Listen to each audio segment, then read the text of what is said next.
Feld had an ace up their sleeve, or should I say they were developing an ace up their sleeve. I'm mixing my metaphors here. It was here in Martinez, possibly in this very building, that they developed prototypes for a tape computer. An elegant folding mechanism of rollers and ferrotape ribbons, portable enough to be a take-it-home solution, revolutionizing business machines, possibly even bring them to the average consumer, which is a feat of engineering even today's giants, Rehm, ICN and ZAM, haven't achieved yet. He assumes something like a combat stance, facing the wind. Indeed. What? The revolution! Unfortunately, their moonshot project never made it to the market. Feld's move to Revachol backfired. The revolutionary government liquefied their assets and expropriated those very advanced prototypes, possibly from this very building, or one of the adjacent ruins. All of this was built by Feld, even the boardwalk. Wild Pines built Martinez proper as a resort for their middle management. Feld built this side of town for R&D. Yes, they even built a pleasure wheel, but that got destroyed in the war. A wheel! Yes, to lure in their star engineers. This part of Martinez was nothing but reeds before Feld arrived. They had to make the prospect of living here attractive. It was supposed to become a global center for innovation in cybernetics. But history had other plans. Oh, I'm afraid it didn't end well for the boys. But this story is a bit too dark for little Mikhail here. Now, if you were to ask about tape computers...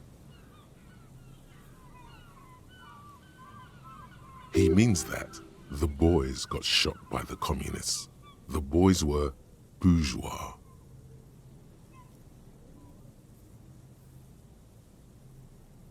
Officer, I told you this chapter of history wasn't on Mikhail's curriculum yet.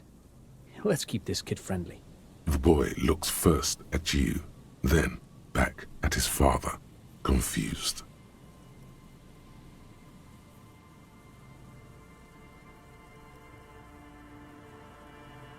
They used them for military communications, but also to write and send out press releases, the most notorious example being Le Décret de Mars. What's the Mars Decree? I mean the radio transmission sent out to news agencies and world governments by the newly created Commune of Revachol on the 7th of March in the year 02. A short-lived legislative foundation for a short-lived utopia. It's a beautiful piece of text, actually. A singer-songwriter I know, Charette, called it a love poem to Revachol on her political concept album, Bon Baiser dans ce Lind. You should read it. Every local library in Revachol stocks a copy of the decree. I tried to get Mikhail to memorize it. Tried to. Someone was much too interested in worms to be paying any attention. The kid takes a peek at the green and silver worm on the cover of the book, already forgetting about this part of the discussion. Actually, no one knows. No one even knows what a computer made entirely of tape would look like. But word has it, they were very elegant, exquisite, alien-looking turn-of-the-century hardware. Buckle up. 10 years ago, I did a little freelancing, I guess you could say. I was a special consultant for an exhibition at the Womty Dumpty Dum Center in Vredefort, Oranje. It raised the same questions, and we had lengthy discussions with Paul Ockerman, who was head curator at the time. This was before the twins Keith and Guy Juice joined the team, trying to... Wait, did he just say Wumpty Dumpty Dum Center? He did it. He said Wumpty Dumpty Dum Center, like it's the most natural thing in the world. What the hell is a Wumpty Dumpty Dum Center? And who the hell are Keith and Guy Juiced? The Womty Dumpty Dum Center for Contemporary Art. The exhibition itself drew on Lagerman's notion of memory, and so there were some parallels. That's why the head curator, Paul Ockerman, chose to... In fact, I'm not. The Womty Dumpty Dum Center is a place you can visit if you're ever in Vredefort and are ever in the market for an exhibition space / contemporary art research center. But perhaps I should return to the tape computers. As I was saying, the device itself was very elegant, fragile even. One could write directly on the tape using a special chemical solution. The machine would then analyze the handwriting, perform operations, and project output onto a white screen. It was a beautiful, delicate thing. Made of black film and folding tape structures.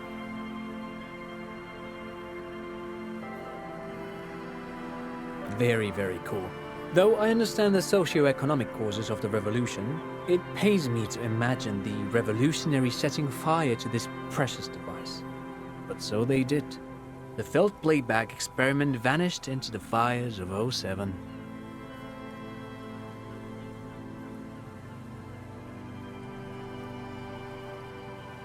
Yes, the official name of the prototype.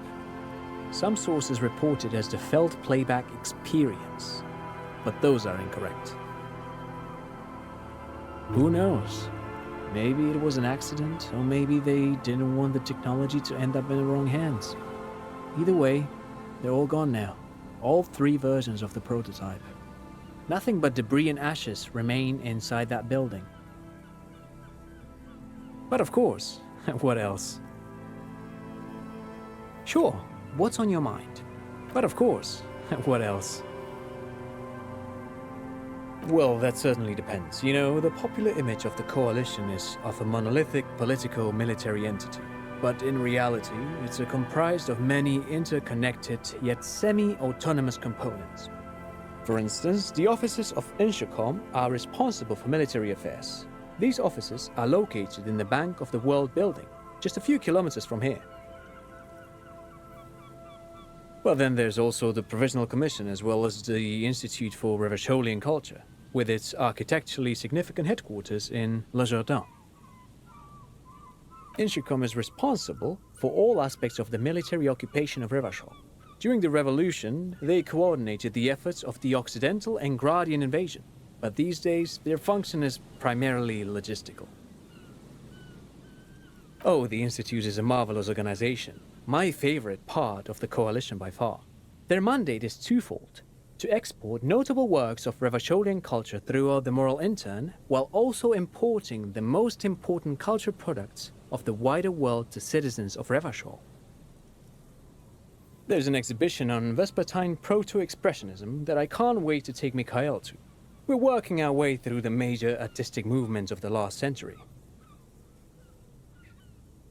Of course there is. The coalition's economic affairs are handled by the Bank of the World, Revachol Mission. They operate in concert with the Institute of Price Stabilité in Serre-la-Clé.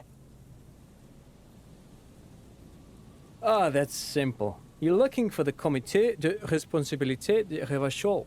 It's a sort of clearinghouse for coalition affairs in Revachol.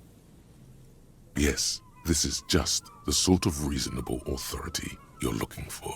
If you will, picture the coalition as a kind of wheel. The hub of this wheel is the Comité de Responsabilité, and out from that hub radiate a great many spokes, which connect to Inchcom, the Institute for Revacholian Culture, the Provisional Commission, and so on.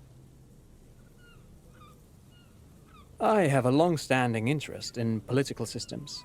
You see, it's my personal theory that political systems are a lot like personalities. In other words, how a state organizes itself is in some way the public expression of its innermost character. The man smiles at you for a long moment. He is doing his best not to show it, but the smile is ever so slightly more forced than before. Of course, officer, we've only recently met. It would require a more thorough conversation than we have time for to answer a question like that. It's fascinating to think about, though, isn't it?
closer. This must be the boy Claudia mentioned. Ooh, hidden things, secrets, lies. You lift the boy out of the water without much effort.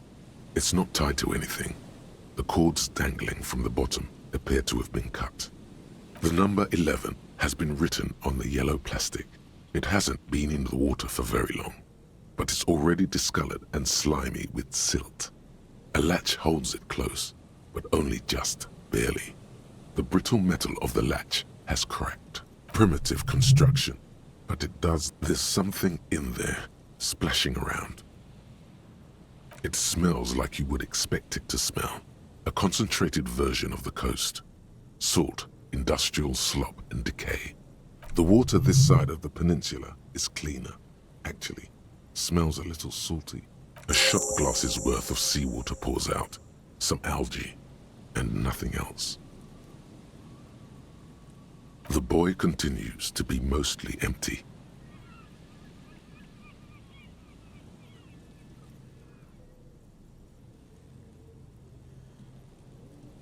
Coward. You should always try to guess. No answers appear to you in the dirty seawater at the bottom of the buoy. Just the heavy smell of brine and silt and disappearance. You could ask the miss what she thinks later if you have the time, though you doubt she'll tell you much at this point.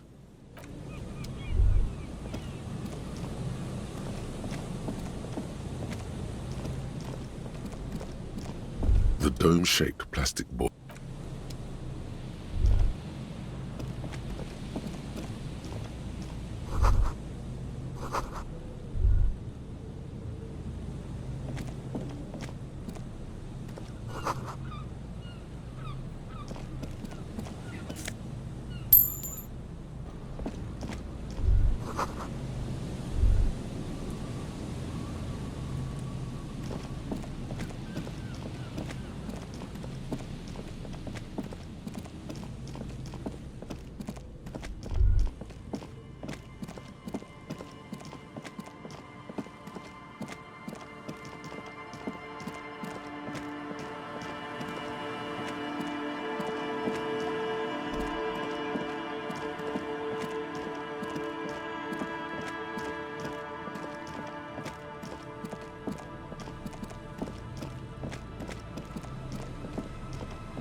Hello, hello.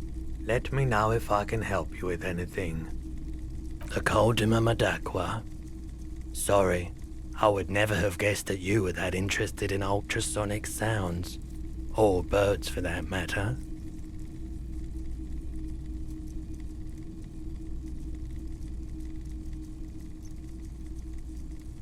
Oh, I didn't mean to imply otherwise. Well, it's been a while since I've gone hunting for the Coldima Madakwa myself. Once knew a group of young musicians who decided they didn't want to play music anymore, and started looking for all kinds of interesting sounds instead. This was before, you know, lost touch with them after all of that. I'm not sure. I wasn't even sure about our old recordings, which I no longer have. But I do have a tape with some ultrasonic sounds that might be what you're looking for. Would you like to hear? This recording comes from down the coast. Wasn't looking to record anything specific. Just left a recording device there one morning. Keep in mind, I have to slow this one down enough to make sounds well over 200 kilohertz audible to the human ear. It will be strange. As the hum grows louder, modulating but always unnaturally uncomfortably low, like it's coming not from the speakers, but also from inside your chest, breathing is becoming difficult. That's an illusion. Your breathing is just as it was and will remain that way unless you start panicking. He nods to you, reassuringly, just as more diverse, higher-pitched sounds, some random, some appearing to form patterns, hit your eardrums. Seabirds most likely, gulls and such. And skewers, but shh. That's it. The signal in the noise. The thin whisper. A low range of sounds is easier to handle with a focal point, but still troubling. You are mesmerized by the sounds, but also feel nausea welling up as the motif continues, then begins to recede, dissolving in what must be the sound of water lapping at the bank. You know, now that I've listened to it on these new speakers, it's not the cold Imamadakwa. Wrong patterns, wrong photons. Probably some insect trying to sing higher than its predators can hear. Still, fascinating, aren't they? Early morning sounds. Sure, let me have a look.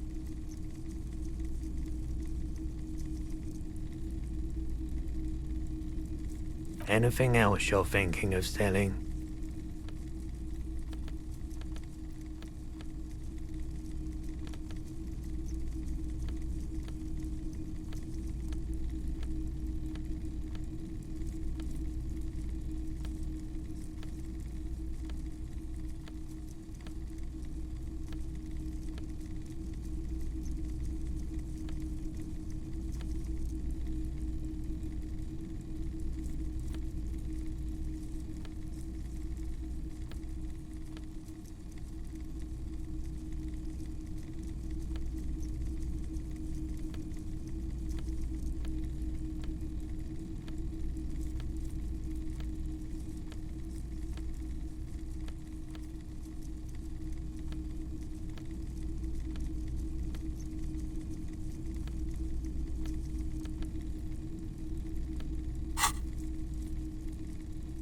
Another time, perhaps.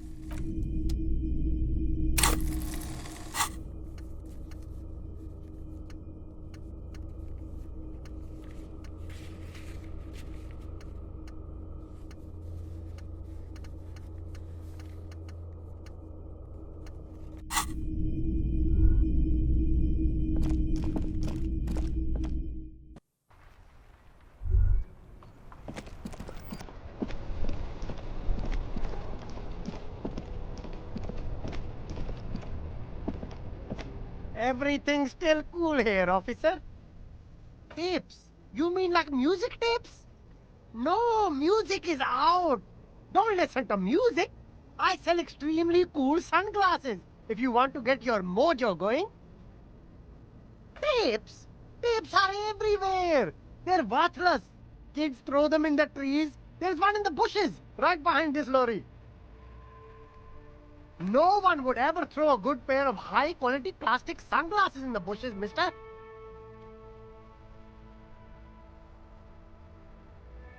To the west, dark brown ribbons of tape hang from the tree, flowing in the wind. You should have a look. It's better than nothing.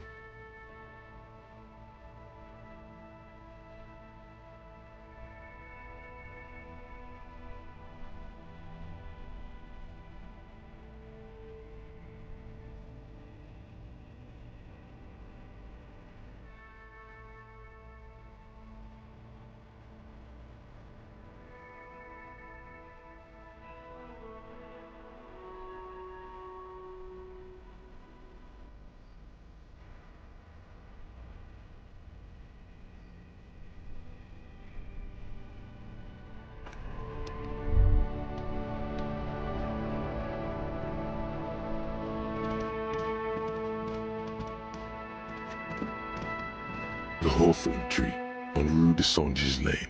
Bronze-colored ribbons of magnetic tape are caught in its branches, fluttering in the breeze. Just like promised, you've stood here for what seems like eons, guzzling the sickly fumes of lorries and carriages. Patting the tree reveals a small sticker which has almost been worn to oblivion. It reads, RCM Emergencies Desk, number 8102, underneath a slogan, Mankind, be vigilant. You tree-hugging pansy. The bronze ribbon twists around and within the branches in an intricately natural pattern. But there's something. There's a twisted logic in this mess. You see the ends of the ribbon, the way it flows, how it twists and turns. It's all starting to make sense. It'll be easier to remove now. The gnarled hawthorn tree, with slow and deliberate motions, pulling, bending, and unraveling, you manage to extricate the magnetic tape from the branches. It curls up into a mess inside your pocket. If only you could find a way to re-spool it, so that you could hear what's on the tape. Maybe Roy from the pawn shop can help you with this. The hawthorn tree is disappointed by your betrayal and psychopathic tendencies. Also, your fist hurts a little. The pain, it is nothing. Revel in it. Absorb it. Gain power from it.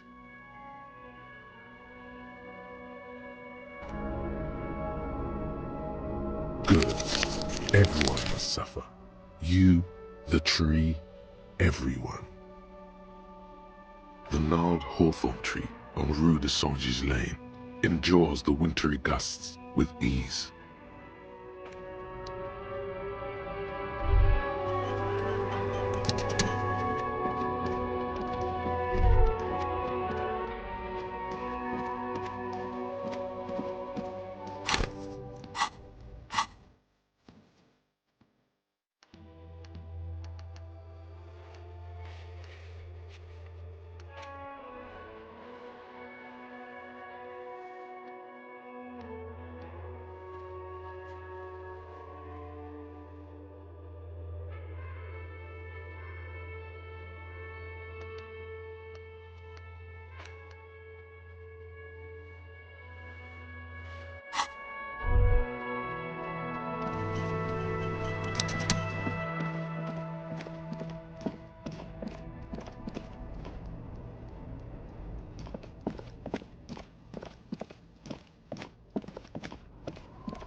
Hello, hello.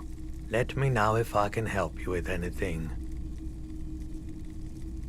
The Col de Mamadaqua? Sorry, I would never have guessed that you were that interested in ultrasonic sounds. Or birds for them. What an interesting development. Well, it's been a long while since I've gone hunting for the Col de Mamadaqua. Once knew a group of young musicians who decided they didn't want to play music anymore, and started looking for all kinds of interesting sounds instead. This was before, you know, lost touch with them after all of that. Cool or not, one of them was obsessed with recording the Col de Mamadaqua, and he was one of those passionate people who know a lot about all kinds of strange things. So he got the rest of us to join in his search. We thought we did. We got together all these recordings of unusual sound patterns, compared them, cut them up and combined them into the Symphonia Col de Mamadaqua. That really wasn't the point. After the Symphonia, we moved on to the sounds of office supplies or something like that, and I doubt any of us would have been any good at pushing papers. Unfortunately, I don't have any recordings from my old life. None at all. But I do have a tape with some ultrasonic sounds that might be what you're looking for. This recording comes from down the coast. Wasn't looking to record anything specific.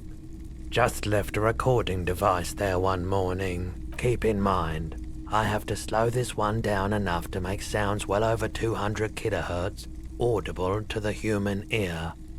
It will be strange.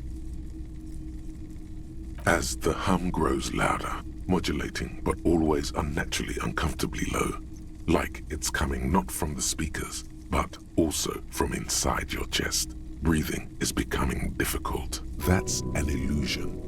Your breathing is just as it was and will remain that way unless you start panicking. He nods to you, reassuringly, just as more diverse, higher-pitched sounds, some random, some appearing to form patterns, hit your eardrums. Seabirds most likely, gulls and such. Gulls and skewers. But shh. That's it. The signal in the noise. The thin whisper. A low range of sounds is easier to handle with a focal point, but still troubling. You are mesmerized by the sounds, but also feel nausea welling up as the motif continues, then begins to recede, dissolving in what must be the sound of water lapping at the bank. You know, now that I've listened to it on these new speakers, it's not the cold Imamadakwa. Wrong patterns, wrong photons. Probably some insect trying to sing higher than its predators can hear. Still, you mean re-spooling? Yeah, I do, but I'm not some Mr. Fix-It. I'm a pawnbroker. If you want to pawn the tape, sure. Although it looks pretty worthless. Just explain why you need this so much. He's bound to understand.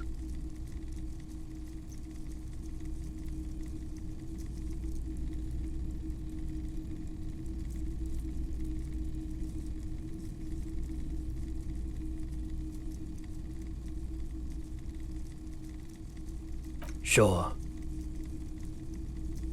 You mean but I'm not. Just explain why you need. No, it's different. Those film tapes actually mean something to me. But this is just a worthless bundle of old tape. Huh? What do you mean? Yes, what about it? Is it any good? The music, I mean.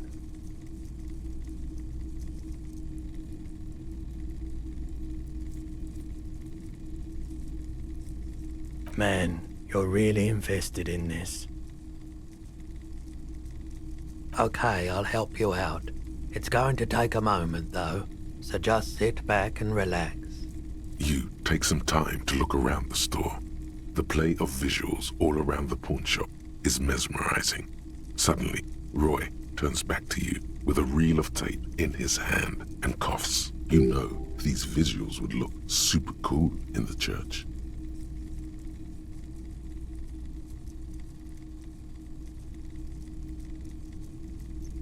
Yeah, I bet they would. All those lights in a massive church hall. A sanctuary filled with hand-picked positive photons. There would be no room for sadness in such a place. It's a brilliant vision.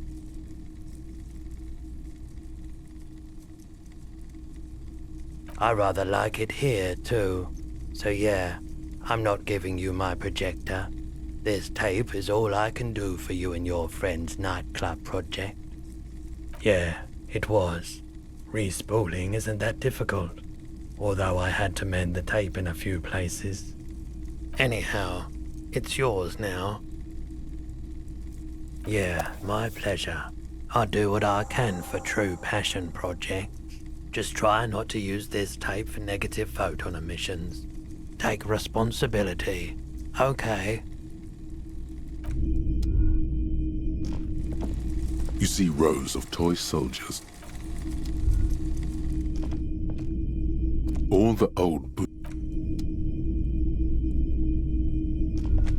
A typical Martinez streetlight sits among assorted floor and table.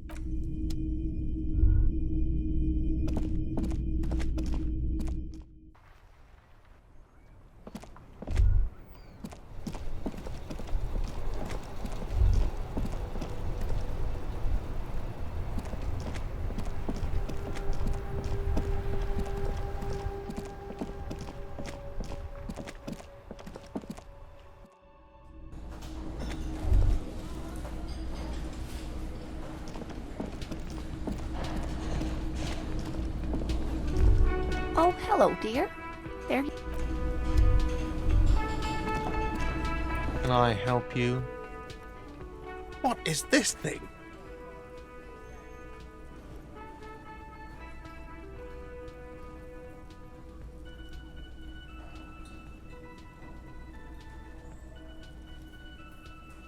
What, the interior decorating kind? You know, I'm sorry. This is actually a nice bird. A competent piece of taxidermy. I can fix it to the plaque and have a new bird in the establishment, I guess? So, I don't know. Thank you. I'm gonna go with thank you. This was mostly about the fucking cardio. Massive cardio here. You'll live till 90, or you get a heart attack from running. You're already set for the night. Your door is unlocked.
Oh, it's you again.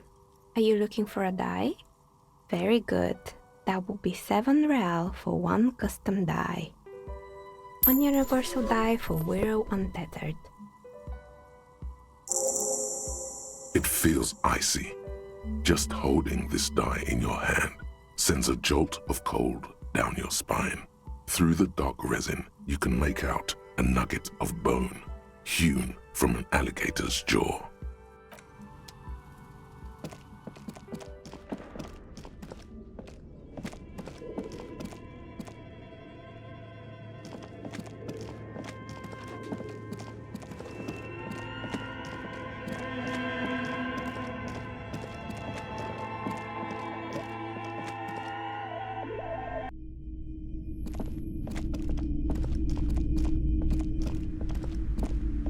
Hello again, esteemed officer, and welcome to Crime, Romance, and Biographies of Famous People. What do you mean, actual source? I thought this issue was resolved.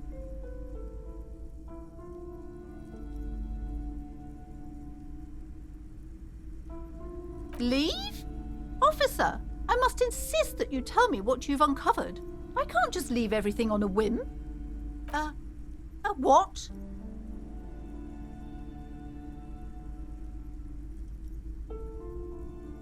But that's not in any of the ancient texts. How am I supposed to protect my bookstore from that?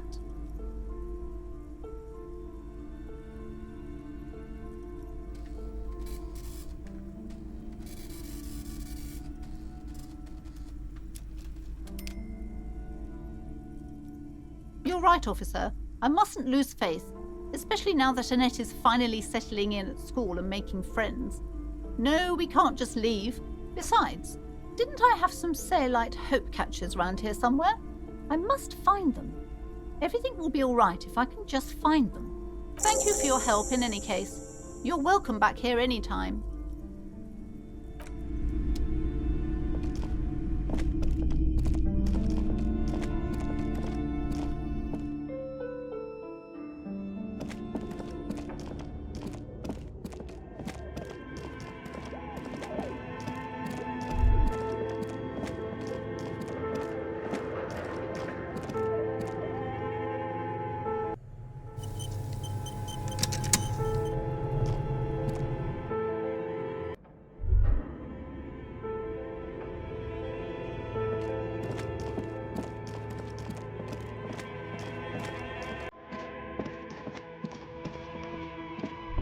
Oh, it's you again. Are you looking for a die? You mean the curse that I'm spared of because I live outside its immediate reach? I'm listening. Excuse me? A 2mm hole in reality? This can't be true. Solna is involved in this? So it's even worse than I thought. It's not just the commercial area that's cursed, it's the entire world. She looks outside the window where the night has fallen on the yard.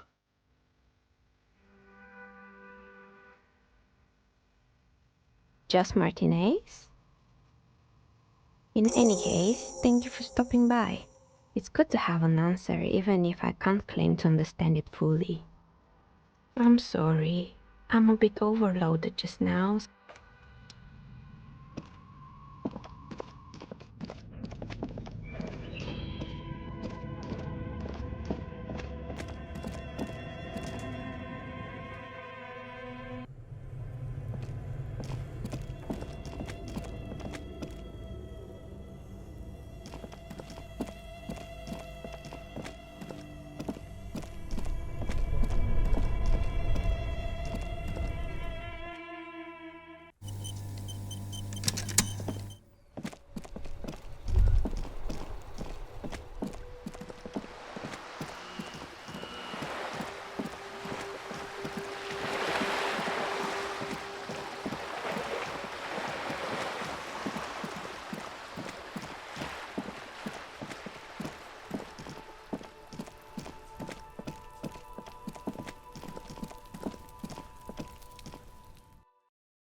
This door is made of metal and appears to... Yes?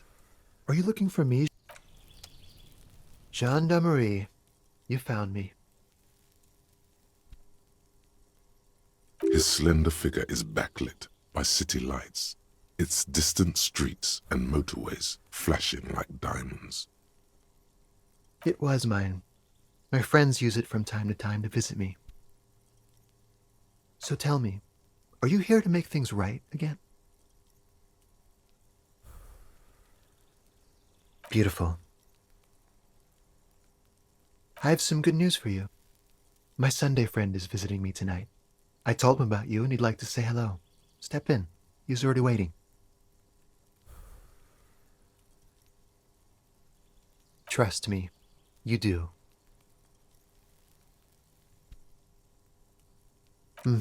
That's why I chose this place. Martinez is special, isn't it?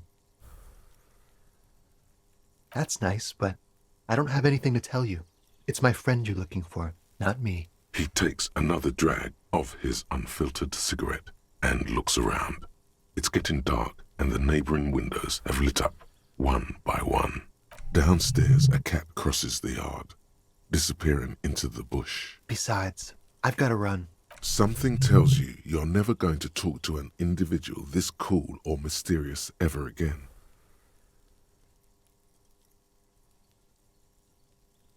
To the city.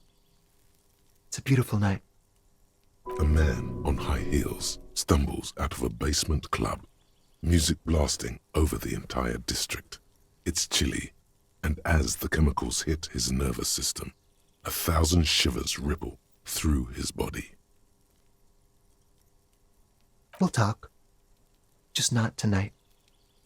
Take care, all right?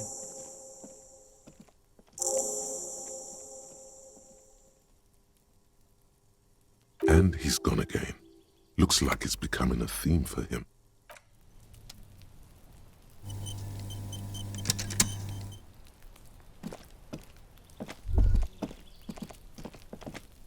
A weathered brown door.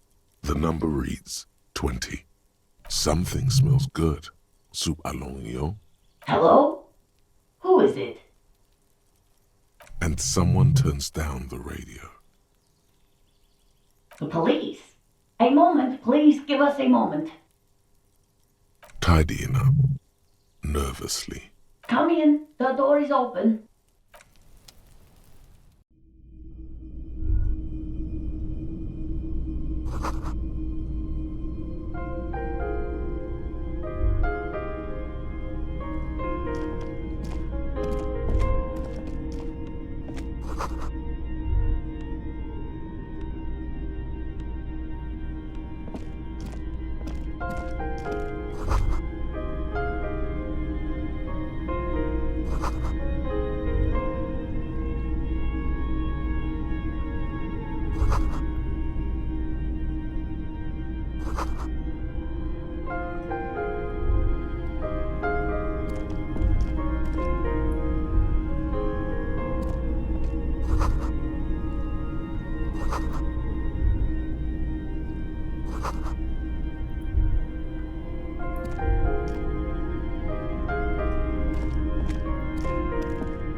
It's you from the bookstand.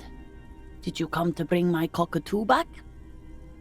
I don't think I introduced myself properly. I'm Billy. Would you like something to drink? Tea? Is this about Victor, my husband? Is he in some kind of trouble again? I can come pick him up in the station if that's what. Keep it together. You don't want your body language to tell her the news. Sorry, I'm rambling. It's just that Victor often gets into all kinds of trouble. So, how can I help you? How about some small talk before you break the news? How have I been? You're not here to discuss me. What is this about, officer? Can't write a scene without knowing the actors. Ask more. Get comfortable around her. People got to eat? What is this about? Why are you suddenly asking me about my cooking? It's me, Victor, and the kids here. We have 2 daughters, Jenny and Jolie.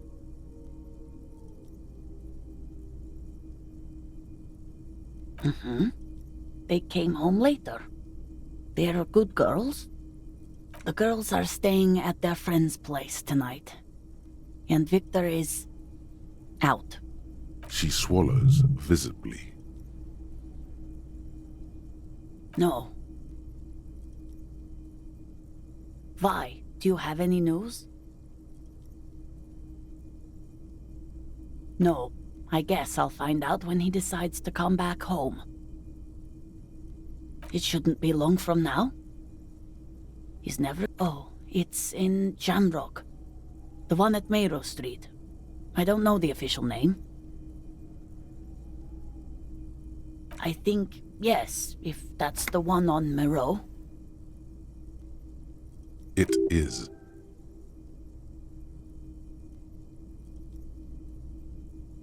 Just to return a book of mine?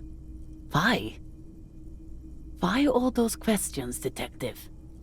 Did he...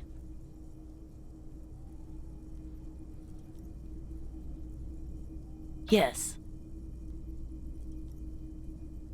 His old leather jacket.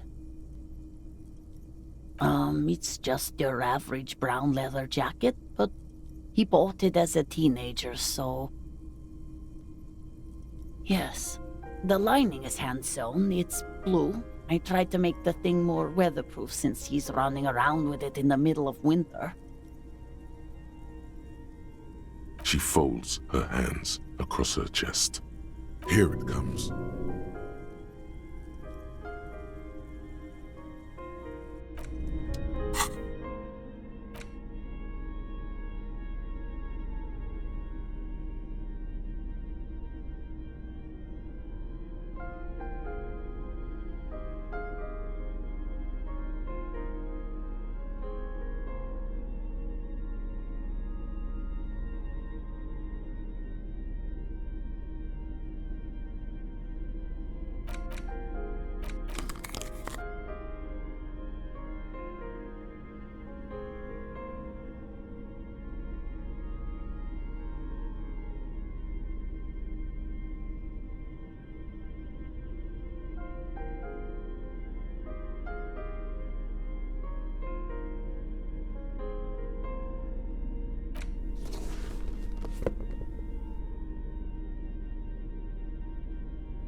She looks up, too anxious to say anything. She looks up, too anxious. You've done this before. Just keep your focus.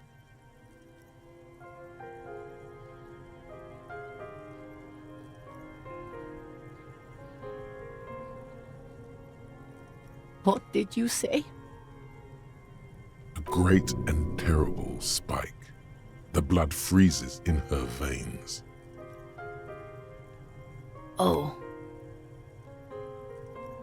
Oh. But he was just... But he was just here, alive.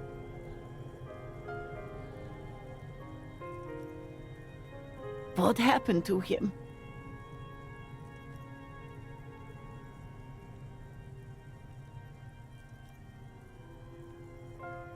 Was he drunk?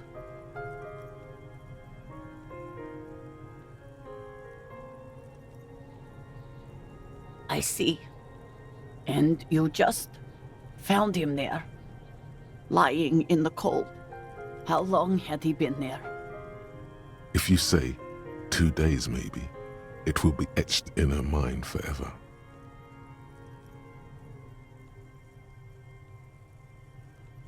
She blinks, eyes welling up with tears, as her hand starts searching for something from the pockets of her dress. The handkerchief.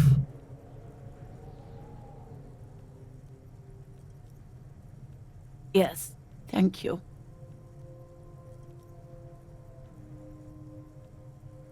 No. I just need to tell my girls. It burns like acid. Unreal. God, should I call them? Should I tell them to come home? No. A day.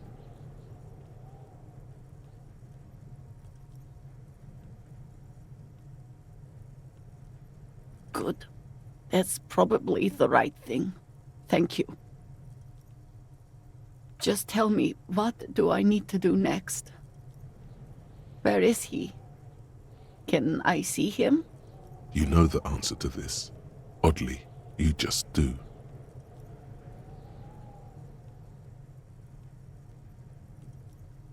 I see. Well, thank you for telling me.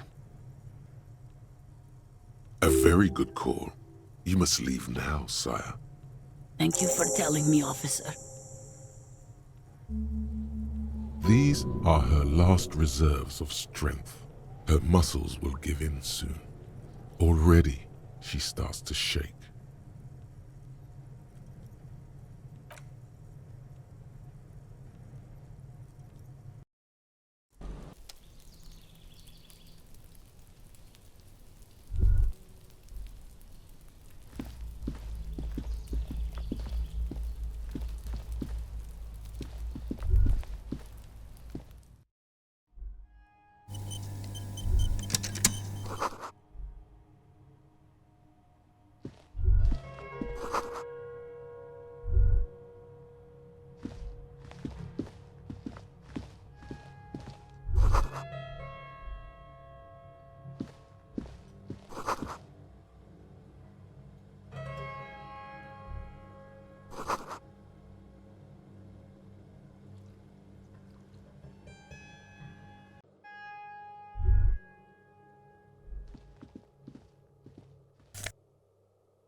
Officers of the Revachol Citizens Militia.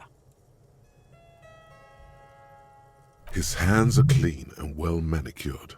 This is a man who knows the importance of appearances. My name is Charles Vildrouin, and I am an official with the coalition government.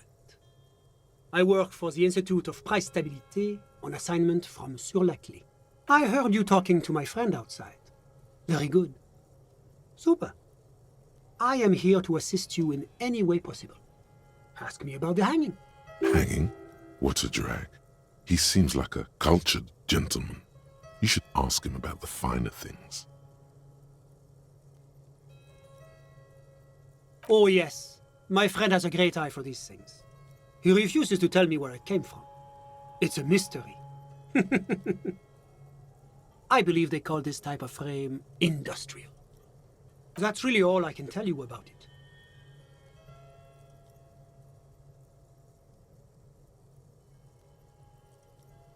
The coalition is only looking out for the price stability.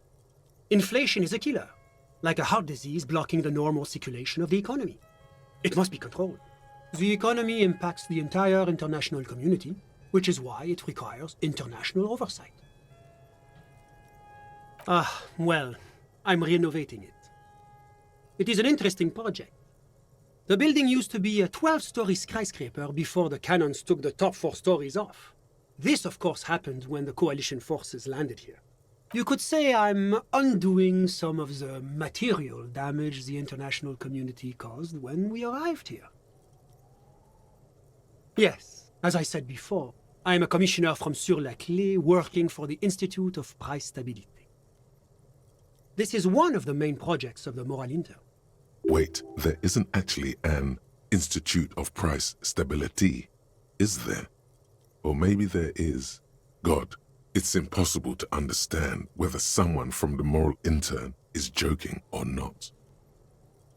La communauté internationale is what Revacholians colloquially call the coalition. In other words, the nations that stopped the disaster of the revolution. It is the most important thing. It's the central goal of any sound monetary policy. Maintaining the price stability is essential to maintaining high levels of economic activity, which is essential for maintaining high levels of employment, which is essential for maintaining the social stability. Take your daily bread, for example. Too much inflation, bread becomes too expensive. Too much deflation, it becomes too cheap for bakers to produce. That's why the Institute of Price Stability works to keep inflation just below 2%. But not too far below, no. Too below is also bad. Below, but close to 2%. The coalition believes in the importance of informing the public about the benefits of the price stability. Transparency is one of our principles. Would you like an informational pamphlet? A sound monetary policy is essential for addressing uncertainty. Stability is the raison d'être of the Moral Intern. It's the reason why I identify as a moralist. But oh, I don't have my leaflets on me today. That's too bad. You can always call our information line. Making information available is part of the Moral Intern's commitment to transparency. It's the International Organization for Moralists, hence Moralist International. The Institute of Price Stability is just one of its many mind babies, as is the coalition. But of course, because moralists believe in a normal, stable world governed by democratic values.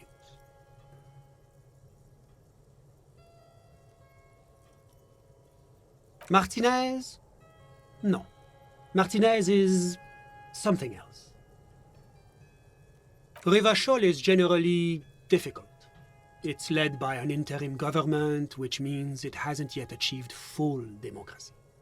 But they are working towards it. You're all doing very well here, relatively speaking.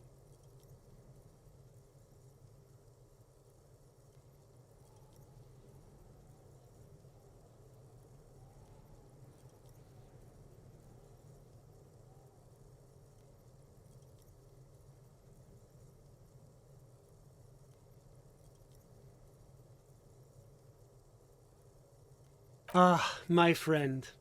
But the lesson of the revolution is that communism does not work.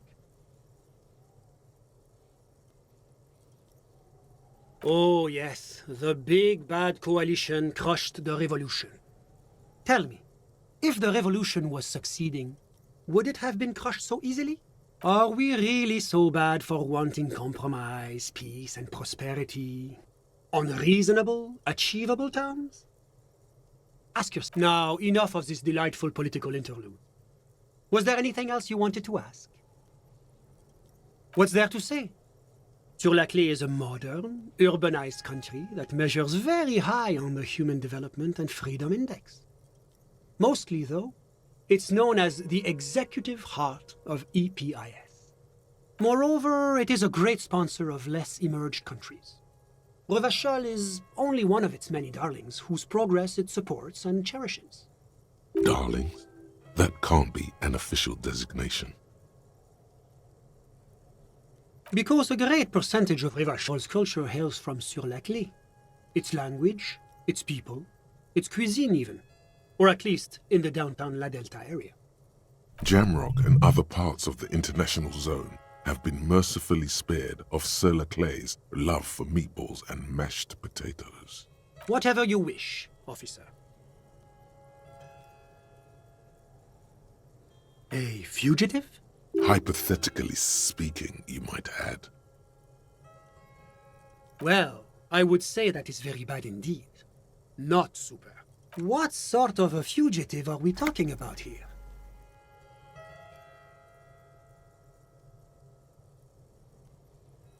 That is extremely serious. Corporate espionage may technically be legal in Revachol, but elsewhere it's a very high-level offense. It violates a number of international agreements, in particular the First La Charte Accord. This fugitive must be turned over to the ICP immediately. Have you apprehended them already? Stop. Before you do anything, consider the consequences. Have you thought about what this might mean for Clausia?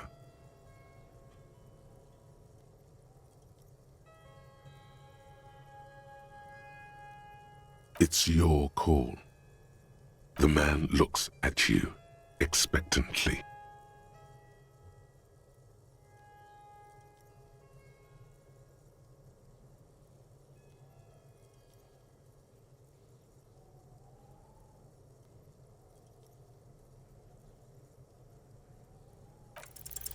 Now's your chance, sire. Which of your enemies would you most like to make trouble for?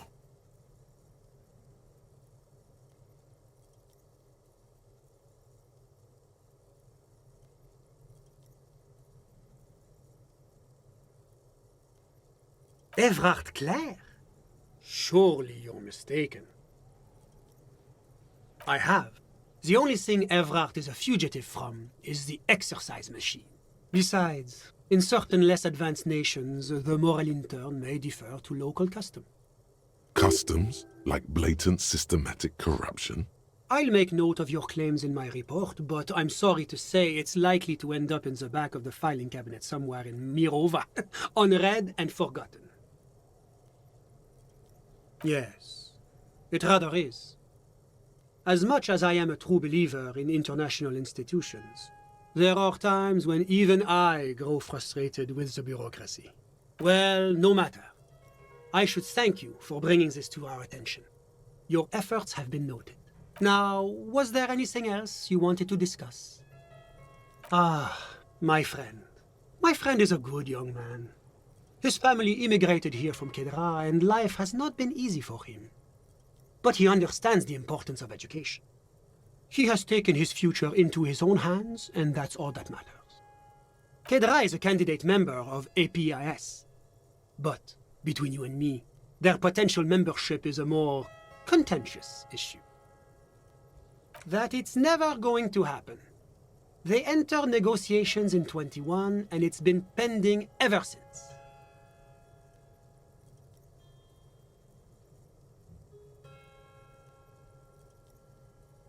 EPIS is a very special program developed by the Moral Intern to support certain Occidental nations. It began as a unified system of weights and measures, which proved to be a wild success.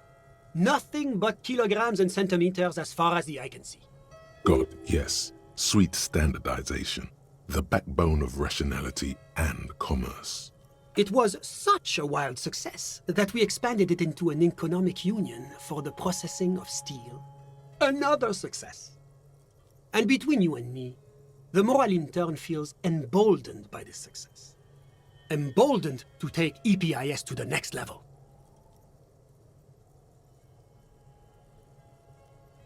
Why, it stands for progress and stability, like the moral intern as a whole.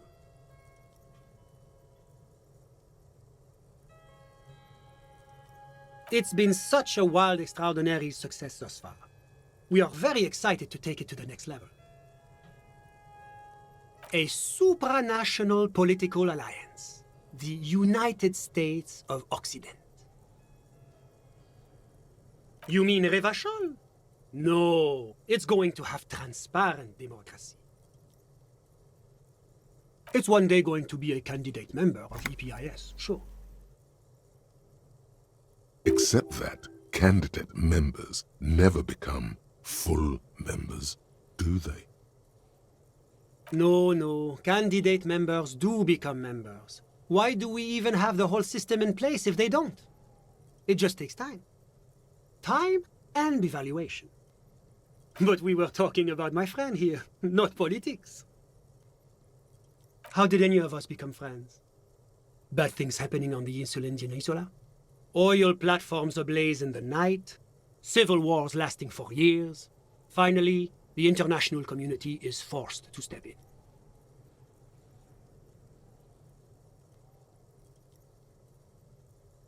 One of the wonders of democracy is that everyone is allowed to have his own opinion. And not just allowed, encouraged even. Have you ever tried debate? There's a joke here, and you know what it is.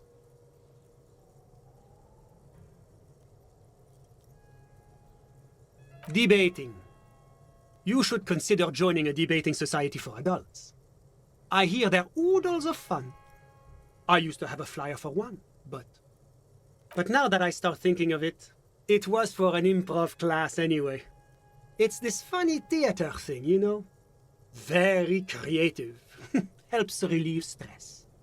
A chill runs down your spine as you envision a half-dozen people in professional attire standing around a chair, awkwardly pretending to be waiting for a motorbus. It's neither funny nor creative. Sorry, who?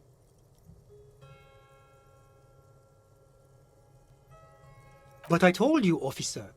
He's a bright young man here to pursue his education. Education is the foundation of our future, especially the arts.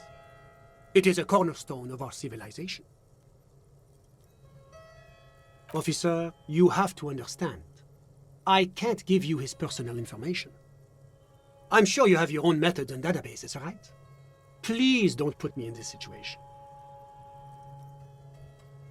He's deeply enmeshed in the study of the fine arts, yes. As though you weren't envious enough of the boy as is. He's a truly free spirit. He likes all the arts. Perhaps graphic design, printmaking, who knows? The world is open wide for a talented youth like him. I'm just enjoying the view.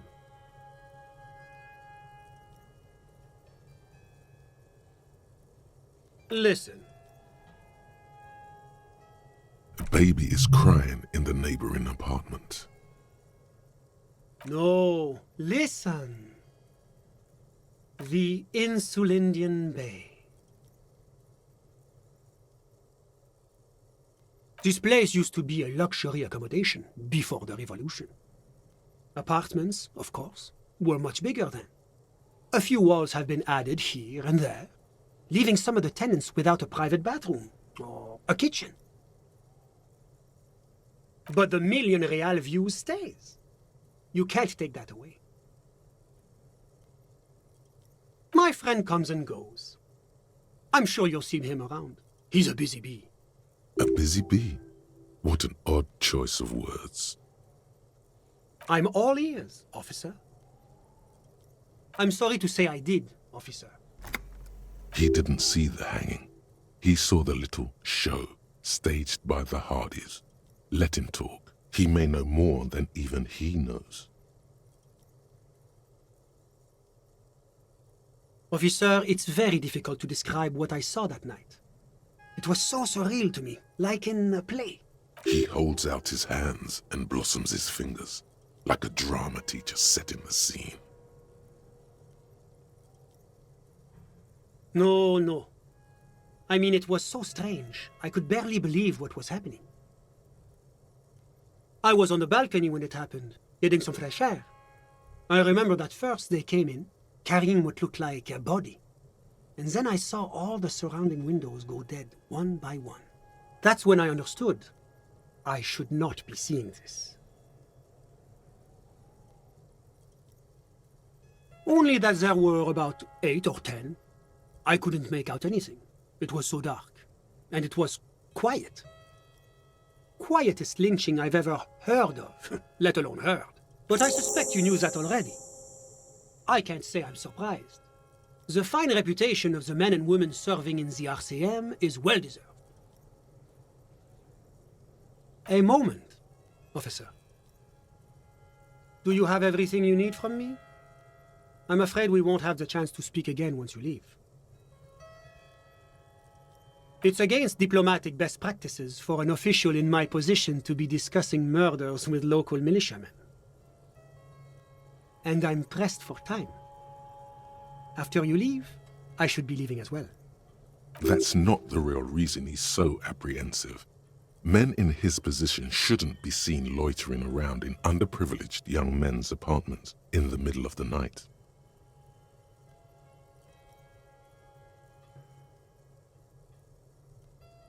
Sure, go ahead. It's a beautiful space.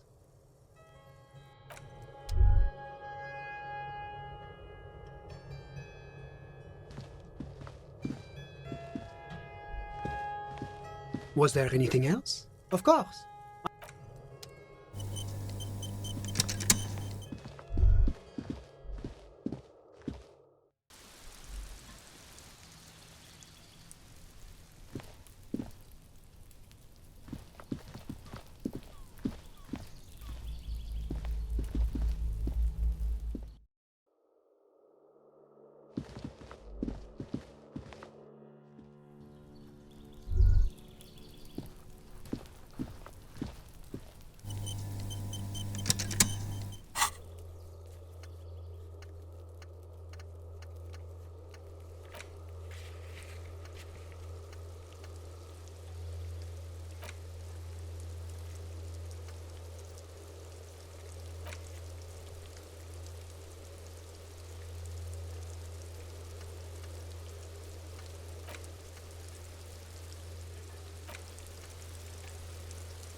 Hello again, officers.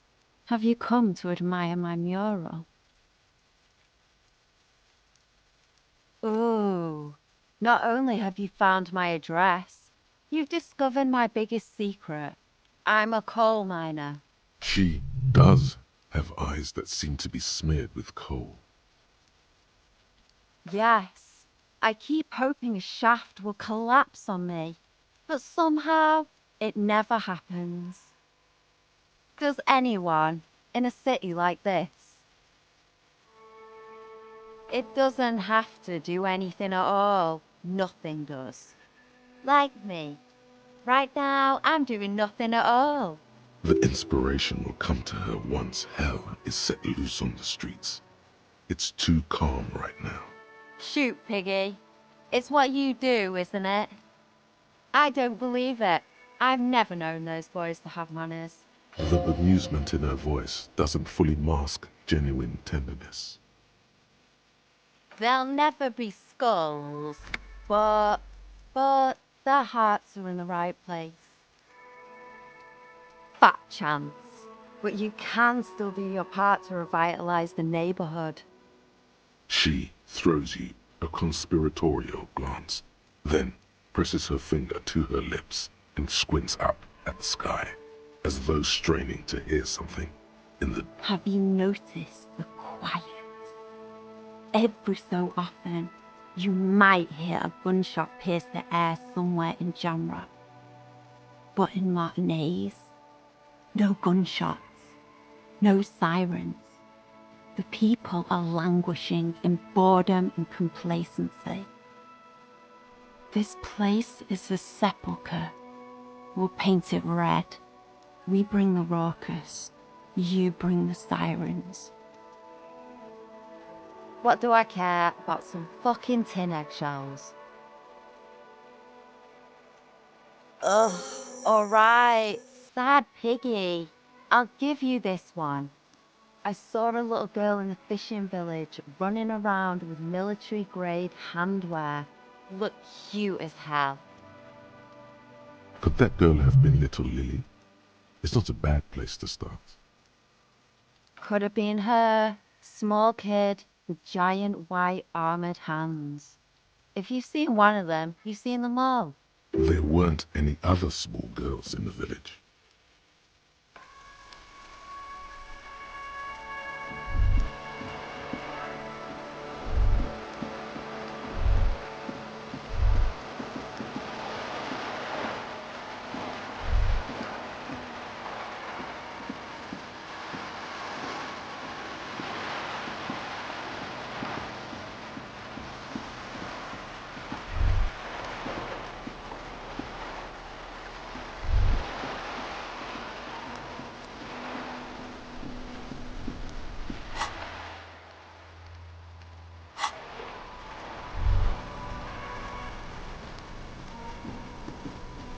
All around you, rain falls on the great city of Revachol.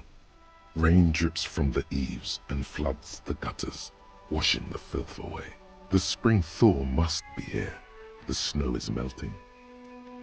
Looking up at the sky, cold water dripping from your hat. Grey sky like great battleships, clouds colliding with one another. Rain falls down on the world.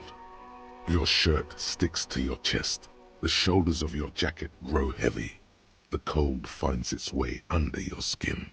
You shiver, and the city shivers with you. You're not dressed for this weather. You should get an overcoat or a patrol cloak. Sheets of rain over the water, a flight of stairs leading into the ocean. Wave after wave washing the coast of Martinez, with its motorboats and gently swaying reeds.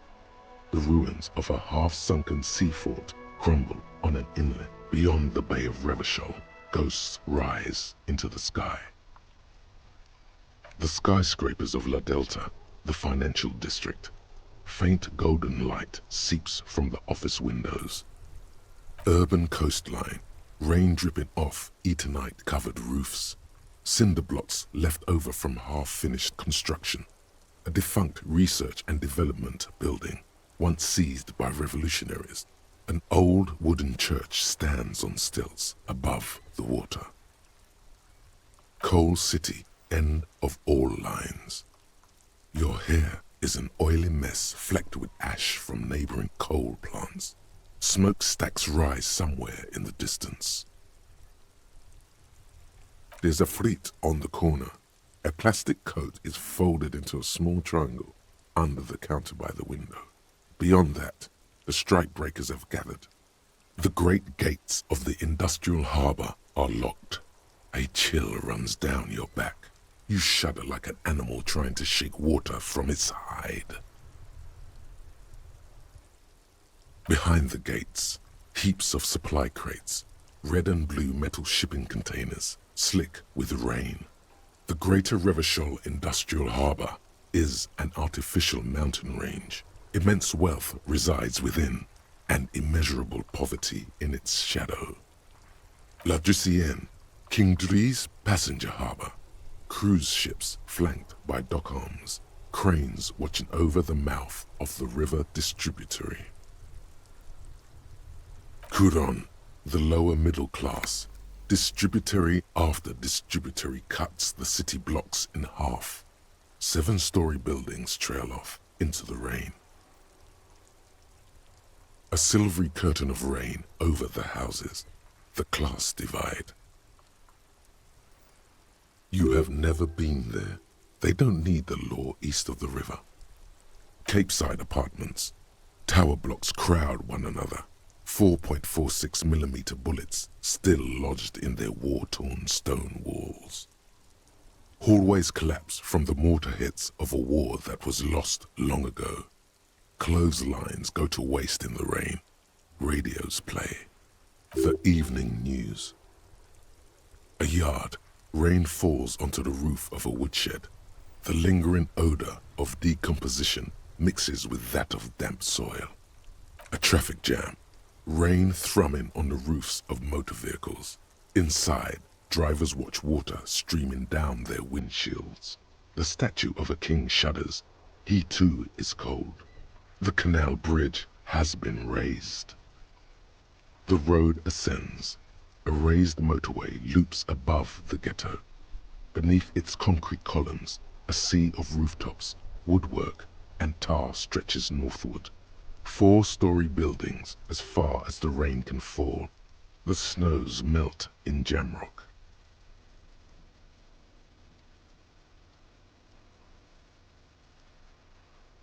In the rain-swept distance, above the rooftops of Jamrock, a repurposed silk mill stands perched above the motorway exit. Precinct 41 hunches in the rain. Your vision blurs. You wipe your face with your hand. The rain stings your eyes, making you look up and blink. Coalition-era statics hang like apparitions under the cloud cover. Way up there, where rain forms, rotors flutter silently. Your sight clears. These spring thaw will not last. The winter will return to Revachol. The dented yellow mailbox greets you with its graffito, bullet holes, and an RCM sticker. Other than kicking, you were right. You drop the white envelope in the darkness. It lands with a soft thud on what sounds like a couple of letters. About a week's worth of mail as collected in there. They'll empty this very soon. Probably did the right thing. You can't trust that slug Everard. You know he's going to play you somehow.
I see you haven't left our little Martinez yet.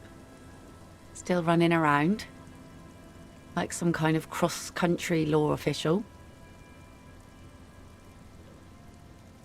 Hi. I guess you do. What's on your...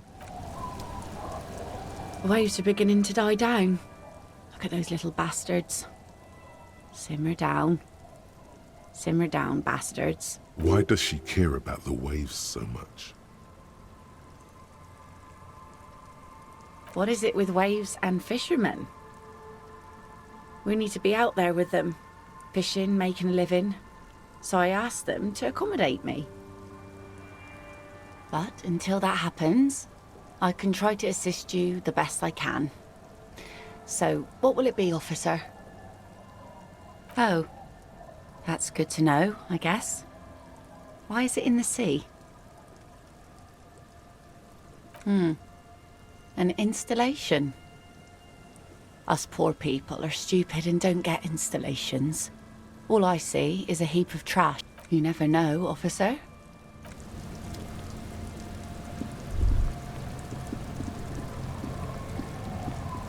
You're back. Good. What can I help you with? Not an umbrella, I hope. I don't need one myself, you see. All around you, rain keeps falling down. On the wooden boards she's standing on, and on the water around you. Sadly, I need this one myself. It's hydrophobic, repels water, almost magically. The company makes them for offshore platform personnel. Very sturdy. What I can do for you is answer some questions. Nothing like talking to pass a rainy day.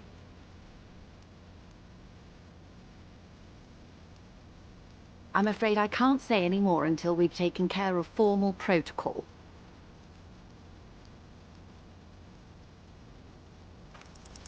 Feelings will guide the way. I assure you, it is no small matter for me either. We all share the responsibility for disarming this situation. I hope you have a badge for me as soon as possible. Trust me, officer, I am fully committed to resolving this impasse. This isn't some side gig for me. She's silent. The sloop's sail is flapping in the wind.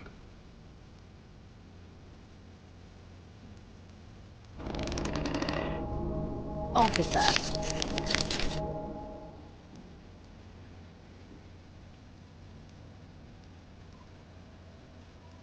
You know, I don't mean to sound cold, but if you want something, you have to give something back. More than just guilt. You're doing it. Despite your own best efforts, you're still getting it. Somehow. I'll be frank with you. If I'm going to break protocol, I need to be able to justify it to my superiors. They're going to want to see something tangible. The Union is conducting drug trade out of the harbor. It's an open secret in Martinez. Surely it must not come as a complete surprise to the RCM either. Perhaps it's time to look into it. Or you can find your badge, which honestly seems like a lost cause. I love you did. Fast, observantly, like an electronic printer. She is memorizing your badge number. Pleased to meet you, Lieutenant W. Freighter Dubois. I am glad to see a man of high qualification. The situation is precarious. What can I help you with, Lieutenant Freighter? The goalposts have moved, Lieutenant. In the absence of the badge, I have informed my employer there will be a probe. I cannot rescind that promise. To my knowledge, the drivers are still at the roundabout. I will tell you everything I know when you've finished with them. My plan is to share information. The only way to do that now is by telling my employers you've kept your end, which I hope you will, because let me tell you, we are in dire waters. Meaning, the information she has will raise the stakes in this game. The sooner the probe is finished, the sooner I can share crucial information with you. Now, is there anything I can do for you in the meanwhile? It's quite straightforward. Someone is using Terminal B to smuggle raw ingredients from the Samar and Isola into Revachol with the Union's blessing. Wild Pines has suspected it for years. Meth and dextroamphetamine, GBL, and various synthetic psychedelics. Honestly, it might be quicker to say what you can't make from the stuff.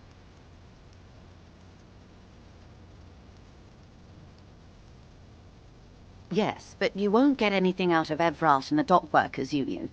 Still, every chain has its weak link. The handoff. The motor lorries at the roundabout. Precisely. Someone needs to move the ingredients from the harbor into the city. Once they reach Jamrock, they're distributed to a network of local manufacturers well beyond our grasp. But in transit, they're vulnerable. Didn't Titus mention that Ruby ran a complex operation out of her lorry? Could it be connected? Only one way to find out. Investigate. How convenient that they're stranded like beached whales at that roundabout. Perhaps you've noticed that a number of lorries are tangled in a traffic jam at the roundabout just now. Interview the drivers who are still hanging about. One of them might be waiting for a crucial shipment. Her irises are light green, like the river Esperance in bright daylight, upstream where it's clearer. I'll be explicit. If you find this driver, I will share company secrets with you. Uncovering Union secrets could also give you an upper hand when dealing with them. We did. On more than one occasion. Apparently, there's some sort of inter-precinct disagreement about whose jurisdiction this area falls under. Well, here's your chance. I'm glad to hear, officer. I'm sure you'll find out just what that means soon enough. No. We asked East Motor Track to raise the drawbridge. The road company is a partner of one of our subsidiaries. However,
It's the sounds that the future could make.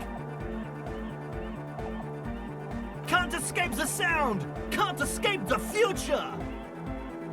Yeah! Remix time! Tape goes here, into deck B. a hand on his ear. He listens to the audio through his headphones and shouts. Wow! Did you get this from Arno himself? A great excitement is bubbling to the surface within him. This is big. Listen, I'm just going to show it to you. Ready?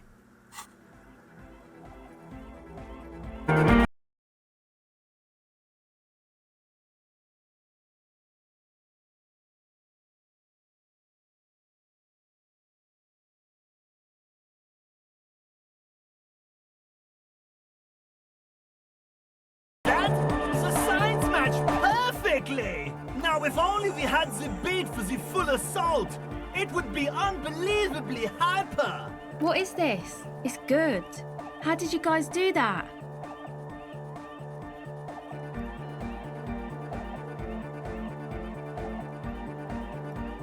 Yes, but what if Van Eyck based his remix on some forgotten local melody, like a folk song, and you just found the original piece that inspired him to create this jam? That would explain why it fits so well. Nah, to me it sounds like classic Van Eyck. I don't think he needs any inspiration from folk songs. Maybe he lives in Martinez and just threw away part of his song because he thought it wasn't good enough. I think it's just happenstance. Chaos in action. Contingencies of our limited existence. That and Egghead's fantastic talent. Noid's right. Egghead's technical talent is the key. No, this is definitely part of the same song. Something cut from it. It fits too well.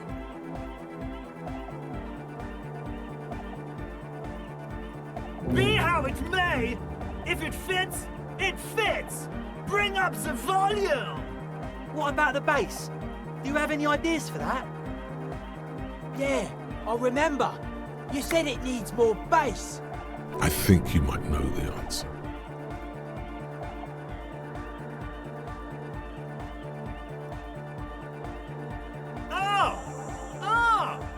But how? What about that compressor Andre was setting up to achieve some sort of parallel processing? Don't be too hard on yourself if you don't figure it out. I think the jam's already pretty ultra.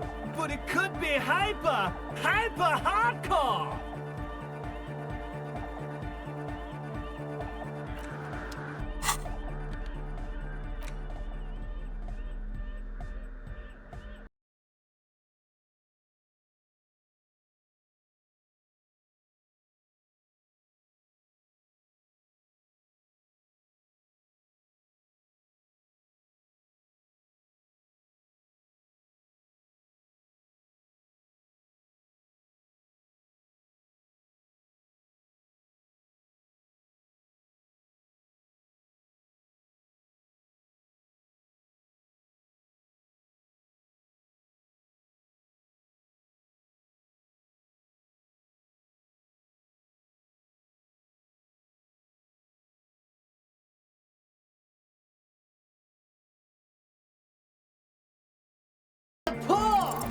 Sidechain the beat.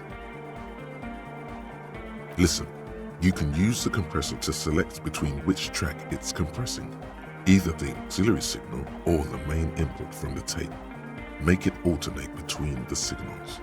The compressor controls the gain based on the level of the signal on the aux sidechain input. It will allow maintaining a loud sound without peaks that fill up all the headspace. Sidechaining it, you said?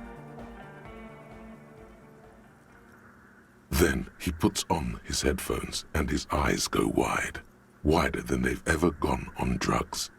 He starts jumping up and down with bliss in total silence, still listening to his headphones.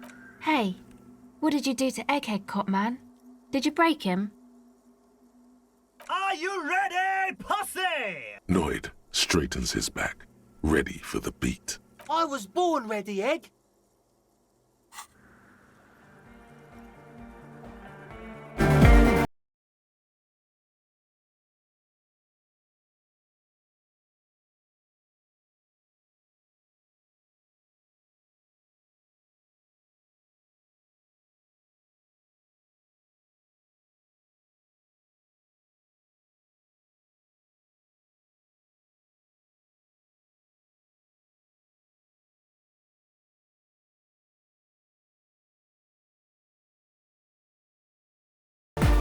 The audio assault is glorious.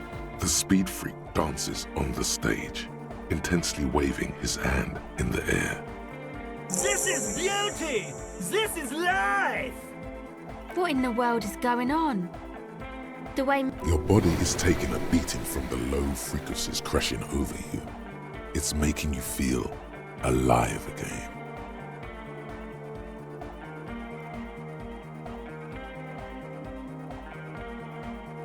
God damn it! This dance club idea might just work out. DeLorean Church! The place to be! Pump it! Pump it! This is it. This is a new era. The fabric of the world has been irrevocably altered.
container behind the hostel.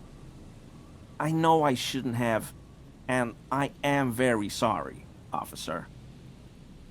You're not going to find me, are you? Oh, God. 250? How am I gonna pay that? Okay, I'll work harder. I'll pay it off. I promise. This is a considerable expense to him. 1 month's wage, most likely. And I'll never do it again. I don't know what got into me, really. Work has been stressful lately. Damn Koiko's price dumping us out of competition. What did you do, Gary? Nothing. Nothing.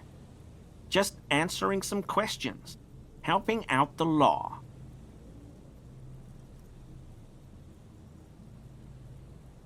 I know a guy who works with the trash collection services, CS Municipal.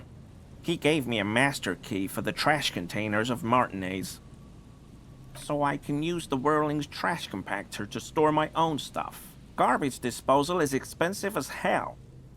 The damn Bohemians run it like a mob. I'm sorry, okay? I thought I could cut costs. I shouldn't have. I shouldn't have disgraced myself. Officer, please, let me explain.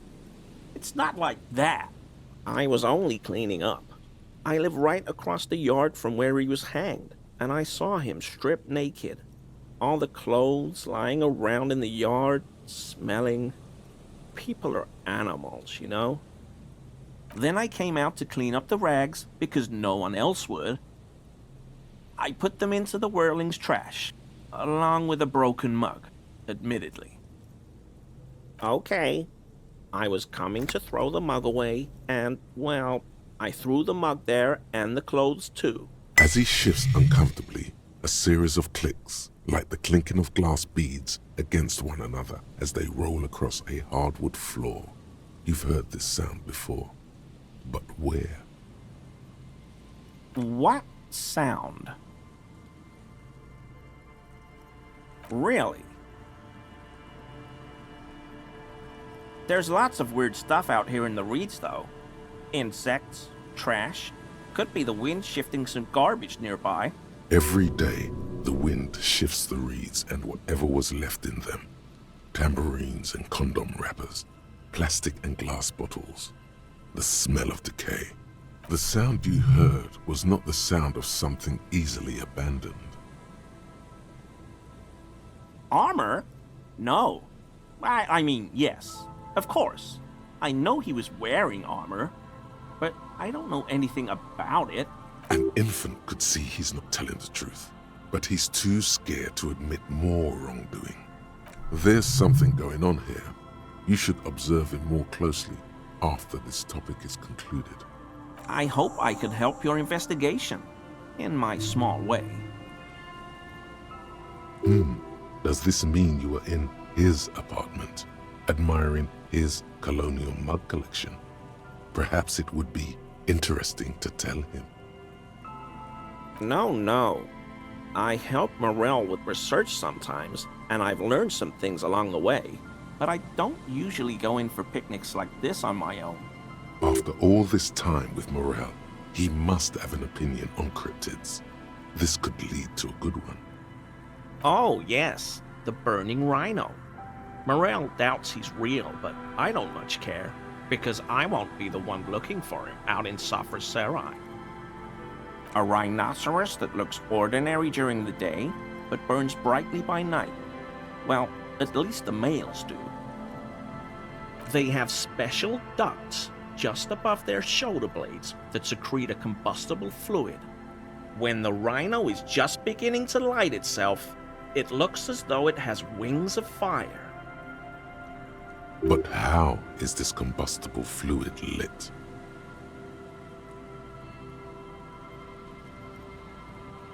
The rhino starts running very fast to build heat, then stops, raises its head, and sparks fly from its neck, setting its back ablaze.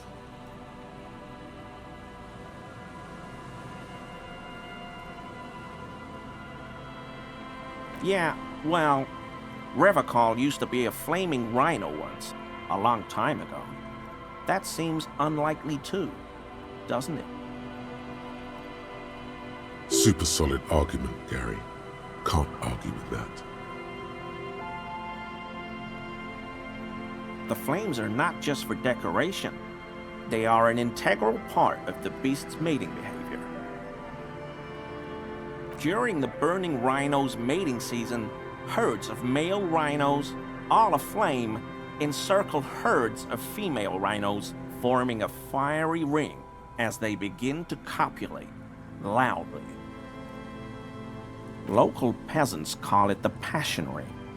They fear the rhinos, as perhaps they should. Anyway. It's clear the burning rhino is dear to him on many levels, some even spiritual. I like to pronounce it the hard way, the old way, the Vespertine way. The stupid way. He winks at you, trying to relay some hidden message, inviting you to mispronounce it too, perhaps. It's odd. It's a secret rite, a very fringe nationalist handshake, probably. Garbage. You're a true patriot, and you know how it's said. The Seren way, the fine way, with an elegant s. I told you everything. He's not feeling too comfortable in his own skin. Odd, I'd say. Uncomfortable shifting around doesn't make him the killer, though. It's something else. Sure do, officer. His eyes narrow slightly. He's wondering where this is going. In my home. Yes. When I was going to... How did you know?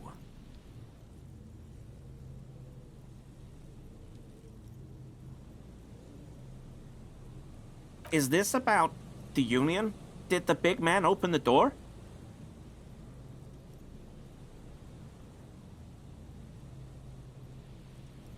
So you work for Everard Clare? Officer, please tell him we're good. No, tell him I'll make it up to him. What have I done? He'll send the muscle after me. As he lowers his tone, he hunches his back.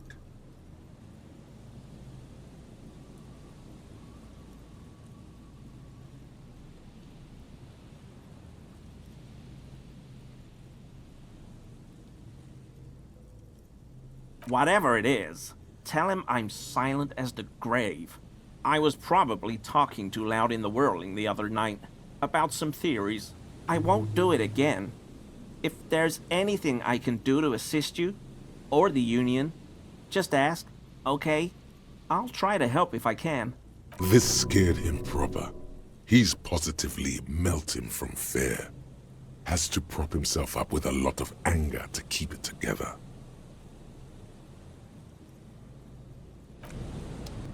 Always a pleasure to see an... That shirt looks very uncomfortable on him. Look at the buttons, barely keeping that thing together, as if something is ready to rip out from underneath.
You broke the waterlock with a motor carriage, but there was a billboard in the canal. Not a vehicle. It said Samaran Butter.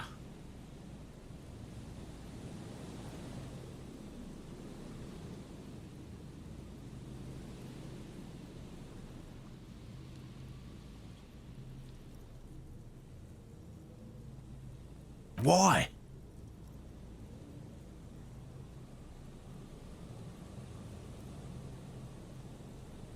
Scientist. Yes, okay. But you said the waterlock is fixed now, so we can go back. Did he say we can go back now? Yes, Gary. We can go soon. If you see Lena, tell her I won't be long. I just have to do one more round. See if the phasmid has taken the bait. Then we're going. His hands are large and weather-worn, but also used to delicate, precise work. I'm afraid not, officer. I've been busy digging around in the reeds for days, looking for signs of insect activity. I'm less interested in mammalian concerns, to be perfectly honest. Well, first of all, it's damn difficult to find, which is why we've been knee-deep in the reeds laying traps for it. Good question. Being a phasmid of the order Phantasmodea, a ghost insect, it disguises itself as plant matter. In this case, the reeds. Awful lot of reeds around, aren't there? And I suspect it may have also developed other specialised techniques to protect itself from predators, or scientists in our present case.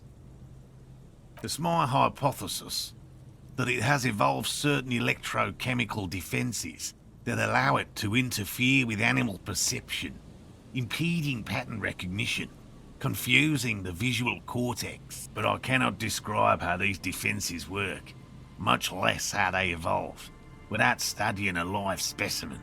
A ghost insect, he said? These people are looking for a ghost. No, that is precisely what we're not. We are zoological specialists, looking for an extant species of phasmid. I'm expecting it to be quite giant. One known species of phasmid, called the Megaphasmodea zoensis, is about the size of a grown man's forearm. So, Seems puny, to be honest.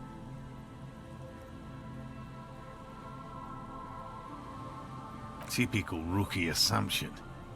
Insects are much more sophisticated creatures than those unversed in zoology give them credit for. Even simply catching a glimpse of the Insulindian phasmid would be the apex of of any cryptozoologist's career. But to study it and its defences, find out how it stayed hidden so long. Very little, I'm sorry to say. No one's ever captured a specimen, so all our information is based on first and third-hand accounts. Not yet. That's what makes it a cryptid. I know it's real.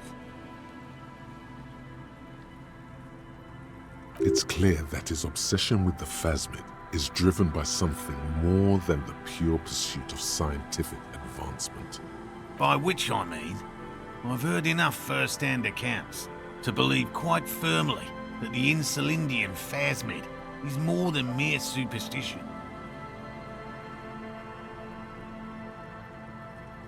Yes, the most recent sighting was by a couple of teenagers along the coast here. That's what brought us to Martinez specifically. It's the first credible sighting in several decades.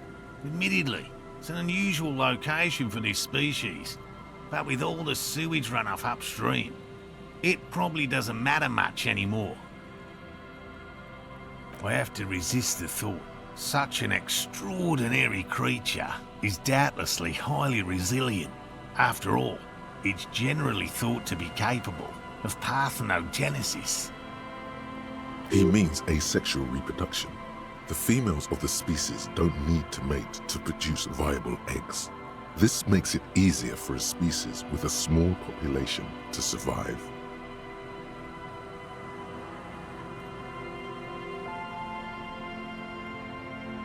Yes, the Insulindian phasmid is a very clever insect. That's why it's so damn difficult to catch. But as a scientist, I'll try my best to remain dispassionate. Well, they may not look impressive, but Lena designed them quite cleverly, so I'm sure they'll do the trick. Yes. Simple. Attracted by the locusts, the phasmid crawls down the funnel and, having eaten its fill, can't get back out. At least, that's the intention. The net isn't a perfect solution, but we didn't want to use anything that might damage the specimen's delicate exoskeleton. Locusts. Nearly all known phasmids are herbivores, of course, but we've hypothesized that the Insulindian phasmid might occasionally prey on other insects. Inside the traps, a number of locusts crawl and tumble over one another in a tiny, chittering swarm. A meat-eating stick insect? Does it pretend to be the reeds as part of its ambush behavior? This seems unlikely. Thank you for your opinion. We have also included plant material in the traps to satiate your skepticism. They'll work, I assure you. The predatory hypothesis, using locusts as bait, accounts for the failure of previous efforts by other teams, which use plants. We have given this some thought. The traps do seem to be deftly and thoughtfully constructed. It's clear the cryptozoologist's wife knows what she's doing. Yes. What? I've just always liked animals and puzzles. Searching for cryptids is a bit of both. It's not child's play, just because I have to traipse through the mud every so often. Real. I know you think one is a respectable profession, while the other is superstition. Everyone does.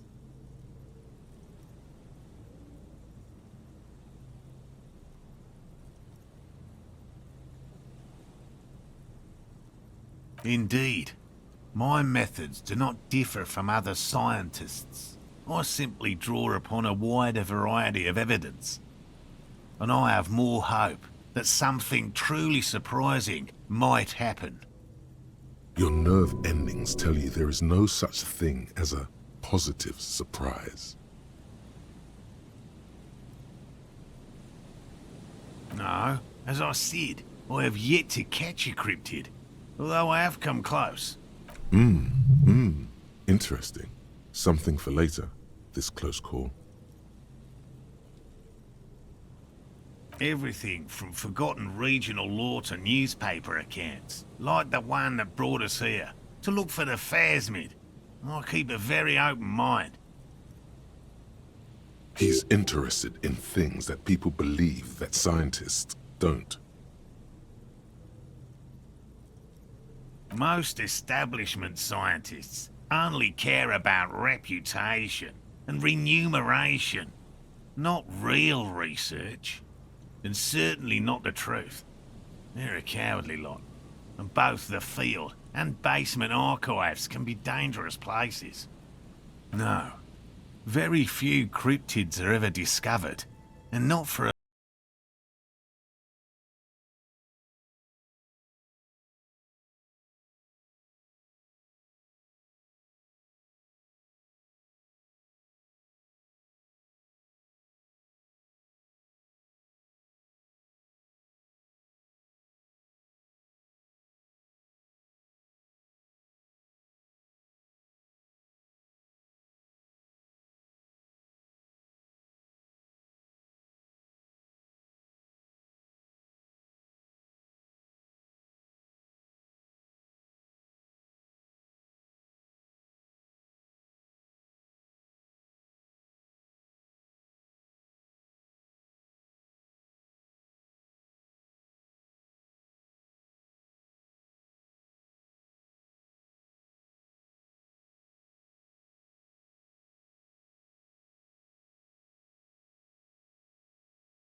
glad they didn't understand what Gary was saying about him.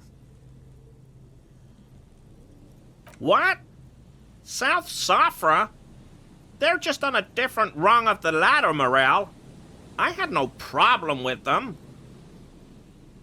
Really?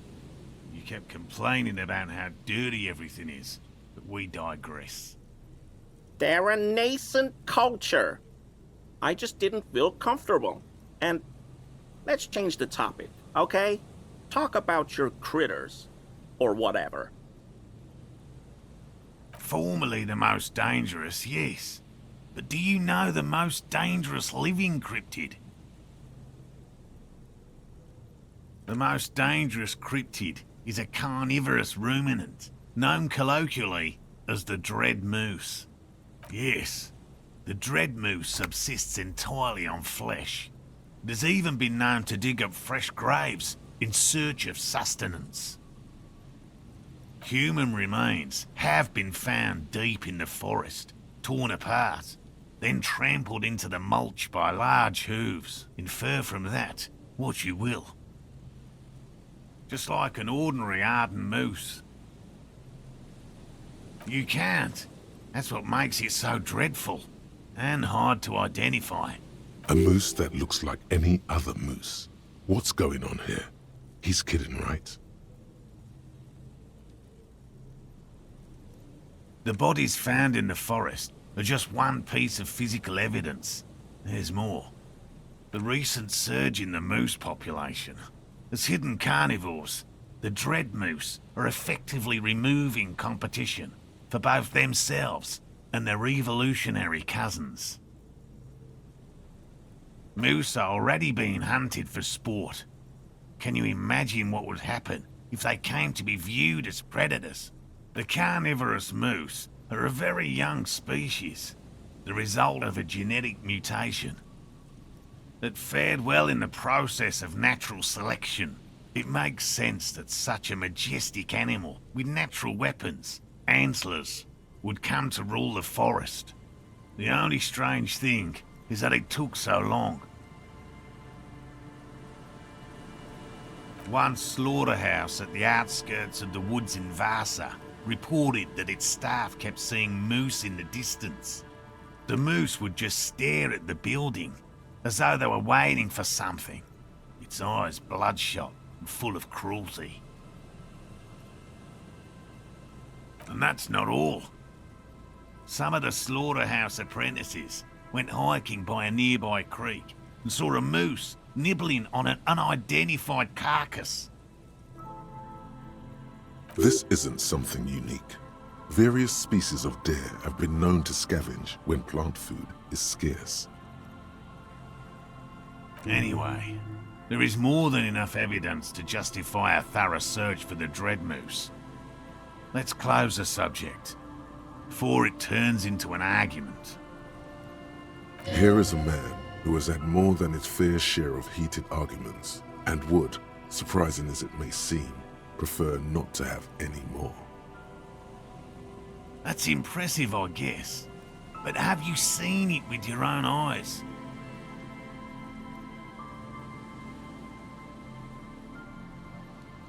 I haven't had a chance to travel to Coco Nor. No, and I likely never will.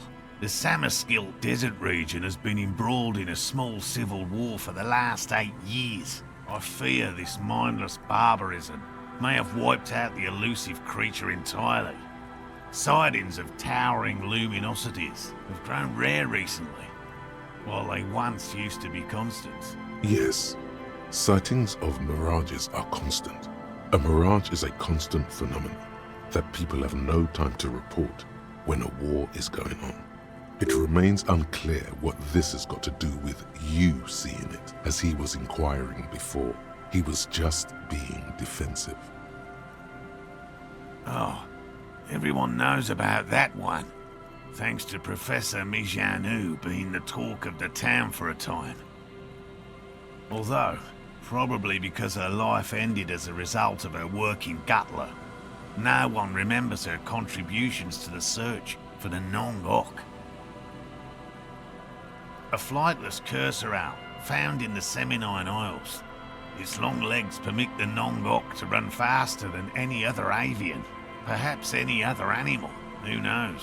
When it's not hunting its prey in this manner, Yop hangs from tree branches, like a bat, waiting to dive on hapless prey below on the jungle floor.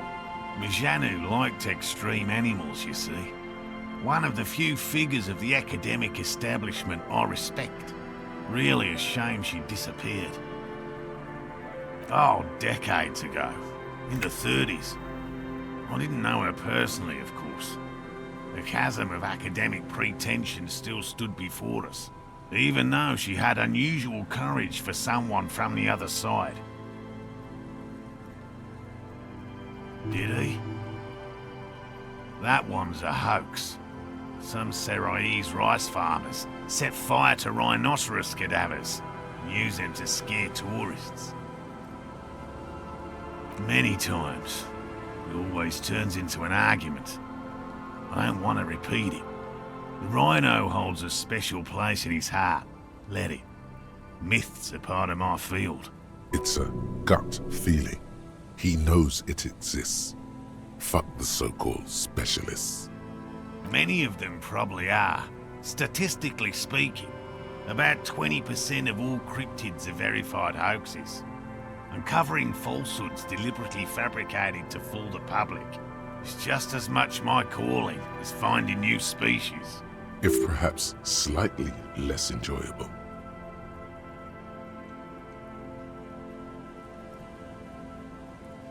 I doubt that. Once confirmed a hoax, so-called sightings of the rhino stopped. Was there anything else? No offense, officer, but I'm not much of a pedagogue. I don't know what I would have done if Lena hadn't persuaded me to go back to field research. You should ask her if you want interesting stories. Me? I'm not a people person, unless you haven't noticed. And I don't make a good lecturer. My strength lies in field work and persistence. By all means. By woman, you mean my wife, I assume? I will return to her, but I can't leave before we finish with these traps. My wife understands that just as well as anyone. Come on, Morale. We've been soaking out here for days. It's time to go back. And leave the traps? Absolutely not. I won't let Lena down. Come on, she wants us back. I'm soaked up to my nuts over here. We'll both catch reed crabs if we don't dry out soon. Won't let Lena down? Sounds like the cryptozoologist's wife shares a special connection to the Phasmid somehow.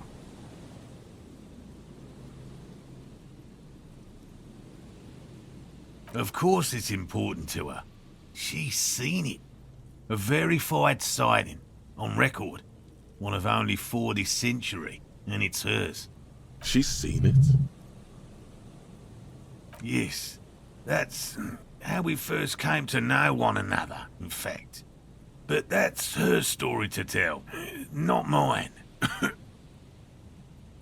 Suffice to say, it's long been our dream to find proof of the Insulindian Phasmid together. I can't abandon course now. Give up after we've come so far? Not a chance. He's dead set on this. I could go for some trap setting. I didn't expect you to take such an interest in our work here, officer.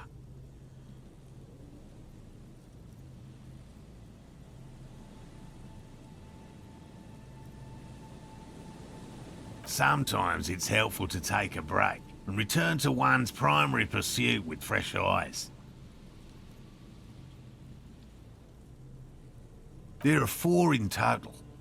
One is to the south, on this little peninsula, by the boathouses there. It's very near. Another we set in Land's End, to the northeast. It's behind a small sand dune there, on your way to the old radio tower, after the church. The third is set near the canal, where you crossed, by a concrete slab. A big thicket of reeds going up the slope, and among them,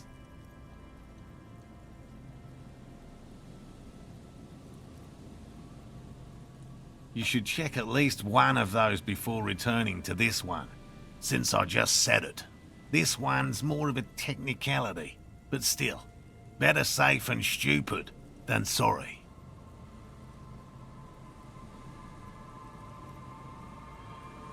Be careful where you tread in the reeds. Some less conscientious researchers may have left their traps out there, armed, hidden. Bring it to me at once. Just make sure the trap is closed tight. He's not comfortable with the possibility that you'll claim the find, but he's lying about this even to himself. That's highly unlikely, officer.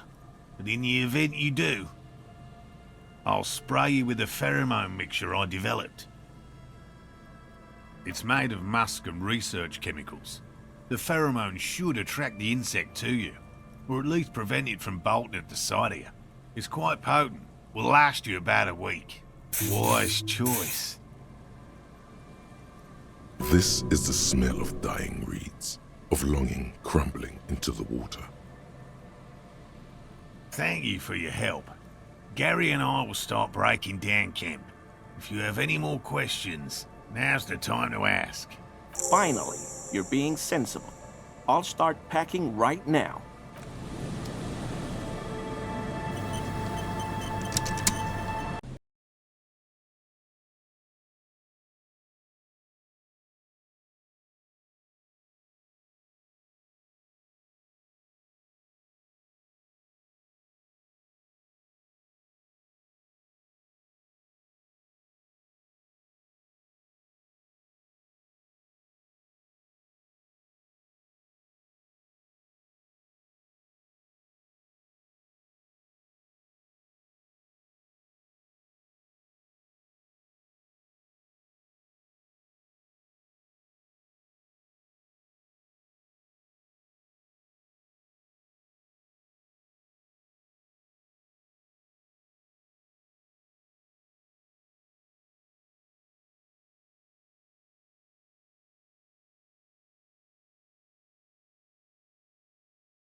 some secret concealed in the night's warmthless robe. The wind picks up here, near the cape's end, surrounding the narrow strip of land from 3 cardinal directions. It's cold for this time of year.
An old door, worn by elements, guards the depot. The wind has blown a sand dune in front of it. The door hasn't been opened in a long while. You see a handle. You rattle the handle a bit, then push on the door with all your weight. It does not budge. Not only is it locked, it's also jammed shut. You can't. This door cannot be opened, ever. At least you can think about opening it, about doors in general. They are, after all, fundamental to your life. Perhaps something useful would come from this.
old monuments.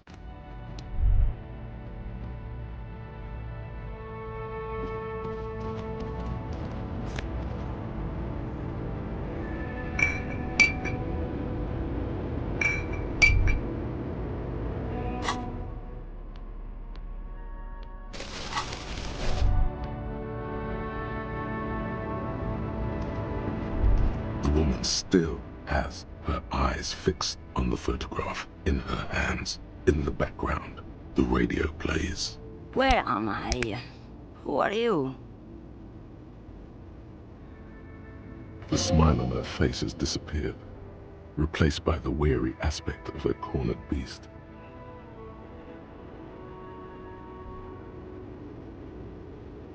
Never mind. I remember now. I'm still stuck in that traffic jam in the 50s. The men have the small jaws and everything is made out of plastic. Why do you need plastic when you can make the world out of amber? Back in Mecca, during the time of the revolution, the sidewalks and cafes are filled with young people. I was on my way to see a new Boyadero picture starring Gabriel Buendero. Until you came along, that is. This is Gabriel Buendero. A strikingly handsome man looks straight at you, his head crowned with a wide brim hat. His hair is dark as an oil slick, and his jaw the most perfectly chiseled thing you've ever seen. He was the biggest star of his day. Girls used to faint in the aisles of cinema whenever he came on the screen, and schoolboys used to memorize all his lines. In all likelihood, it's a world that's only ever existed in her mind. Someone was. They are someone's memories, boy. What difference does it make if it's me or not? They are beautiful. That is all that matters. Beautiful and true. And they will win. They're coming for this, you know? All of this. All of what? The world. The present. She seems to derive some bitter pleasure from this strange thought, as if the past will one day wipe the present away, like a tidal wave approaching. I wasn't dreaming. I was there, Loman. It was early spring, and the man behind the black sun had just come out. The posters were 20 meters tall. Everything was golden. While you, people, were tearing each other apart over your petty little revolution, in Methk, it was a golden age. The Republic of Mesk is a massive confederation on the Isola of Muindi, the world's largest state by territory. It's a petro-state, a constitutional monarchy, and, as of recently, an outcast due to its tilt to the far right. Why not, Harife? It's not like I have anything better to do in this hellhole. Diamonds.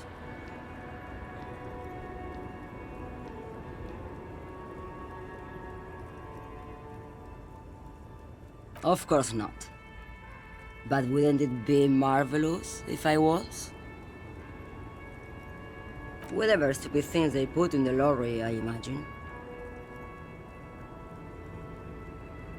I quit concerning myself with that a long time ago. Besides, I don't drive the lorry for the cargo, if you know what I mean. Then it's contraband, Loman. What? Do you want to take an old woman in? Be my guest. Lock me away like Bad Hand Hermenegildo.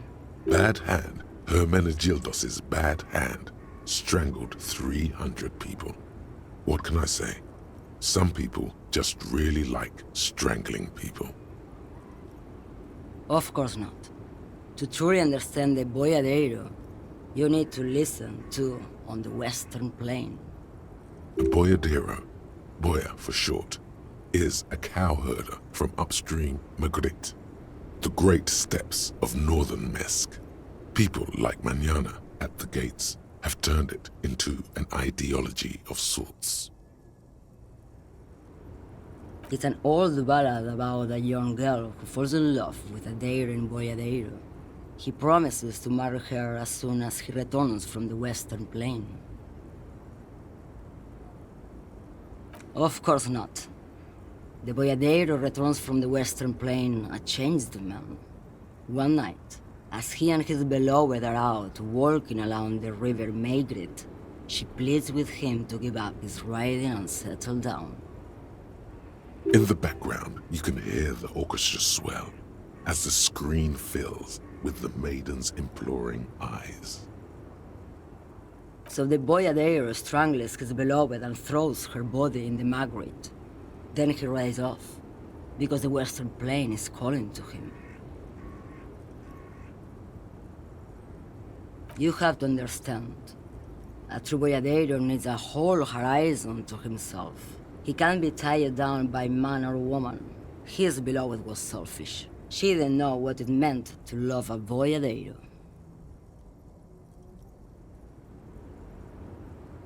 What do you mean?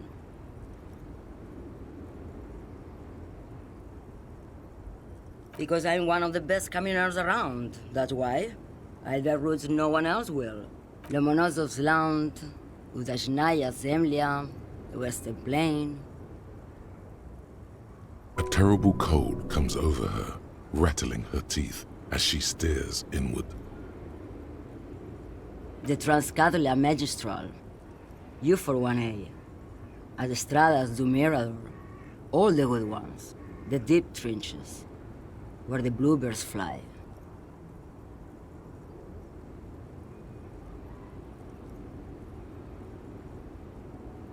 You're right, Lowman. I'm the one who should take my health more seriously. Thank you for looking out for me. A correct appraisal. You're quite shabby. Is that all you woke me up to say?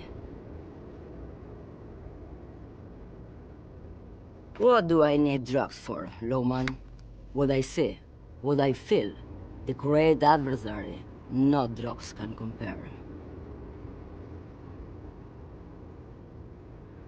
If you don't know, Maybe if she thought you're corrupt.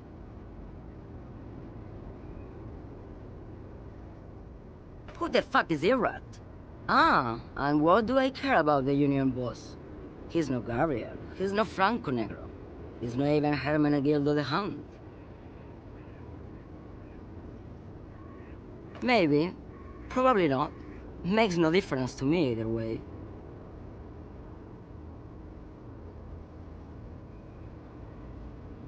Just this month, I made half a dozen trips from Saramiriza to Grad, the U41A. What do you think they take from Saramiriza to Grad, Lowman? It's diamonds, Lowman, obviously.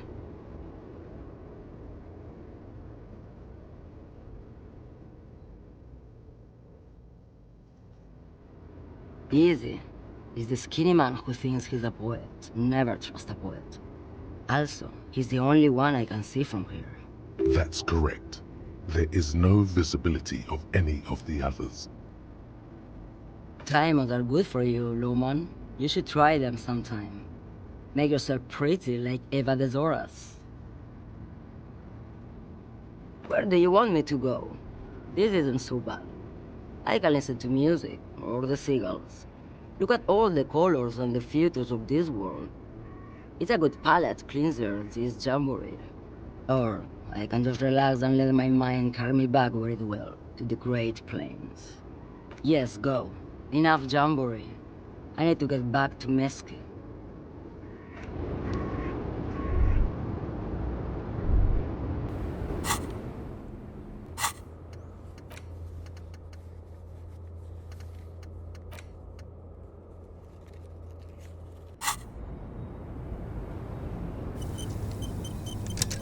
The woman is still hunched over the rake. Huh? What is it? What do you want?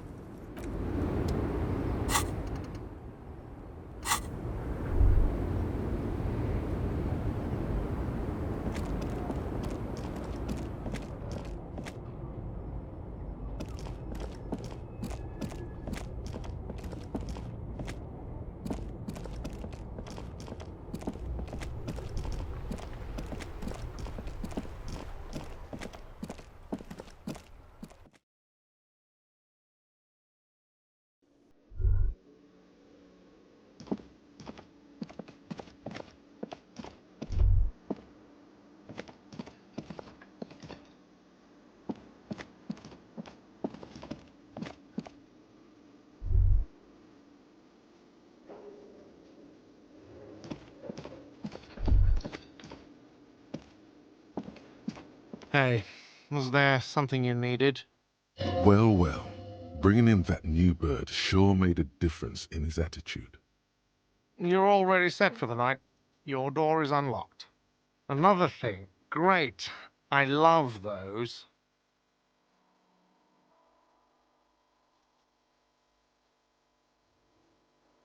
Yes?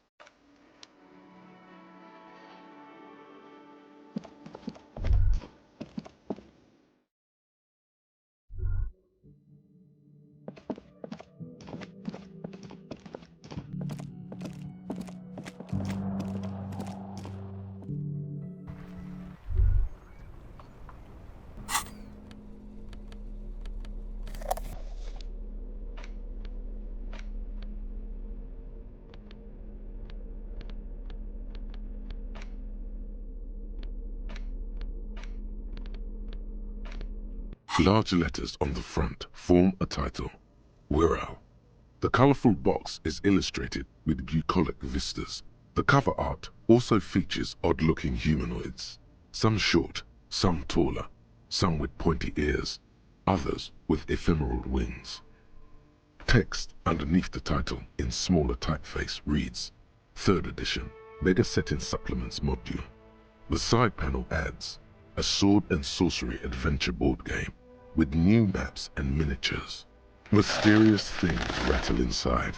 What could they be? Dice? Plastic miniatures? A fantastical alternate world full of magic and wonder? None of that witless man from Hyundai fascist dross, hidden behind faux realistic allegory. Wirral is no cliché-ridden apologia for colonial violence. Wirral is pure imagination. It's not. It's for pansies. The man from Hyundai is way more awesome. A blurb on the back reads, tired of the tedium and toil of modern life? Escape to Wirral. Leave behind e-solas and nations with their petty squabbles. Discard electricity, magnets, and boring technological widgets. Succumb to a world of high pasternal fantastique. Unleash your imagination and create an adventure of endless possibilities.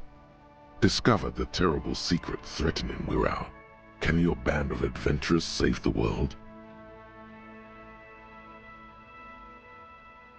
Exactly. That's the spirit.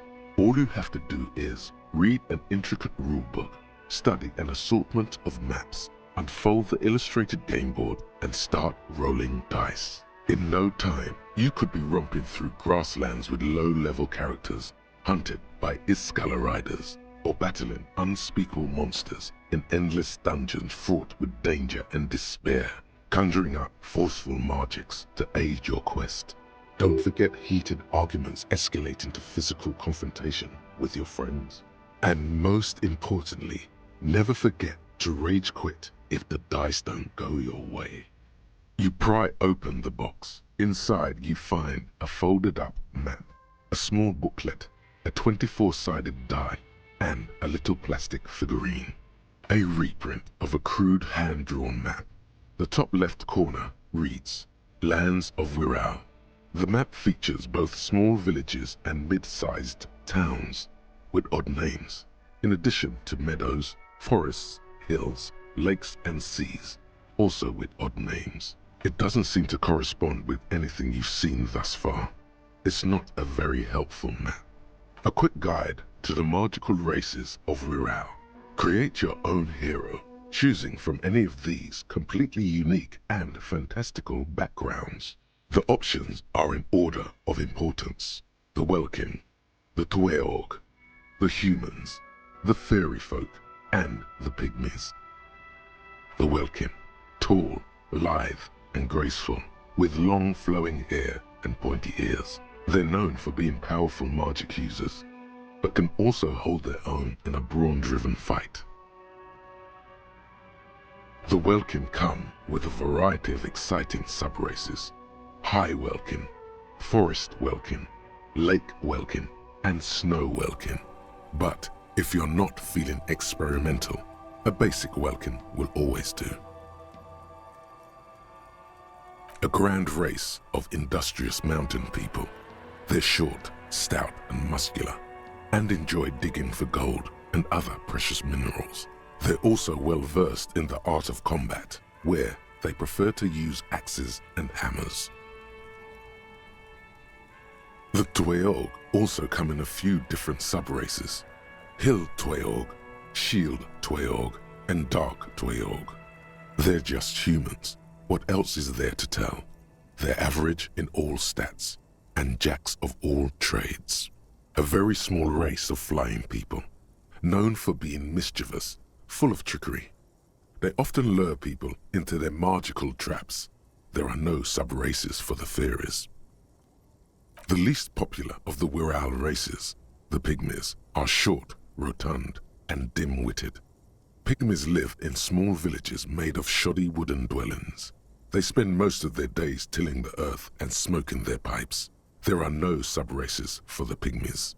It's made from some sort of wood and has been decorated with peculiar plant motifs. You don't know much about dice, but this one looks pretty damn fancy. You place the die into your pocket. It's always good to have luck on your side. You see a man in ragged clothes wearing a lopsided hat and wielding some sort of a firearm. A leftist revolutionary, a communard. He looks lost, a stranger in a strange land. Most likely, he was just stuck in the wrong box on accident. You pick the figurine up by the base to meet your gaze. The little plastic man stares back at you, his face contorted into a disturbing shout. Then you pocket it. A colorful box with the title, "We're..."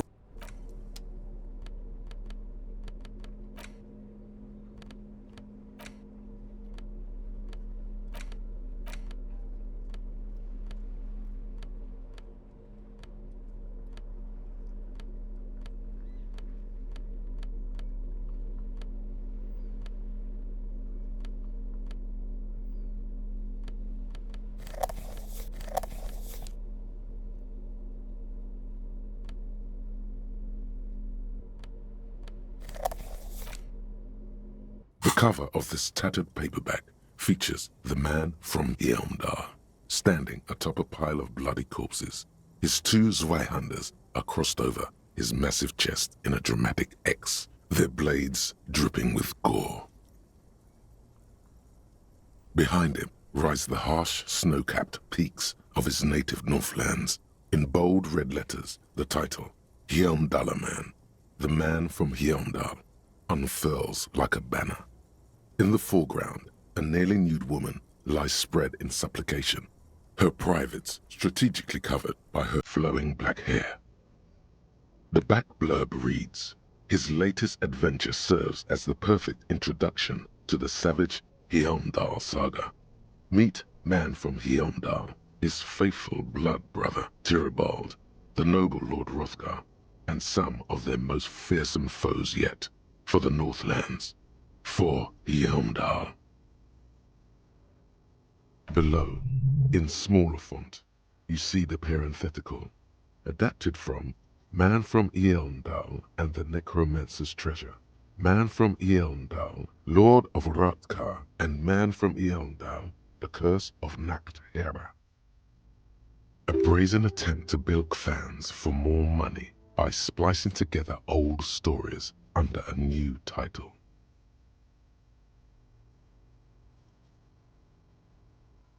Their main concern is the continuation of the franchise, not making literary history.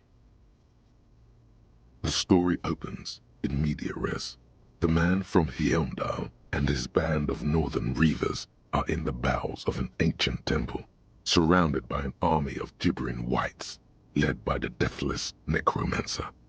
One by one, the brave Northmen fall to the relentless crush of undead, only to join their number as reanimated corpses.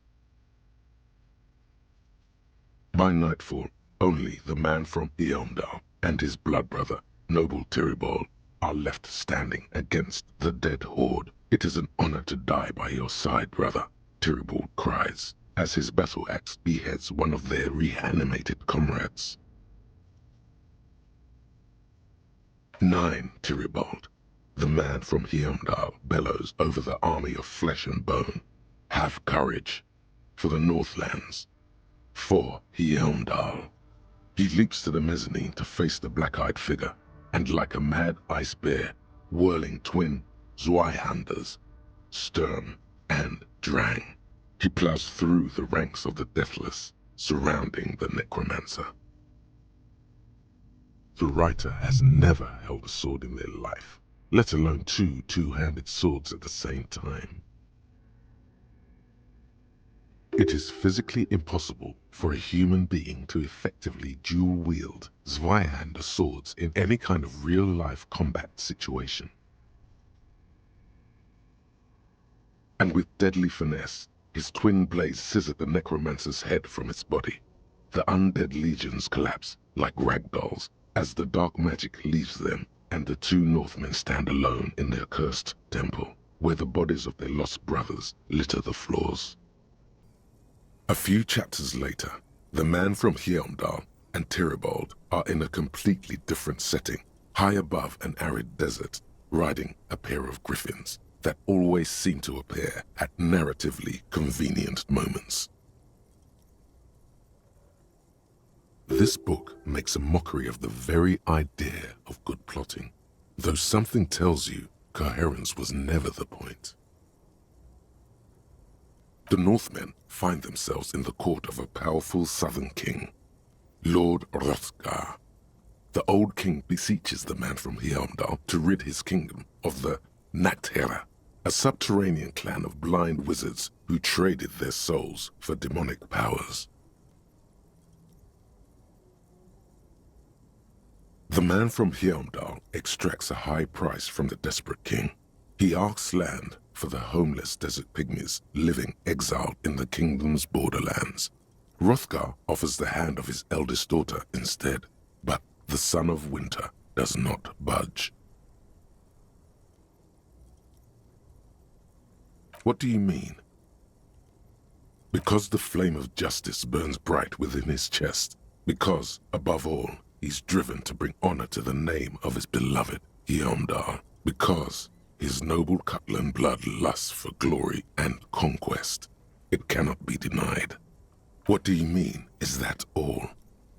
He is the man from Hjelmdal, forged in the fury of battle. Death was his sire, and blood his dam. He had but 14 winters when he left his frigid homelands in Cutla to seek glory and honor. That is his character. He doesn't even have a real name. What is inside this man? Or is muscle and bone all he is? Hey, nothing wrong with muscle and bone. The point is, why should you care about this character? Does he have any inner conflicts?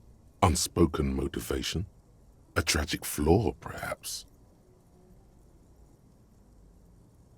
He is the wildest man alive. The only mortal strong enough to wield the twin Zweihanders, Sturm and Drang, whose names mean storm and... What are you, a book critic? Enough. You're ruining the pacing of the story. Now where did you leave off? Ah yes. What pacing? You skip past a section detailing an elaborate banquet with many toasts, as well as the long and perilous journey from Hrothgar's keep to the ancient forest of Yesdar, where our heroes infiltrate the Nachtherra's dire hall. In the center of the great hall stands a blood altar on which a pair of Nachtherra are disemboweling a shrieking peasant, an unholy rite that empowers the Nachtherra forbidden magic. As the vile ceremony ends, the sound of steel unsheathing draws the Nachtherra's attention to a pair of cloaked figures standing in the doorway. Swiftly, the visitors toss off their cloaks and unsheathe glimmering northern steel. It's the man from Hjelmdal and his valiant blood brother, Tyribald. In an instant, the Nachtherra summon a horde of gibbering orcanoids who rush our heroes. The hall fills with the clang of blades and the screams of the dying as the floor goes slick with steaming orcanoid viscera. fuck's sake. When the din of battle settles, only the man from Hyamdal and Tirabol remain standing. Exhausted and dripping with the entrails of their foes, the two Northmen confront the foul Naktera. The man from Hyamdal's soda-like blue eyes fill with indescribable fury. For the Northlands, he cries, rushing headlong into a desperate melee. He probably is, but you can't be sure, cause this one ends in a cliffhanger and a footnote saying, to be continued in Hyamdalaman at the gates of tomorrow. Coming soon to your local bookstore. Considering the sheer amount of different Hyamdalaman books out there, it's very unlikely you're ever gonna find the sequel. The man from Hyamdal stares at you on the cover, his face fixed in grim resolve.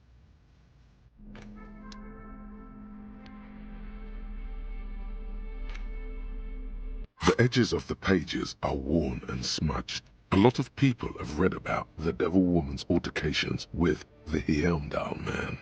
The jacket copy proclaims, "Man from Hyamdal returns in his most exciting adventure yet.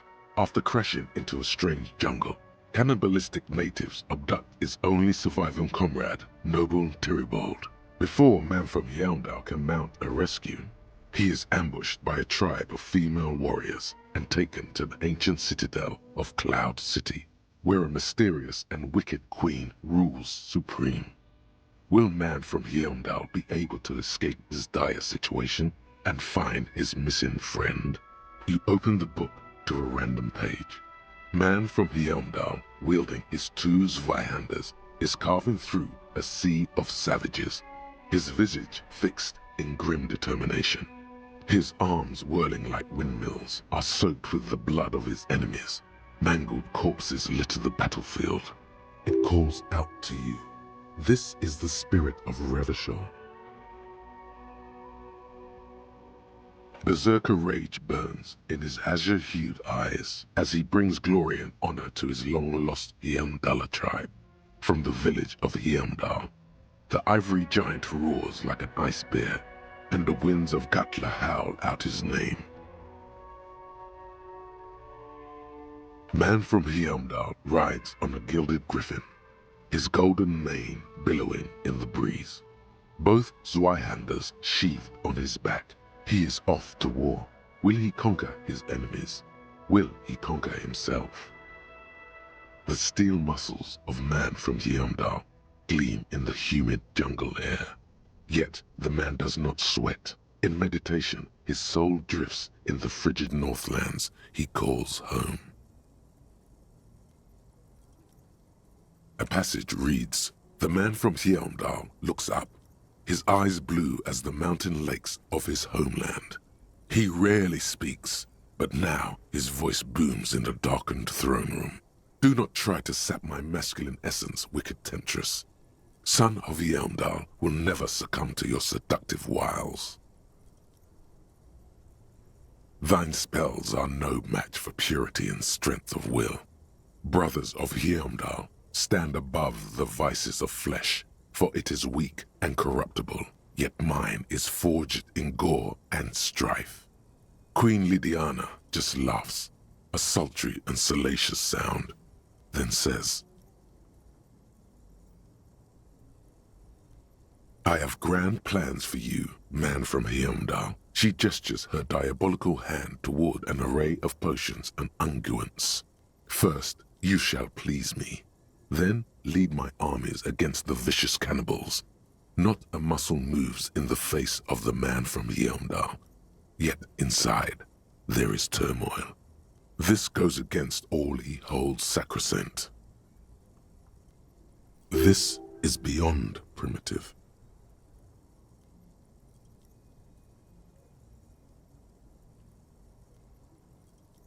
What do you even know about literature?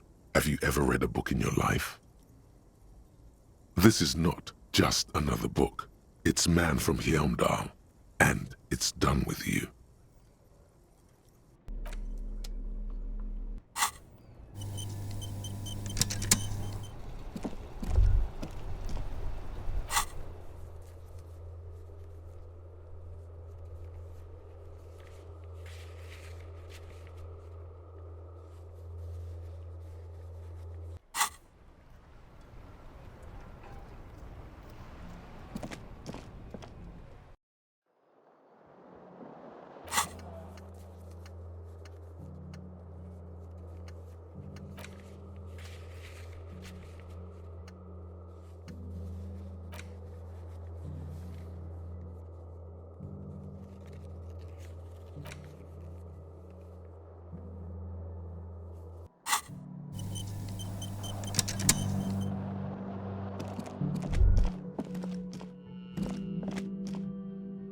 lieutenant's door is closed.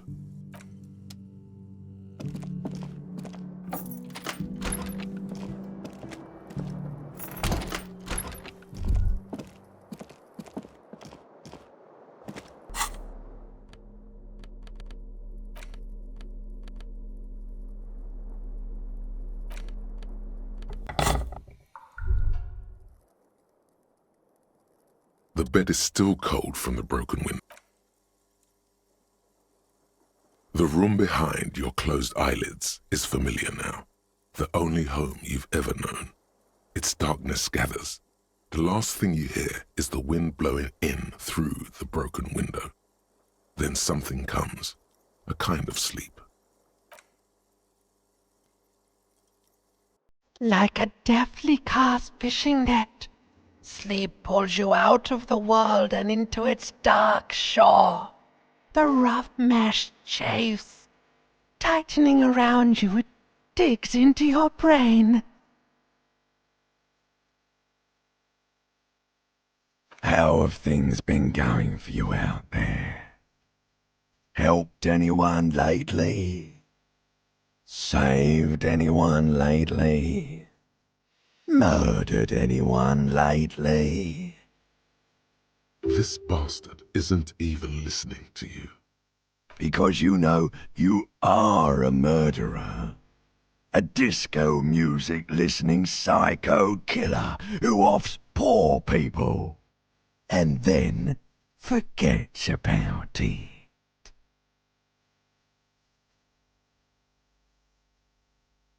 Hear that? You are naive to think he's afraid of his bloodied hands. Soul brother. Oh no, I see inside his amygdala and his hippocampus. The thing he's really scared of is much, much worse than that. Don't tell him, sister. It's too bad. We're trying to help you. All these processes, these tortures, voices and tremors are all just distractions, flares and countermeasures to keep you from the last dream. The worst of them all. The last dream will be total annihilation. Cinders peeling off the fuselage. We won't be there to help you anymore, Harry. We will be dormant. You will be naked and alone. In hell, an ancient sadness, brother. 10,000 years later, in front of the video rental, there is a warm breath on your face again. Everything is okay again. Everything is so okay. Your eyelids flutter open for a moment. When you close them again, you sense the light of the room around you. You're back. In 2 seconds, the alarm will ring. The last thought in your head before waking is, maybe you shouldn't have seen that stained glass window in the church.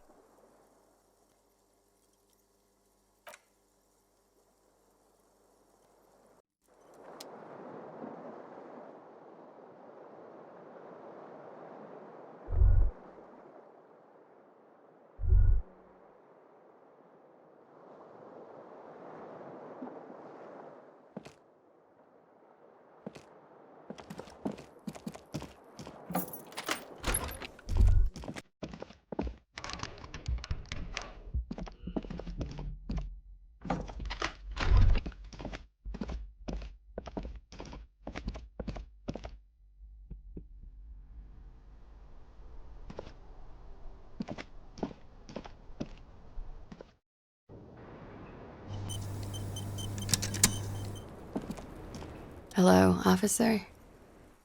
What brings you up here again? Oh.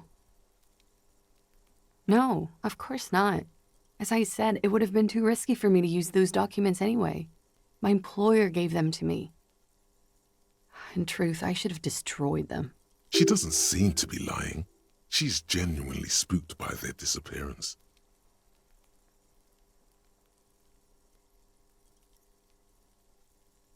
Thank you, but actually, now that I think about it, you mentioned seawater. I was worried I'd been too careless with the latch mechanism.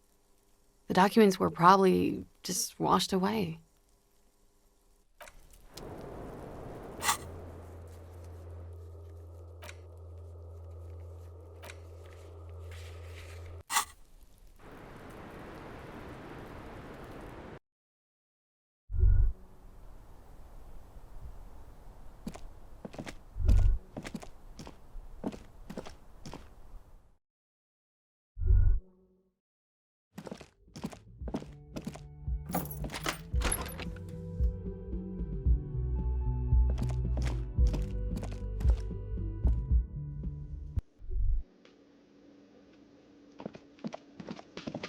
Yes?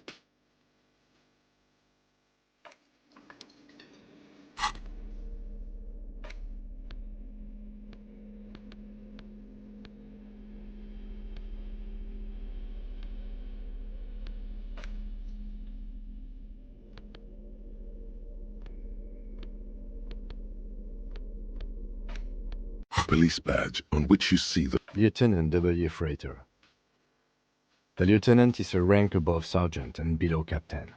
It's the highest rank in the RCM that still does field work. I am a lieutenant. The title of Freighter is added to your rank when you decline a promotion to a higher rank. In your case, captain. You have declined twice, thus you're W. Freighter. There are many reasons one would do this. The rank above you in your precinct's decomptage might be taken, or sometimes promoted officers do not want to replace their superiors, out of respect. And sometimes they just prefer the type of police work available to their current rank, in your case, lieutenant. Decomptage is the hierarchical system employed by the Revachol citizens' militia. It means counting down to twos. The countdown is modeled after the dual leadership system employed by the left during the revolution, which in turn was developed by last century experimental psychologists in the University of Königstein. The lowest rank is junior officer, usually teenagers. Then there are the patrol officers, then sergeants, lieutenants, then a captain. That's basically it, except for a few kings. Kings like satellite officers and the additionally a freighter rank I already explained. The long and short of it is, you're his superior.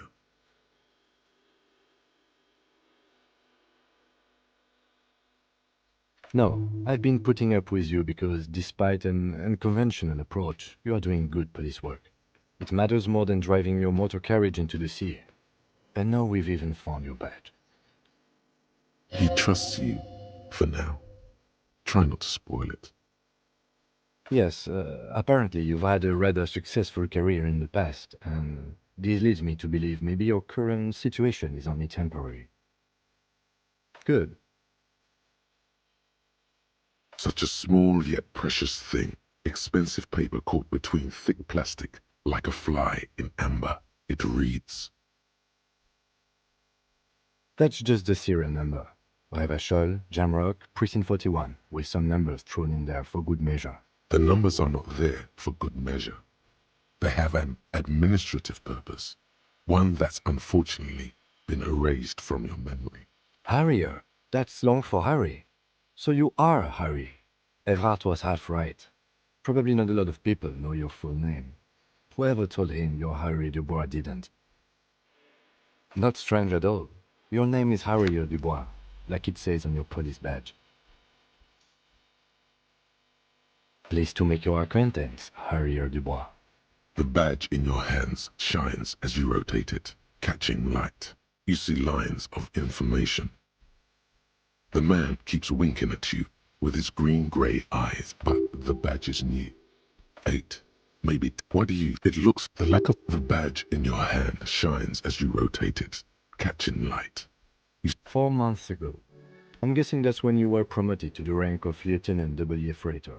A new badge usually comes with a new rank. You seem to have been doing well then.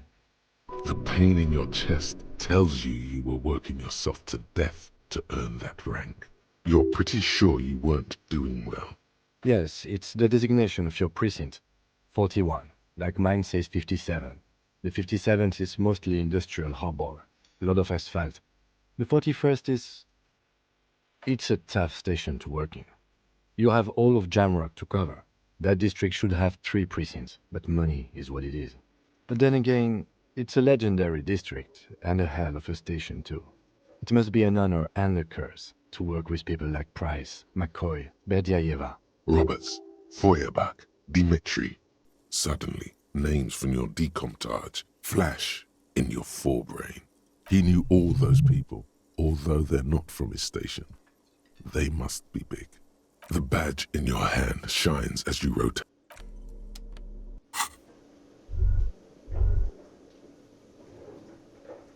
Boy, am I ever so grateful to you, officer. But I'm not the only one who wants to thank you.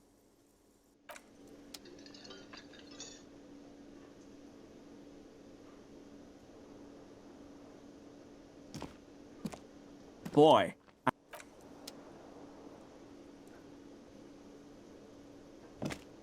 Oh, sweetie, I don't even know how to thank you for finding my husband and helping him out. I hope we haven't been too much trouble for you. Here, I want to give you a small token of my gratitude. It's a tie, Mexican origin. The pin is an antique, quite special. The little silvery knob holding the tie together feels warm in your hand. It's in the shape of an avian skull with 8 eyes. You could ask her about this when you get the time. It's probably a cryptid, but the phasmid, of course, is more important.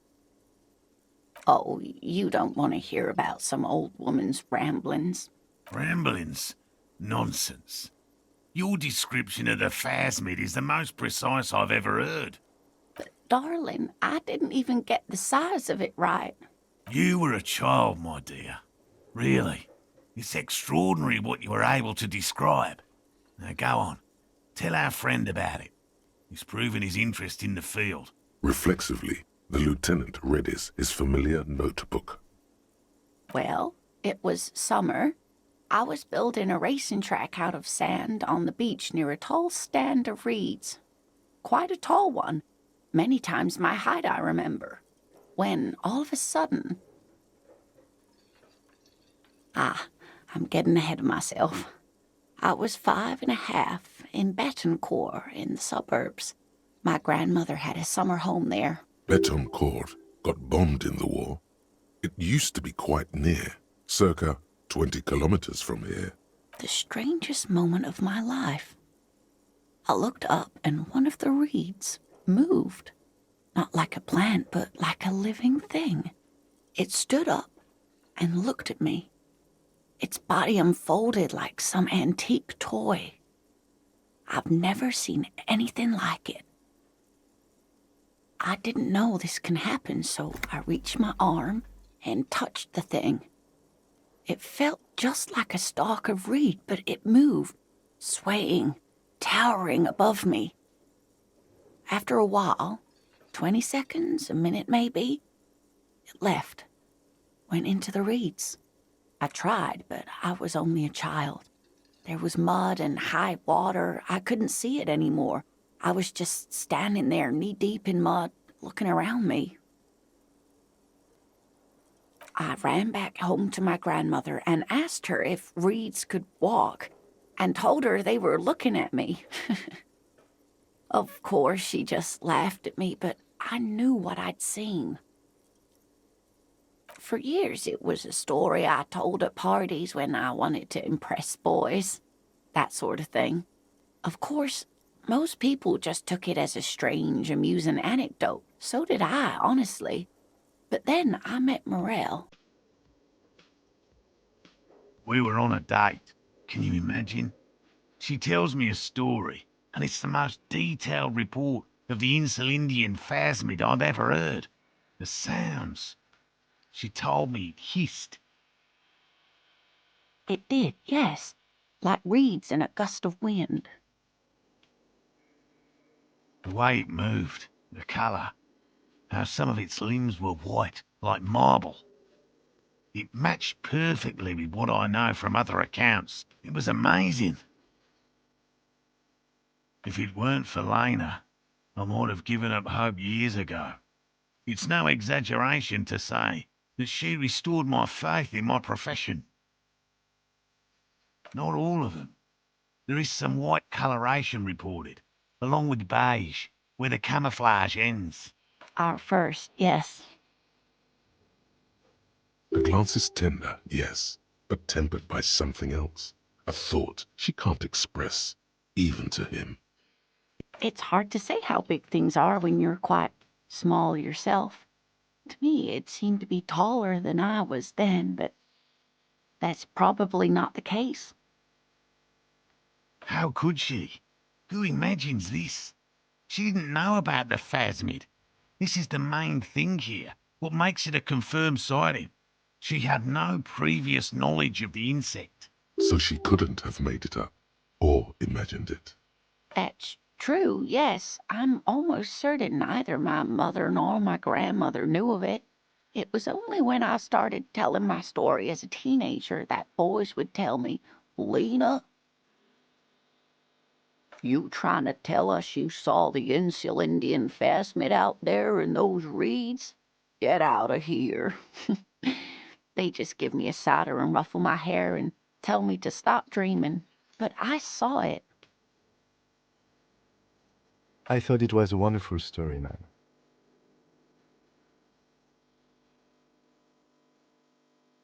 You're welcome, sweetie. I do appreciate the chance to relive it whenever I get one. It was just such an impossibly sunshiny day. So warm. And she could get up and walk right into the reeds on her own, into the mud, anywhere.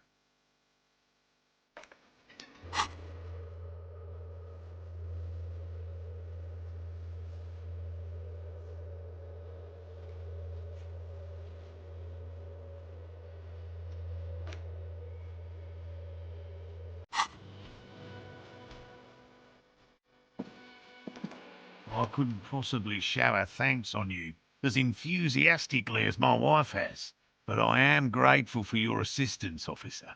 He tries to play it cool, remain professorial, but inside, this man is itching for some news on those traps. Good. Okay. And? Completely empty? No locusts? No phasmid either? That's not ideal, but... It just means the Insulindian phasmid is even more clever than we thought. She's engaging in a well-known self-deception called motivated reasoning. You should correct them. Of course, more clever. Yes, the Phantasmadeia picked off the locusts and escaped. This is good news, though we'll have to reconsider the design of the traps, make them more secure. Another trip to the reeds.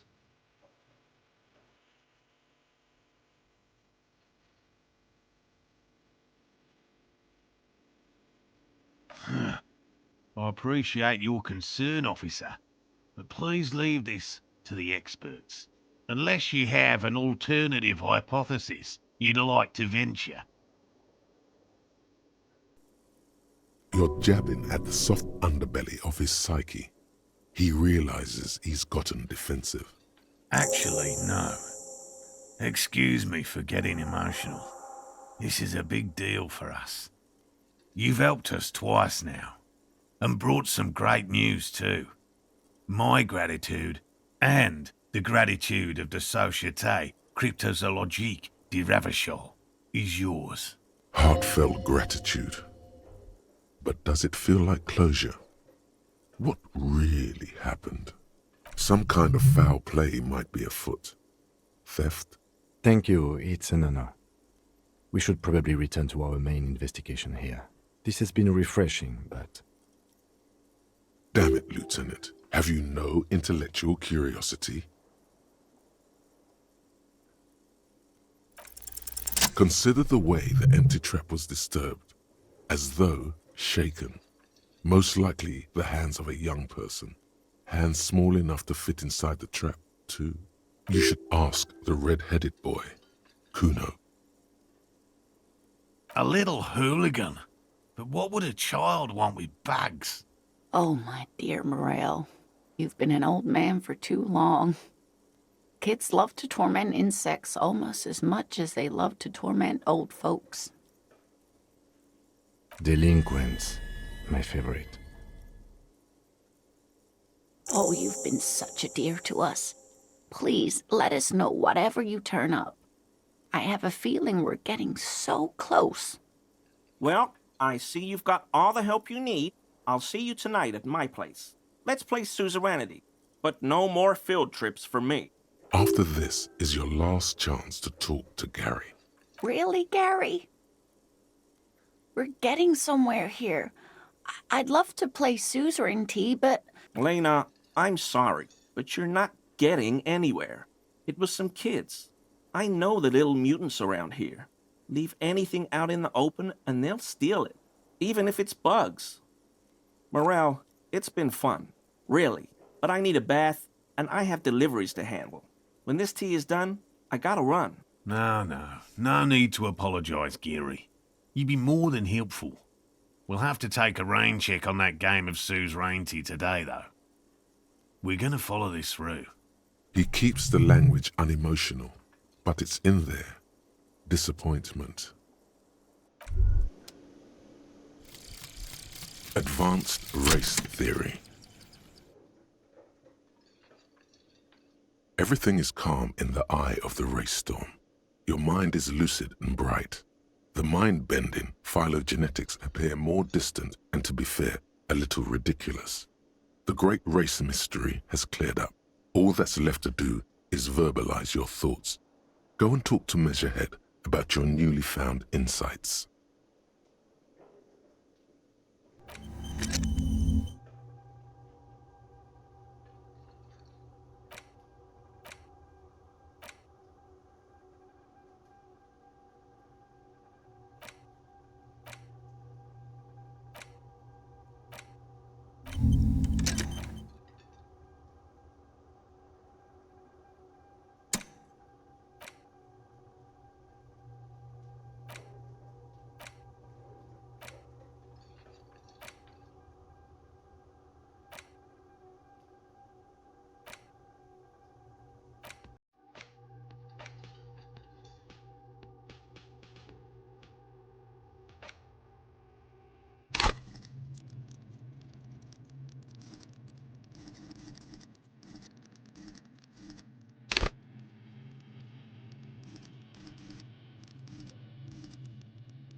Again? I can't believe this shit.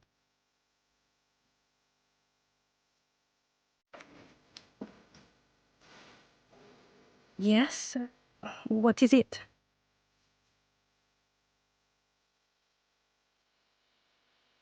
That was pretty good, Harry.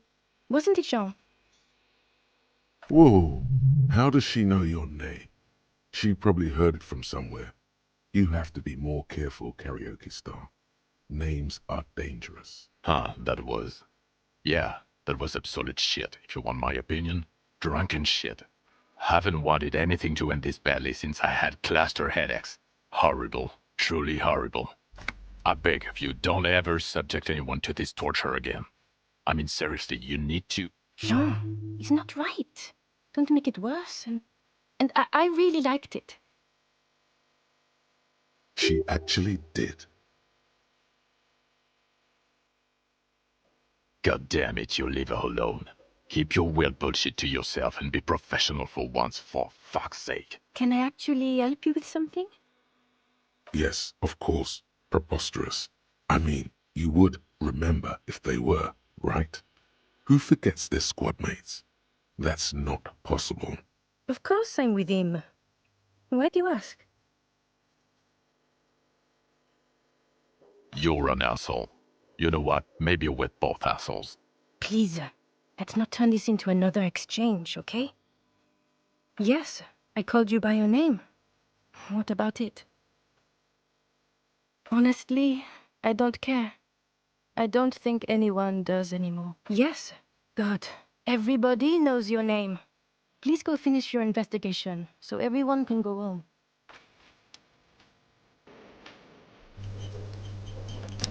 Very generous of you to help us out, officer. I'm sure glad to be back from that little excursion. Yellow man. I mean, officer. Not many Sealites here, or anywhere, other than Sale. I meant no offense, truly.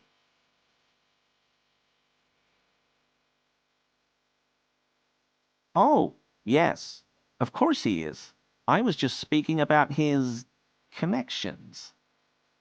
Let's change the subject, okay?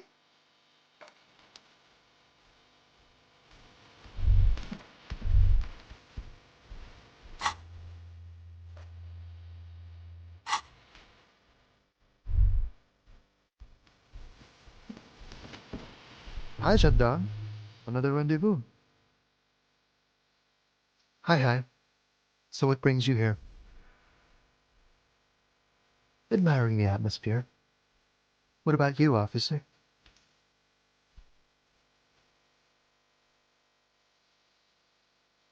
Well, here's to you.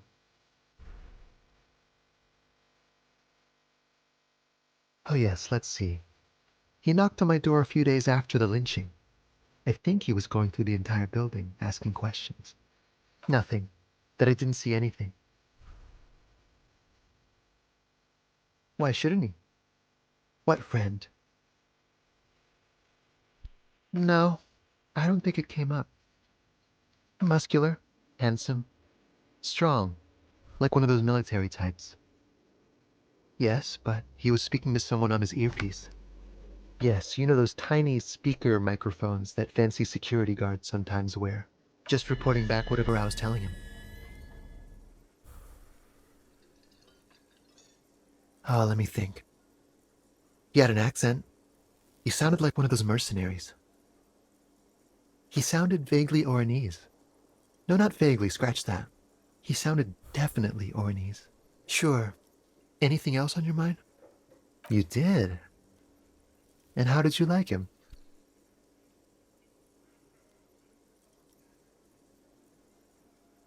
Ah, shoot. Why not? A visitor from the first world. He's not like you and me, gendarme. He can always return to his opportunities in Occident, sur la clé.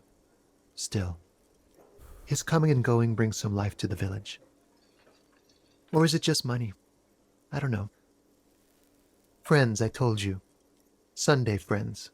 Friends who like to get together from time to time. That he won't be there when times get tough, I guess. It is. On Sundays. He has keys. And he likes the view. To the sea, I mean. What about me, gendarme? Bye-bye, gendarme. Aces low.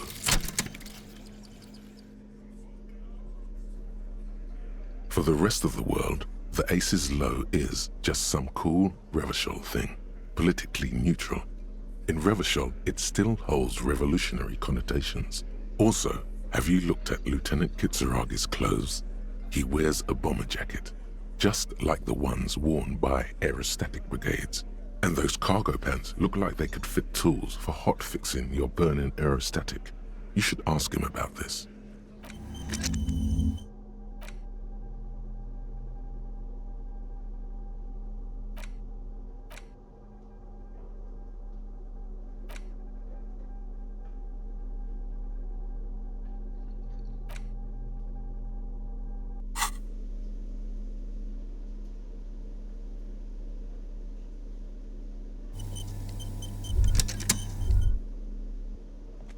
Yes?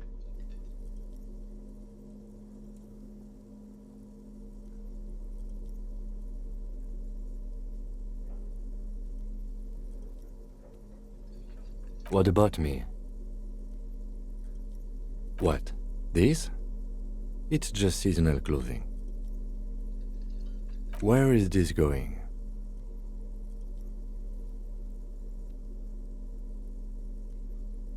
Interesting. I think it's called a brain. It's no mere brain.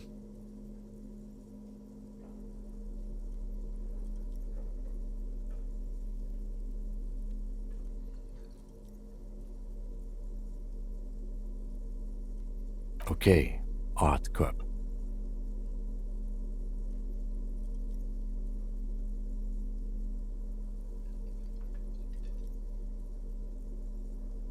I do not harbor a sentiment for revolutionary air brigades in particular. Okay, I wanted to become an aerostatic pilot. Then I turned 10 and realized we no longer have an air force.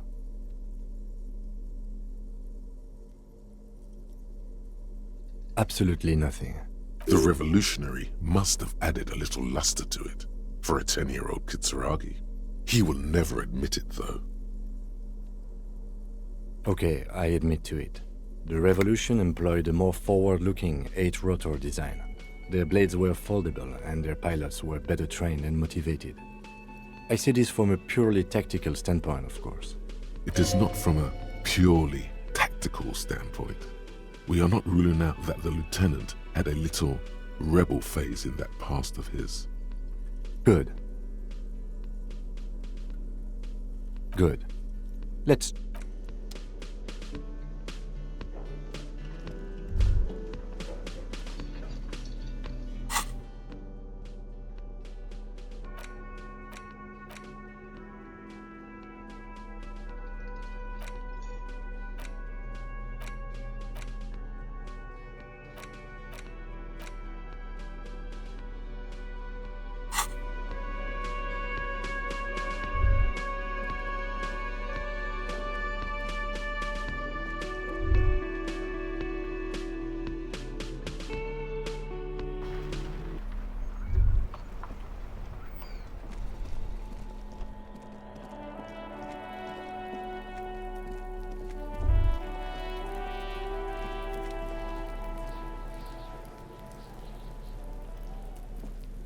Fuck does Kuno care? No, Kuno doesn't give a fuck about bugs. So he knows locusts are bugs. Oh my god, I told you that shit is lame! Shut up, C. Now they're gonna take you to lame prison! She sounds like she's about to cry, out of disappointment at Kuno's newfound lameness. Deny everything, Kuno. You need to lawyer up. Kuno's not gonna say anything without his lawyer present. There's definitely something going on here. Remember his pig's head shack? You should check it out. Kuno doesn't fucking...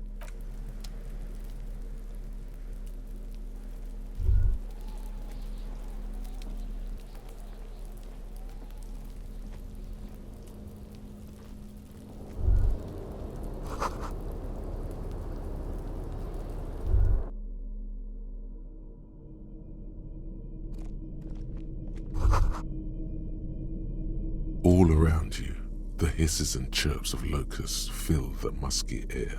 The earthen floor of the shack has been shaped into mounds of mud, dotted with little holes for windows. Like skyscrapers, spires of dirt and sand rising. Accommodations for their insectoid inhabitants. Well, detective, it appears you've solved the case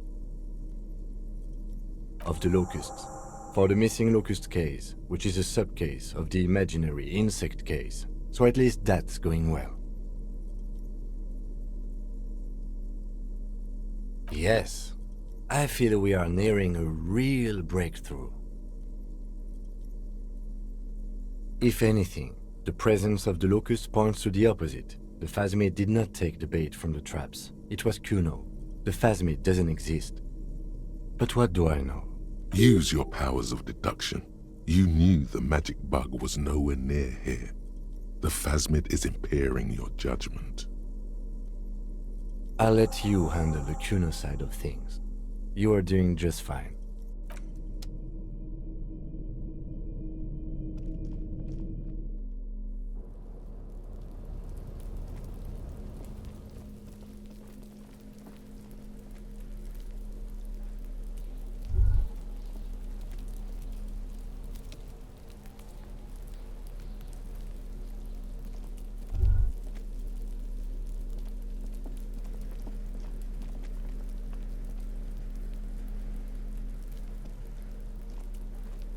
Fuck does Kuno care?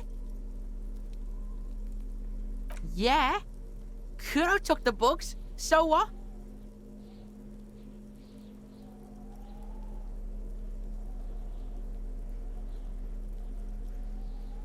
It's not Bugtown. It's the city of locusts. Locusts aren't just bug shit. They come out of the sky like a fucking shadow. Shit descends. Stop! You stop. It's like their fucking night. Locust City, Night City, City of Rage. There's a tug of war over the name of his fantastical city. It's almost too big for his imagination. The girl forces herself to watch again, the corners of her eyes twitching from discomfort.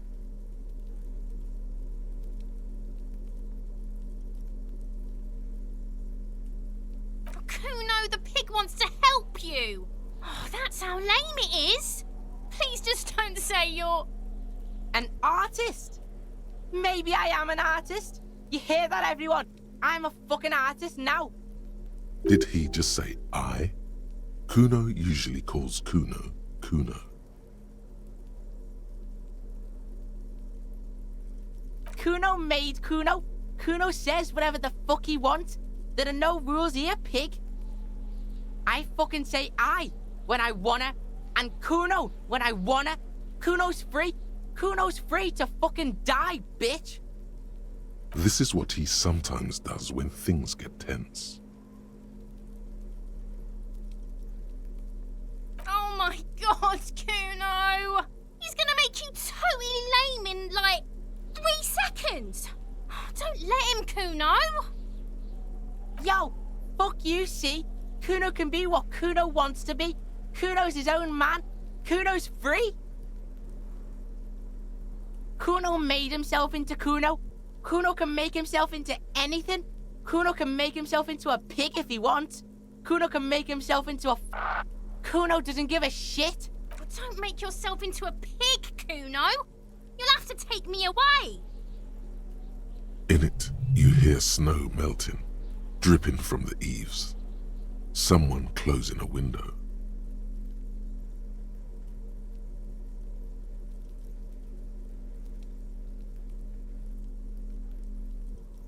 Without a word, she disappears entirely behind the fence. For once, the boy is lost for words. He turns completely red now, with splotches of white beginning to appear across his face. You got him. Now convince him to leave the cryptozoologist's traps alone.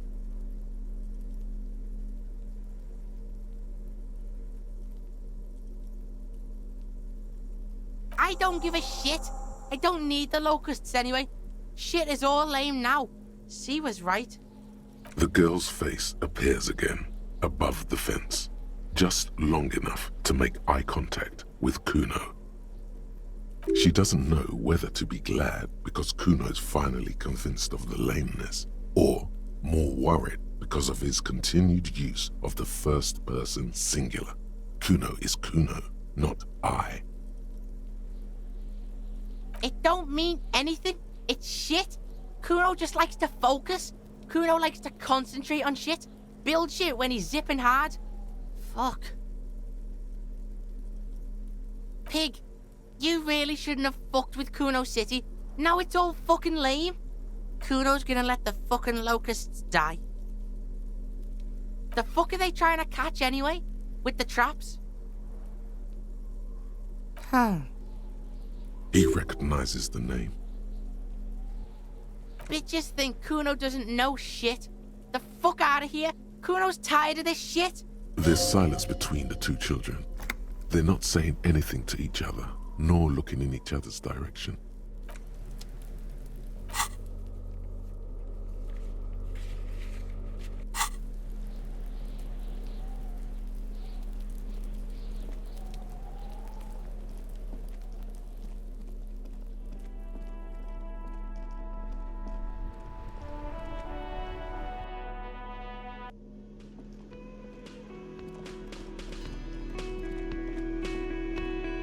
Oh, hello, sweet.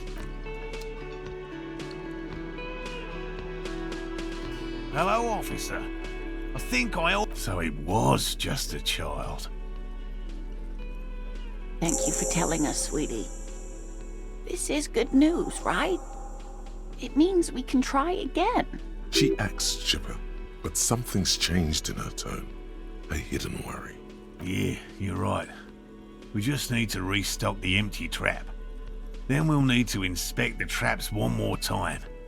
And then maybe we can.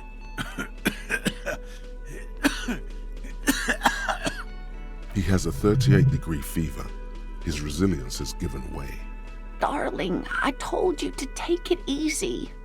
You're getting sick. Maybe it's time to go home. You're right, you're right. We can come back next season, when it's warmer.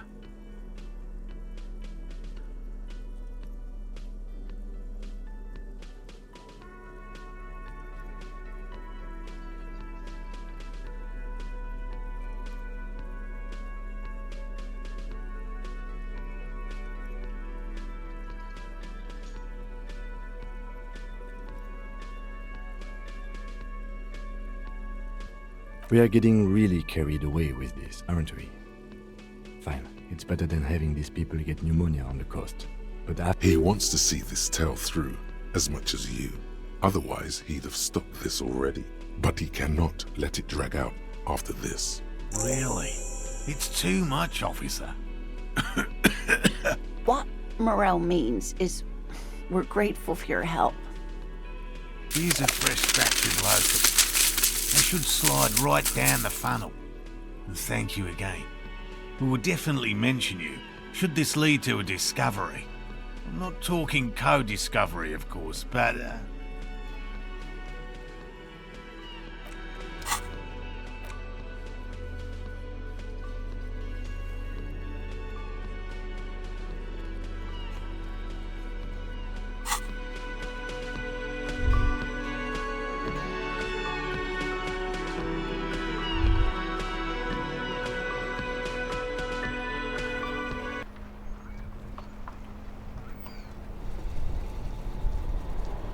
Still here, stuck in this damn jam, my man.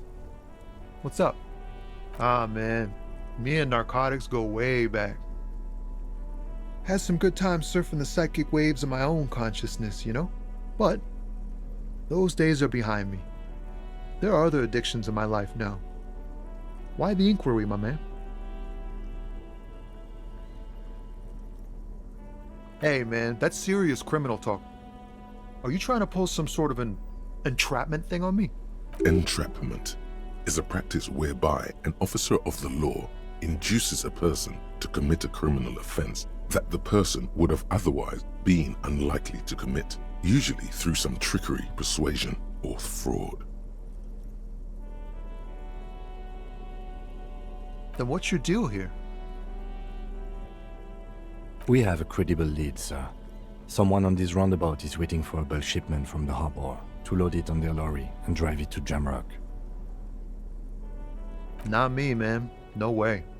I don't need any trouble. Shit's bad enough anyway. This jam's got folks up in arms, and I'm afraid it's headed toward a conflagration.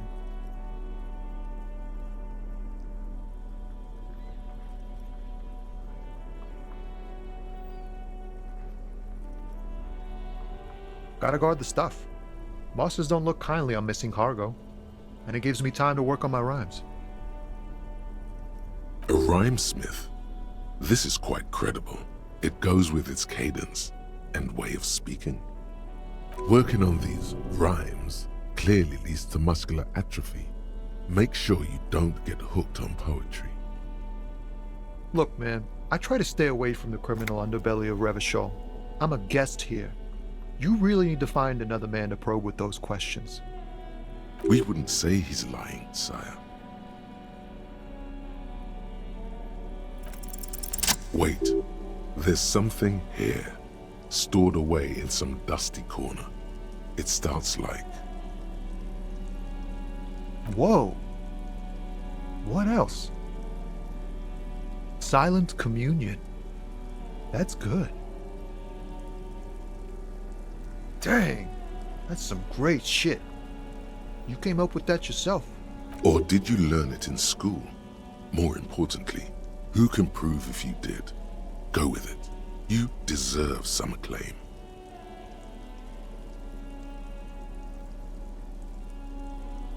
No matter. It's a fine stanza. You're not so bad after all. For a cop. They're more often in the fists than rhymes, see? Let alone honesty in verse.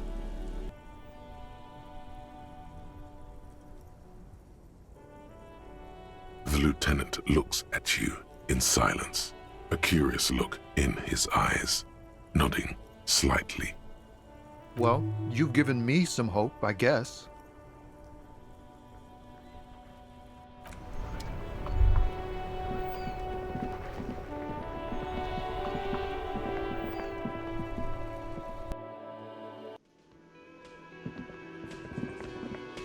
Hi again, gendarme. Bye-bye, gendarme.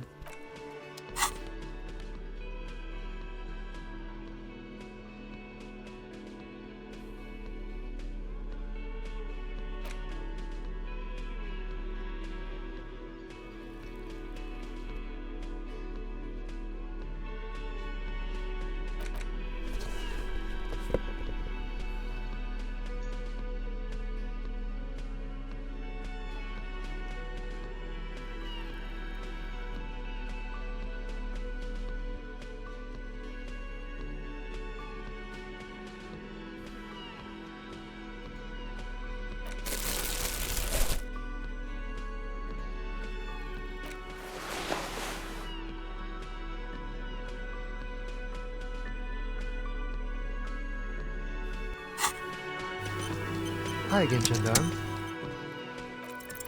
Could he be a member of the homosexual underground? Yes, this man is definitely one of the homos. I've seen them homos with my own eyes. Just pointing it out. We're not talking about some kind of cult with members here. You made it up. The homosexual underground? Why, yes I am, officer. Why? Do you want to investigate? Oh, it's a pleasure group. A Sub Rosa pleasure group congregating in cellars under the cover of night. Saturday night. Sometimes even Friday night. Or Thursday night. Sometimes the congregating doesn't even end. It carries on into our daily life. Oh, we're ambitious. We want to destroy the last vestiges of meaning, the last things people in Rebishol have to hold on to, the true symbols of security. The meaning of man and woman, mother and father, their marriage. Everything will be constantly shifting and moving under our rule. The future will belong to a circus of identities just spinning around, surreal and unreal. But do you also like the razzle-dazzle of gold? Do you like parties and discos and having fun under the vibrant lights of Saturday night? Because instead of the traditional family unit, we're going to have all this razzmatazz. And mysteries, of course, too. Mysteries of sexual nature, very esoteric.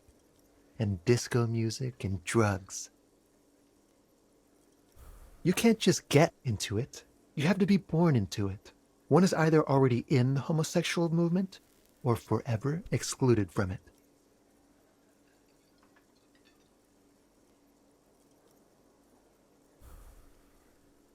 Beautiful. Beautiful. That's exactly what we're looking for. Who knows, maybe you were homosexual in the past. Maybe all of that has been repressed. I have to say that you do look like someone who might be part of the underground. You have that very distinctive, I can't understand what's going on here look.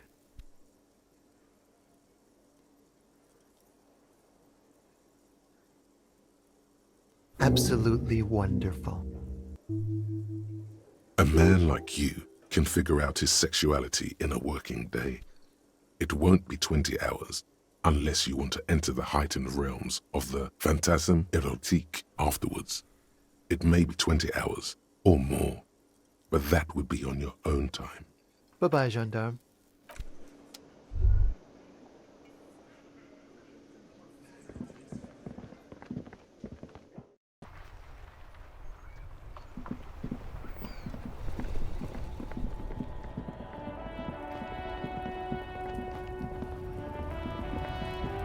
Hello, compatriot. You have something? Drugs? They're shit, man.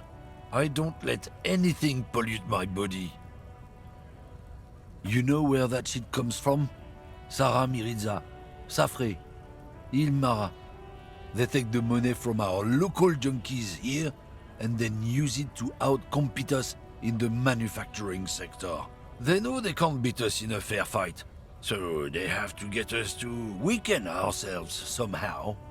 It's racial sabotage, racial economic sabotage.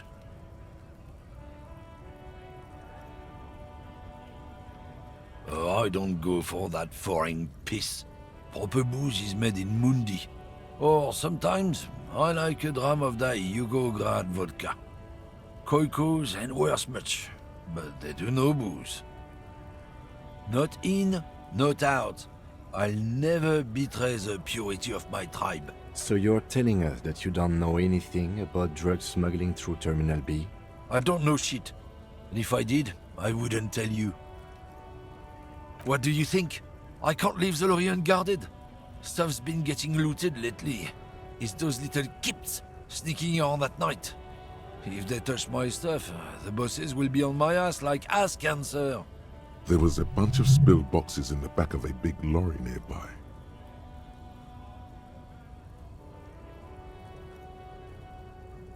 Yeah, I knew that guy. He was an honest driver who loved his country. We were having a good debate about genetics at the Wheeling in Rags when some kip boys smashed his lock and took damn near everything. Lost his fucking job over it. Since he left, I haven't had anyone to talk to. If they were getting drunk inside the Whirling in Rags, how could they know who broke into the lorry? What? Aren't we allowed to say that he's the kips who do all the stealing around here? That's not road to science, man. Isn't it obvious? Fucking Sealang, that beady-eyed South Samaran. His little side business is a scam. I wouldn't be surprised if he was peddling drugs as well. Sure, I'm sure. His tribe are natural liars. It's in their blood. No, it's Ruby running this ring, like Titus alluded to. But play along for now. Find out what everyone knows first. Sealing is your next lead. Guess so.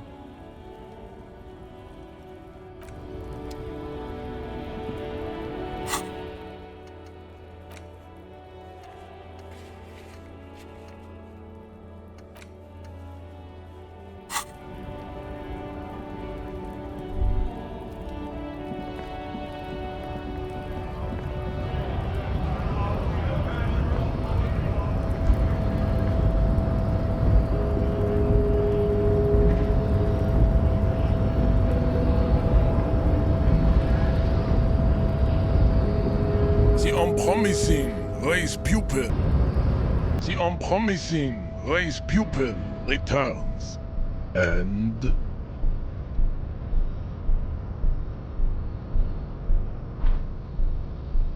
everyone can see that. It has little to do with the race enigma. Baby, don't be mean. Give him another chance. Anything for you, babe. Fascinating. The Revacholian degenerate shows signs of racial self-reflection. How did you accomplish this little feat?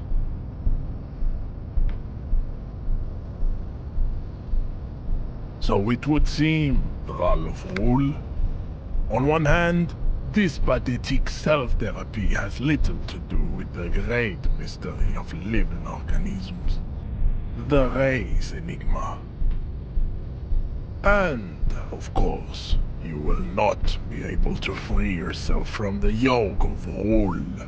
It is too late. It may be lethal to stop at this point, but still.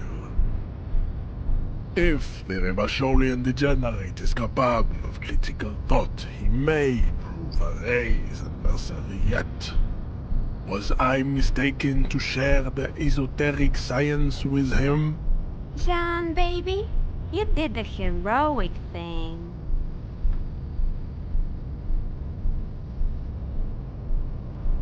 That is not possible.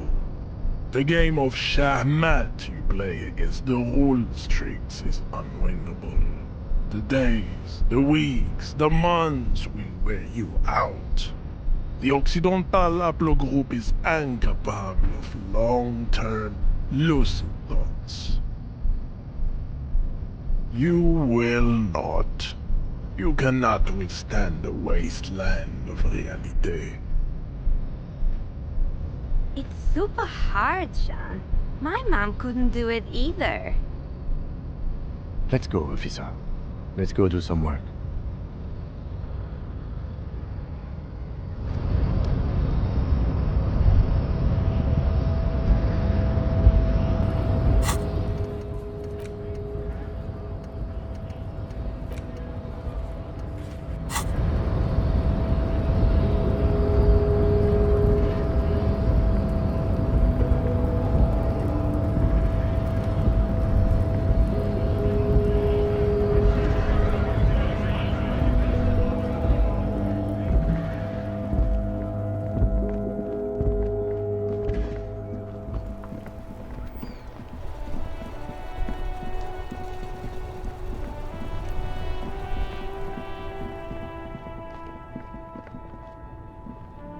Everything's still cool here, officer.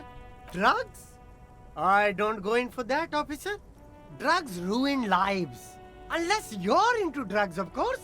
In which case, drugs are excellent. Mwah! Tasty, tasty drugs. That's very cool. A lot of the coolest detectives do drugs. Sadly, I don't have any drugs on sale. Or at my home, or on my person.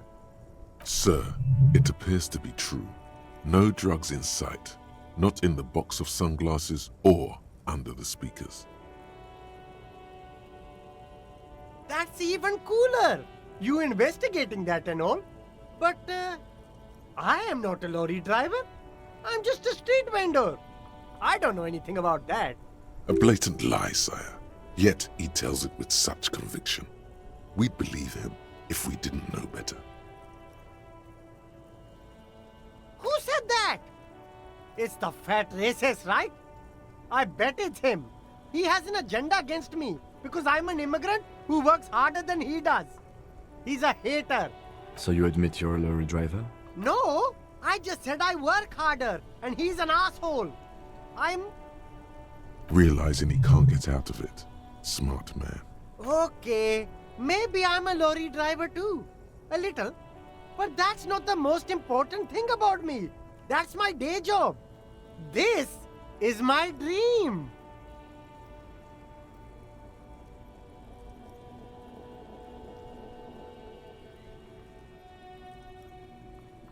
No! That's insane! It's the fat hater. He's been eyeing me for a week and he sent you here. Maybe he's the one, huh? Have you thought about that? Nothing. I told you. I'm not a dumb guy. I don't get involved with that crowd. And what crowd is that? Crowd? You know, the drug crowd? No, he wasn't talking about an abstract crowd. It was that crowd.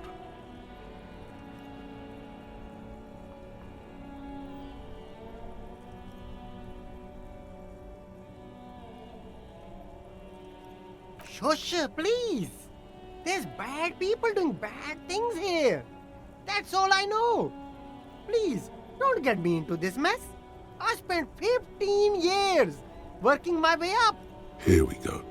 There's a tiny bit of truth on the table. Zoom in on it.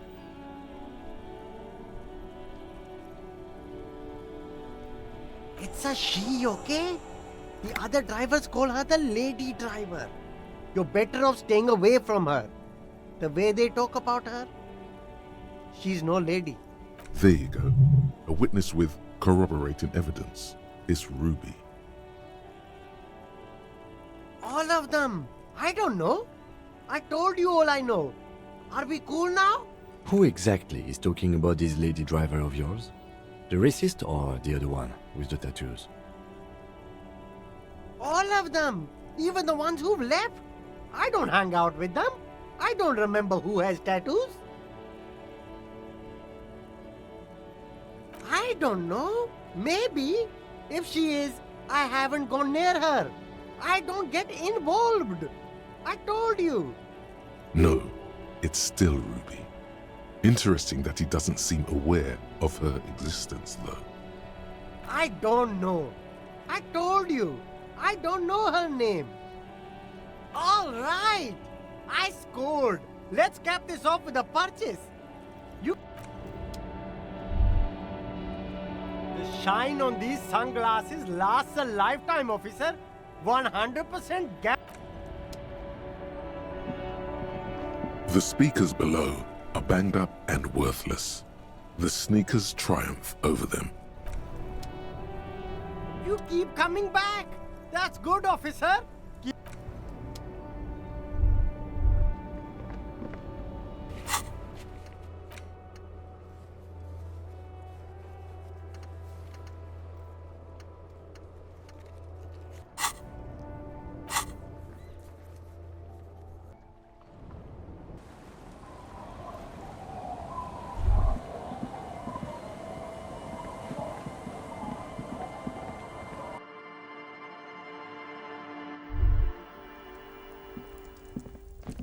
Is that the phasmid?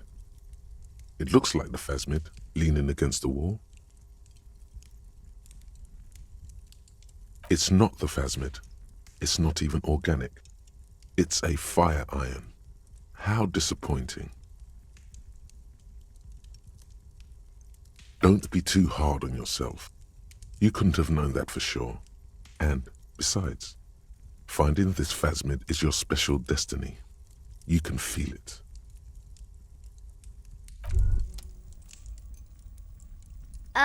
Mister, what were you doing in my fireplace?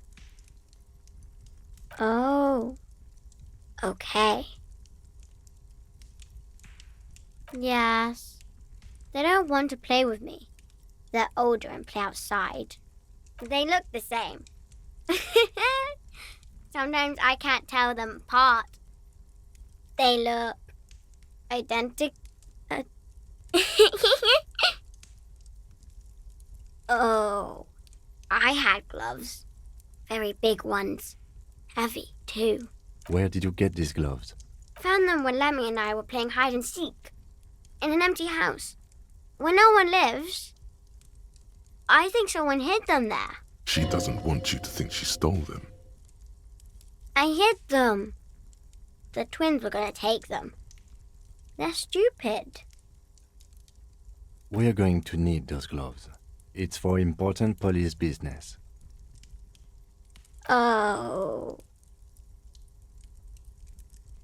They're in my sandcastle. Behind our house. Under the sand. You can break the castle. It's not very good. Bye!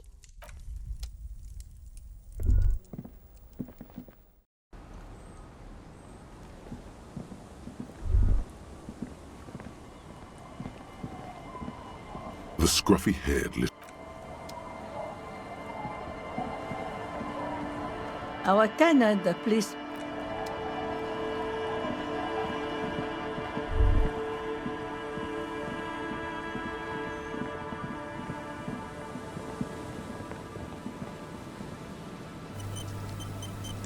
Weather has not been kind to Lily's little sandcastle.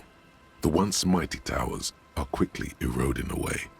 You can see something shining back to you from what must have been a vast underground catacomb network.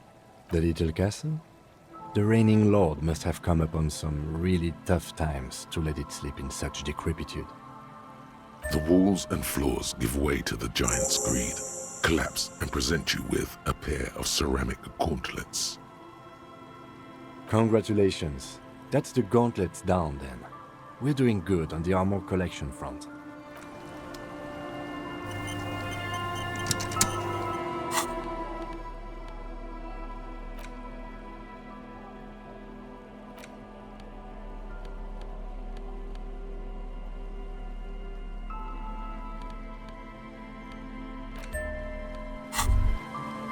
As you fold your fingers into a fist, you realize you could knock anyone out with one punch. The white ceramic gloves wrap around your digits comfortably. Your movements cause tiny little clicks, like dice rolling somewhere far away, as the plates reorient to your motions.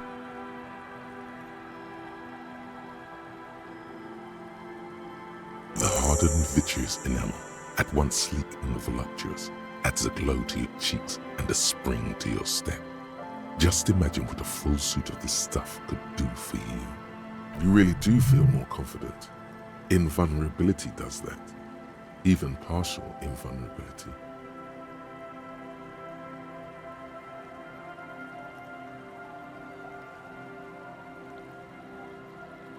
Remember, this is a highly specialized kinetic redistributor meant to stop bullets. Wear it, observe its properties, see if there's a weakness in the design. For the day you have to fight someone covered in the same material.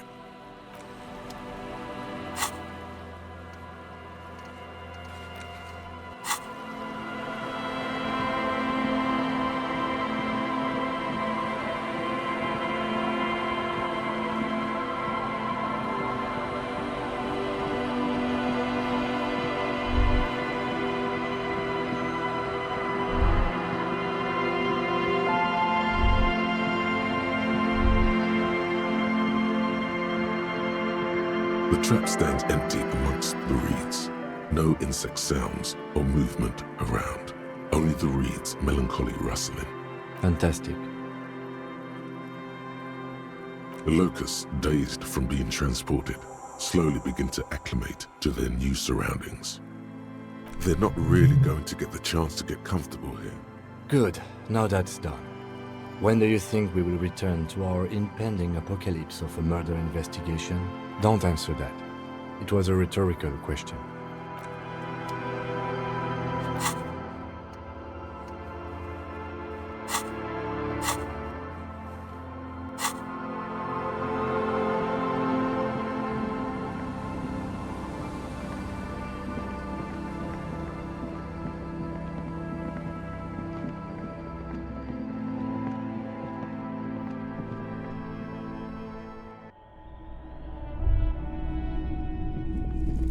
You see rows of toy soldiers guarding the rest of the This set of soldiers isn't meant to look. You're probably... I think their poverty has been exaggerated for effect. When you place them next... I don't like either. Typical Martinez streetlights. Hello, hello. Let me know if... A transceiver, is it? Yeah, we should have something to do the trick. He produces a machine encased in a blue bakelite shell. Its black face covered in an assortment of pearl-topped knobs and dials. The lieutenant whistles a long, quivering note. A genuine crystal sprach.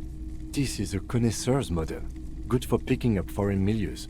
The Model 9 also comes equipped with a signal purifier to suppress crosstalk. Especially good around here with our funky reception. It's about as close to perfection as a transceiver gets. And we're only asking 120 real for it. You'll be back again, I've got a feeling.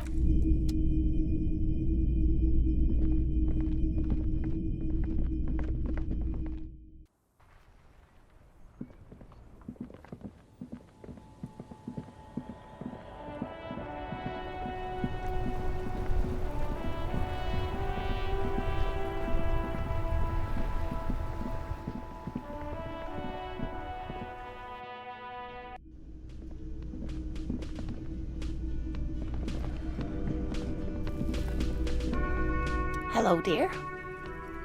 Thank you for doing that, dear. Morel still isn't feeling well. I convinced him to stay at Gary's to get some rest.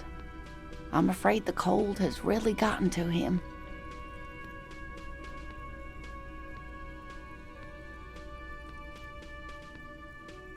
I'm sorry, dear. You've had to drudge through them so many times. Such is field work. A young person's game, as they say. Her voice is shaky. What is going on here?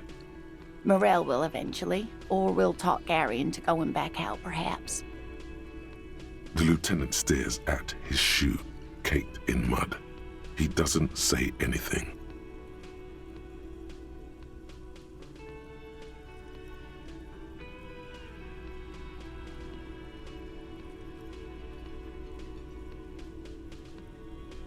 That really is too much, sweetie. Thank you for your dedication, but I can see you're coming down with a cough yourself. Very strange. Why is she not letting you do this? It's like she's given up. Different? How? I'm in doubt, sweetie. That's all. Everyone is now and then. It's a strange feeling. I haven't really told this to anyone, but you are a police officer. Do you ever wonder if some lovely story from your childhood is just that? A story? Or a dream? Hunching her shoulders now. She seems even smaller than she is. Like a sad young girl. Seeing the Insulindian Phasmid was just a story I used to tell people. I didn't really think about whether it was real or not. Morel's so proud of it. He always tells everyone.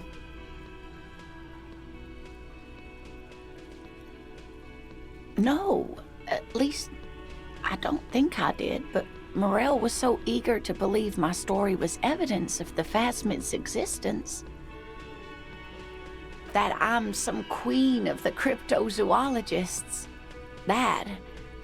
And for years, his belief made me believe too. But now, we're both getting old, and he's still working himself sick out in those reeds looking for it. But what if I was just wrong? I think I was. The lieutenant opens his notebook, but doesn't write anything.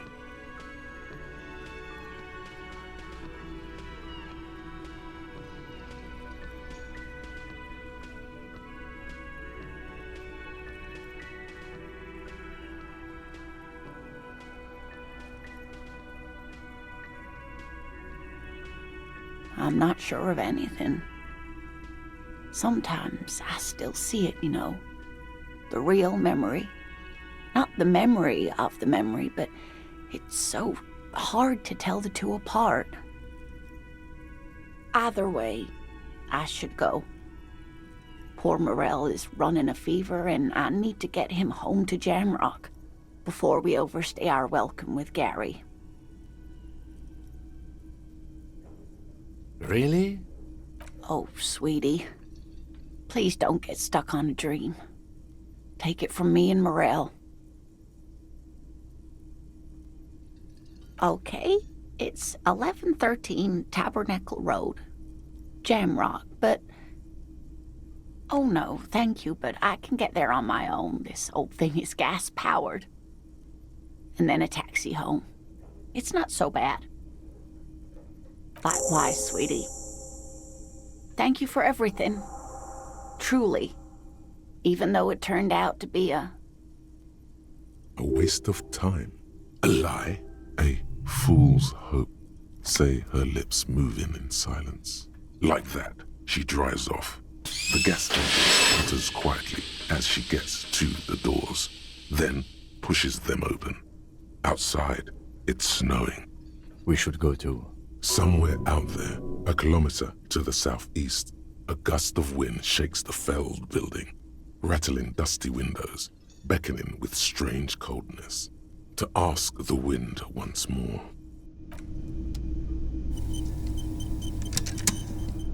Hey, was there got the 20 real? Then why...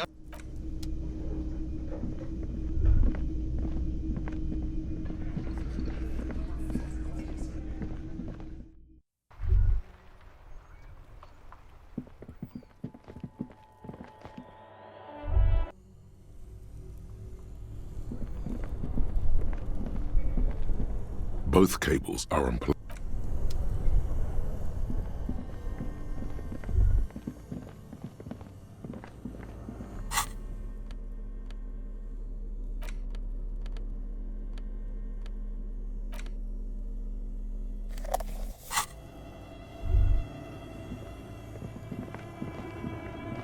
A few bricks have fallen off, revealing a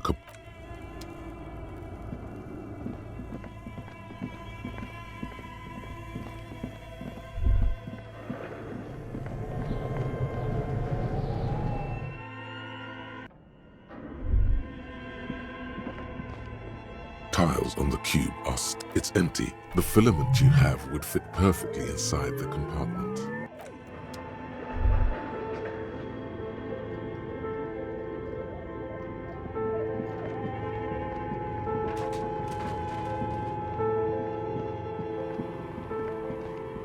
Oh, it's you again. Are you looking for a dye? I'm sorry. I'm a bit overloaded.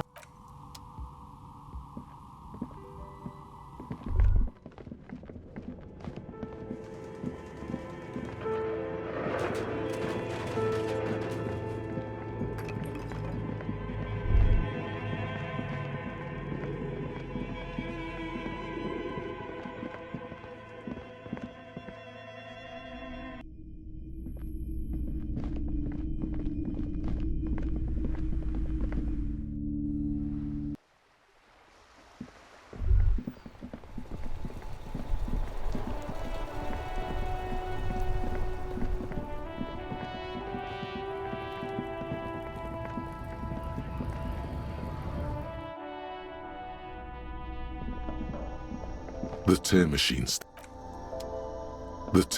Your bottles clunk into the machine. A colourful display. Again, I'm obliged to inform you that both alcohol and cigarettes damage your health.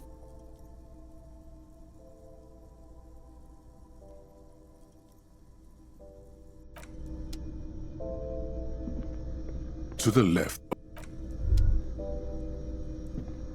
a small cabinet on the wall is filled with various medicine bottles, nasal sprays. Okay, here. I hope Saint Baptiste makes you feel better or something. Okay, here. I hope Saint Baptiste makes you feel better or... Okay, here. I hope Saint Baptiste makes you...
Mr. Dubois, every worker...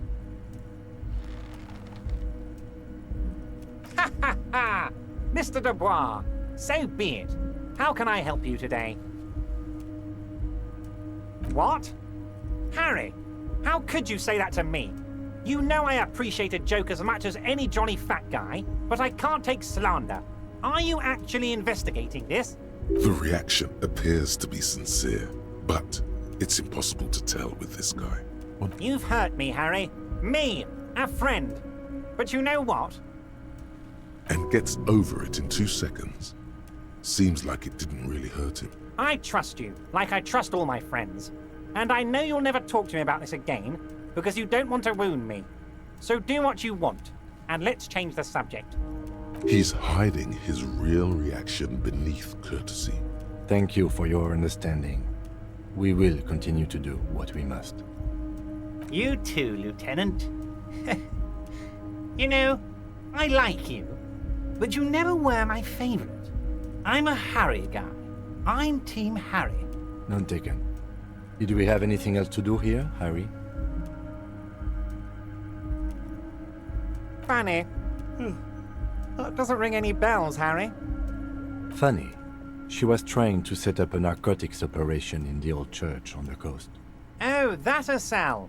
Yes, I do seem to remember sending a pretty young thing down there to liven up the place. Get some hypnotic music in there. Amphetamine lab? That sounds very immoral and debauched. Frankly, a health risk. But what do I know about kids these days? The music they listen to, the drugs they do while they listen to that music. It sounds to me like you are trying to start an amphetamine lab in the district. And you're using some delinquents you found, God knows where, to set it up and run it for you. Found God knows where? That Asel is the daughter of Miko the Kebab, a man who once killed a guy with a kebab. I think a daughter of a man who killed a man with a kebab can handle running a little nightclub, don't you? Maybe it was Bogovir. Or Jakub. I think it might have been Conrad.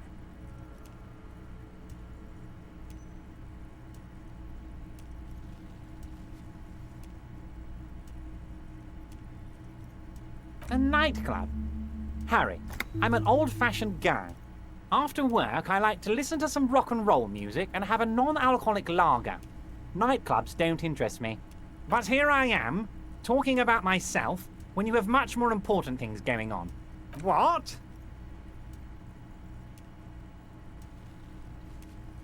Oh, how could I forget your little side project? Well done, Harry. Well done. Don't even tell me what it was. But good job. I love it when workers take the initiative like this. The Golden Boy returns once more. Wonderful. Simply wonderful, Harry. Of course. I already knew this. My friend, the mailman, confirms the letter is on its way. You've done a great thing today. You've given the children of Martinez a real future, Harry, and I feel I can finally trust you now. You're in my inner circle. You too, Mr. Kitsuragi. We can talk about anything. The strike, the murder, your lost gun, nothing is off the table. Well done, sire. By guile and deceit, you're in. You don't know his full plan. Perhaps he expected trickery. Perhaps the signatures weren't important. The point is, do not think you're ahead of him.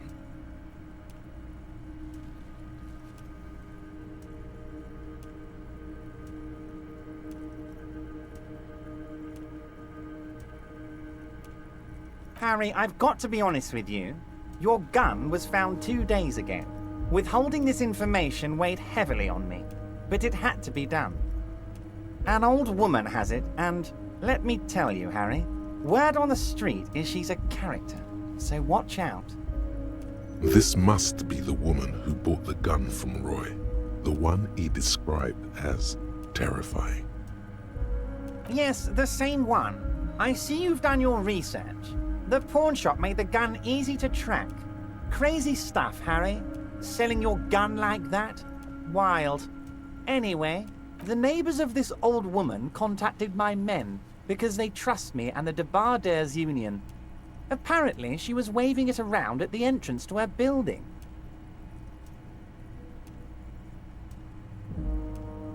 As I said, she's a character. I didn't have time for details. It sounds like she's unstable, but don't worry. No one got hurt. We might be looking at someone with a medical history here. Watch out. Unfortunately, I don't know anymore. You're gonna have to go in blind, Harry. But she's an old lady. How dangerous can she possibly be? Oh, and she calls herself the Pigs. I, for one, find it refreshing. Finally, someone calls themselves a pig. I already have. Tonight, starting 10 o'clock, near the old fish market on the coast, the one on the boardwalk, a little past the fishing village. Be careful, Harry. I would never set you up for anything dangerous, but you did ask for this. Now, back to the fun stuff.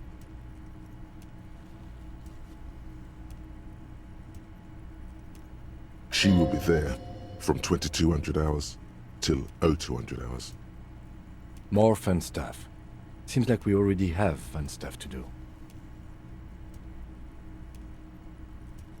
Order it. You know my men didn't kill him. They told you. It was a happy accident. You know how it is. No one takes the initiative. If I wanted him dead, I would have had to do it myself. And I'm too fat for that. Why a war, of course. And what do you have to gain from a war? Victory, Mr. Kitsuragi. I have victory to gain. We are going to start a war with the Wild Pines group and win before they even realize there is a war. Harry, we outnumber them 1,500 to 1, and that's just Martinez. With all the unions in Revachol, and with public opinion on our side, we can hold off 2 men, or 15 men, or even 50 men. The more they send, the worse it's going to look for them. They made a huge mistake hiring those guys. No one likes foreign mercenaries. The leftists hate them, the fascists hate them, even the moralists think they're in bad taste. Harry, there is no strike, only war. Class war. Or, in business terms, a dawn raid. Or wait. Is that when you still pay them something? Because we won't do that. We're not gonna give nothing.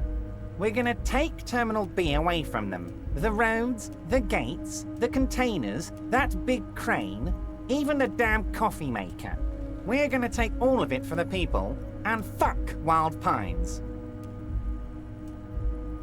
The word fuck rings like a gunshot from his mouth. He doesn't swear often. So that's why you haven't let Joyce in? Yes. It's also why I let that midget Gaumont go. He's too nice.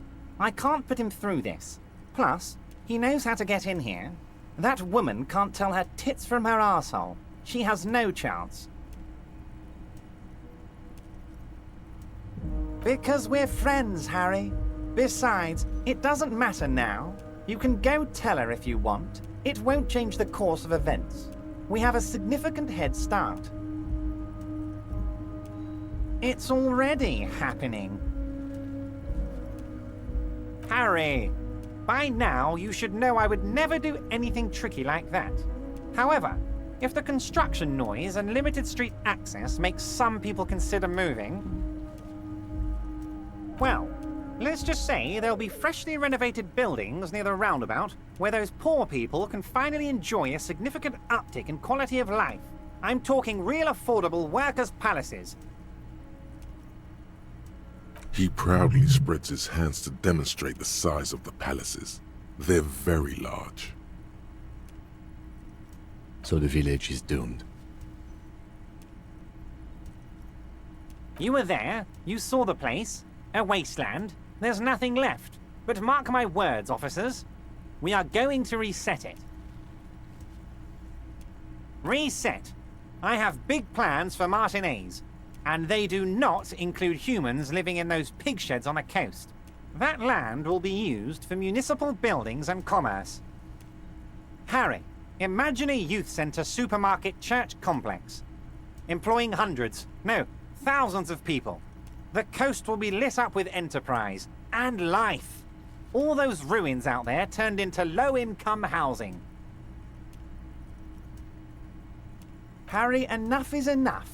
We're taking this district back. The war was 50 years ago, for God's sake. It's time to move on.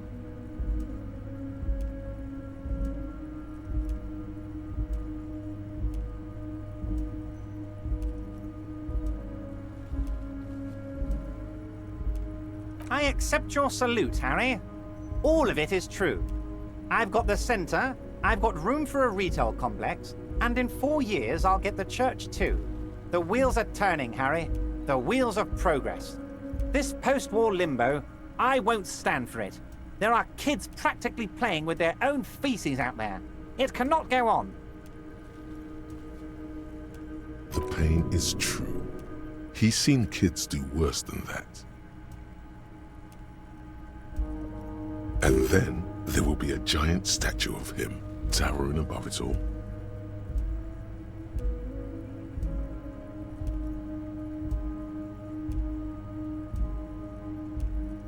Damn right I'm up to something, Harry.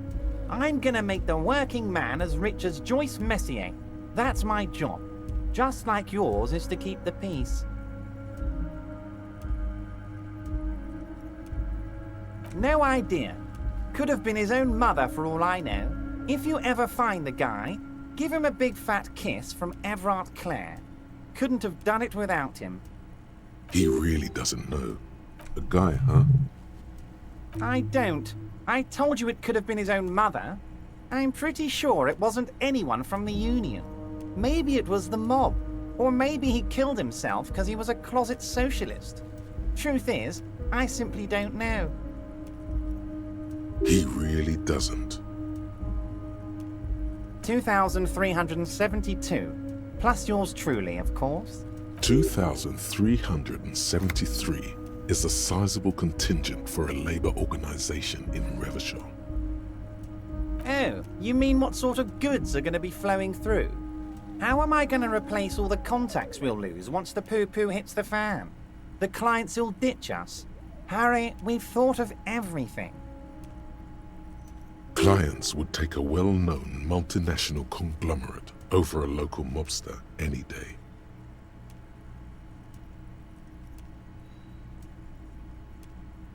Sure, some will go, but mark my words. The company will be unpleasantly surprised to see how many of them stay loyal to Martinez and to the new competitive contracts we can offer.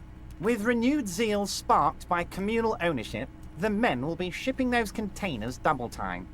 You'll be surprised to see how fast things go without parasites latching on. We'll have our hands free to pursue bold, exotic new revenue streams. That's drugs. Drug trafficking. Drug trafficking? Don't be stupid, Mr. Kitsuragi. There are perfectly legal, 100% ethical chemical factories on the Samaran Isola. You don't need to be colonialist about it. All they do is produce components to keep the pharmaceutical industry running. That's people's health we're talking about. Old grannies, little babes, people with disabilities. The company thinks transporting these chemicals in bulk looks bad, has bad optics, may be illegal in some countries. The Debarders Union, however, we're all about the large volume column.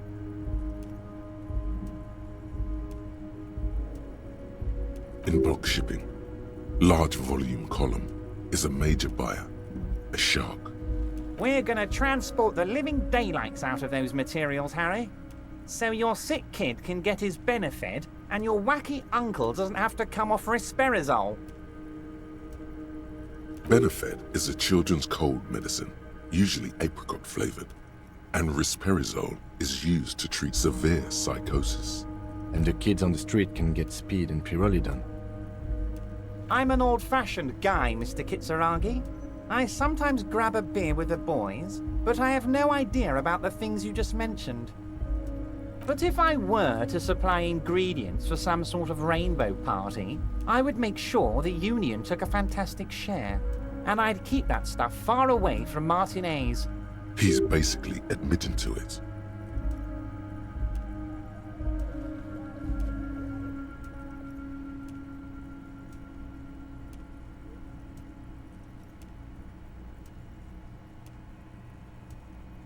It's also far removed from my men and the people of Martinez who've put their trust in me.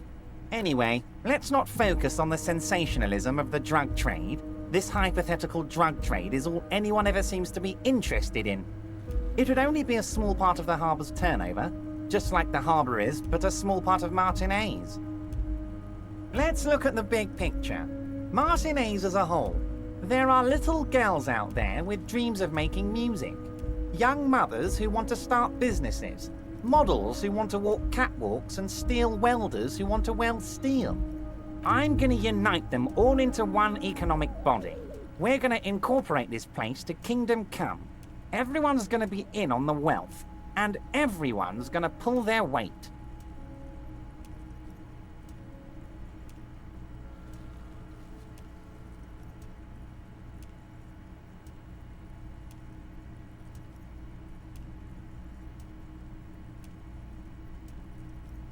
Harry, the length you're willing to go to keep your nose clean is remarkable. You will always have a warm bed in Mr. Clare's household, my friend, and a special place in the future of Martinez. We're way past specific union members now. This is the big time. We're talking about the future of Revachol here, Harry. You can bother Leonard with that. He loves to run his mouth on such matters. But I'm in big-time mode, Harry. There's something different about him now. He's more vibrant, more alive in his big-time mode. Great, Harry, great. I think we have truly built a bridge between Martinez and Jamrock today. We have united the RCM and the Debardeurs Union. This has been so great.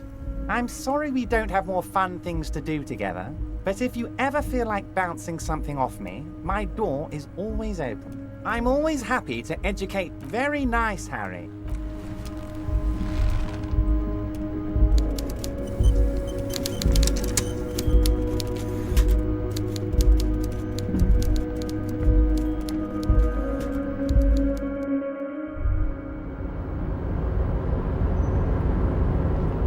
Oh, hey, mister.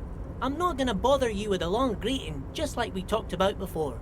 I know you're probably a busy man being an important police officer and all, and personally, I think the more people keeping the peace, the better.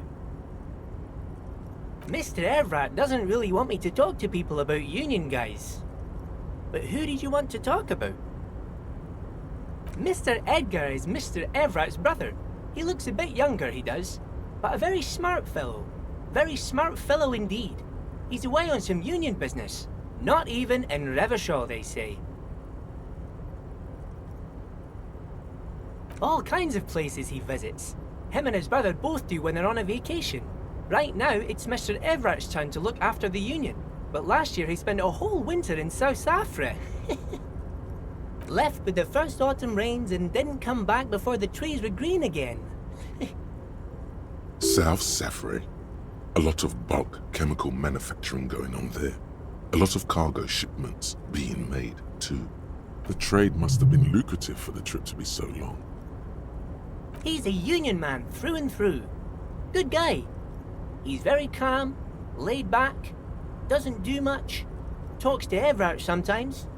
Honestly, I don't know what he does for us, but it must be important because everybody likes him. Yes, they do. I think that's what he does. He makes everyone feel a little better. Whoa, he's really something. He doesn't talk much to me usually, but when he does, I don't really understand most of what he's saying. Actually, I don't think he would like me running my mouth about him like that. Once he said he's a dragon to this mob fellow who came picking a fight with some union men. I think he really believes Jean-Luc was a dragon because he ran right off.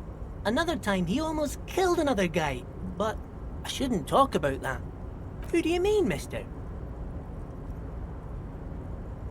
I don't know anyone like this, mister. Maybe he's one of Mr. Everett's fancy friends. He knows all kinds of fancy people with suits and purdy carriages. Oh, Titus is a longshoreman through and through. He was born on a boat, they say. His veins are probably filled with salt water, I tell you. Nice, friendly sort, old Titus is. He's probably one of those rare specimens who are born when two drunk seamen stumble on top of each other on the deck amidst a storm so violent it flings whales around. I'd best not. I mean, I could, but I don't think Mr. Everett would like it very much. You better ask him yourself, mister. The night guard? Ooh, He's a peculiar fellow. He's the strong, silent type, you could say. We talk all the time, but I don't really know much about him. He plays petanque with my old human studies teacher, Mr. Martin, down at the plaza. I think he's the only fellow who actually knows old Renee. They lived on the same street their entire lives. Even dated the same girl on and off for as long as I can remember. Strange fellows. Mr. Martin was always real nice to me in school. I remember once. Mr. Martin, yes. Don't really remember much about him. I was just a boy back then. Mr. Martin, Gaston also taught history and human studies to the Clear brothers. Sure.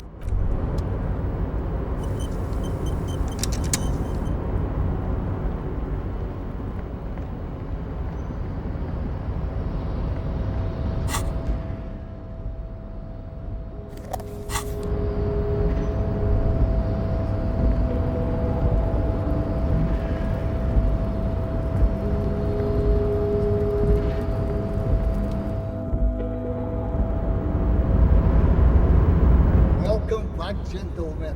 What can I do for you?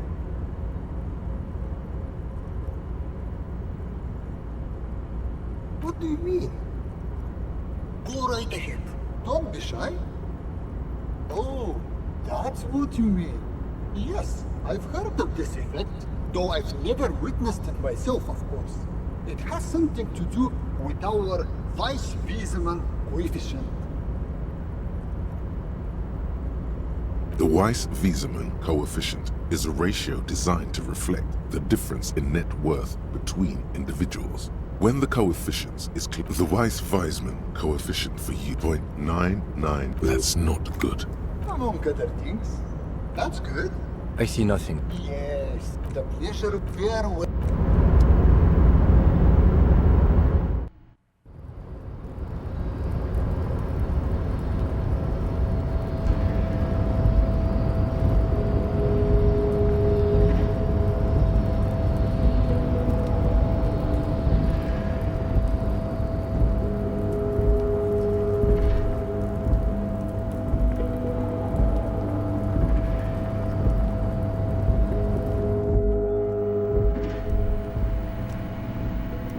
Common office radio, like any of those found in countless waiting rooms, lounges, and other semi-public spaces all over the world.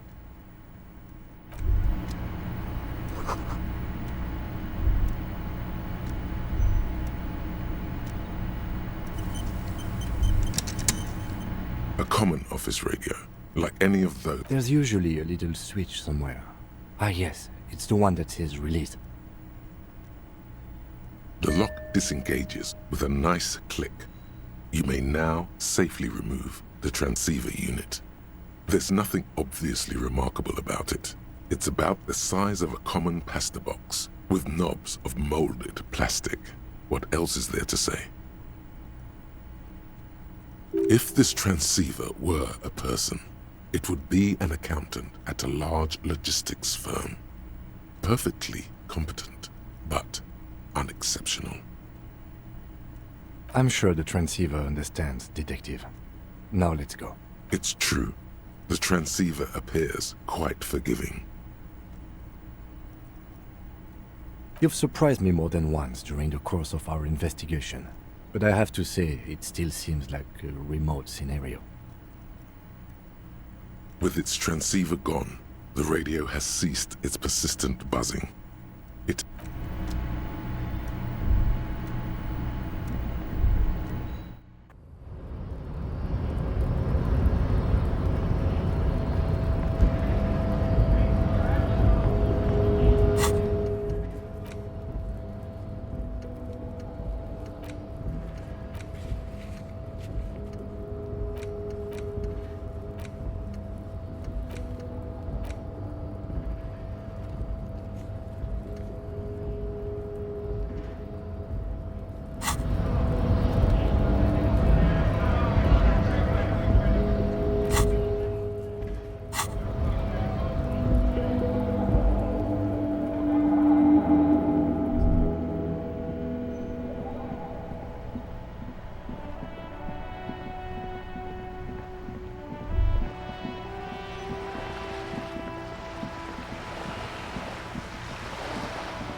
The spread pattern of these bullet holes makes your chest ache.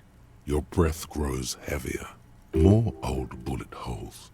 Half a century at least. From the revolution. You peer into the faded marks in the stone. They peer back like an endless row of tiny black holes.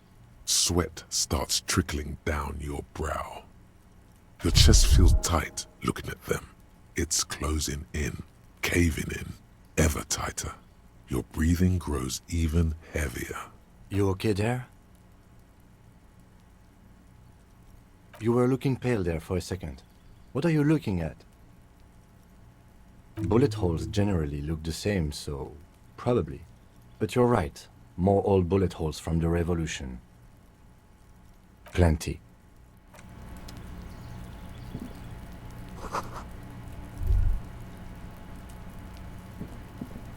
The door is closed again.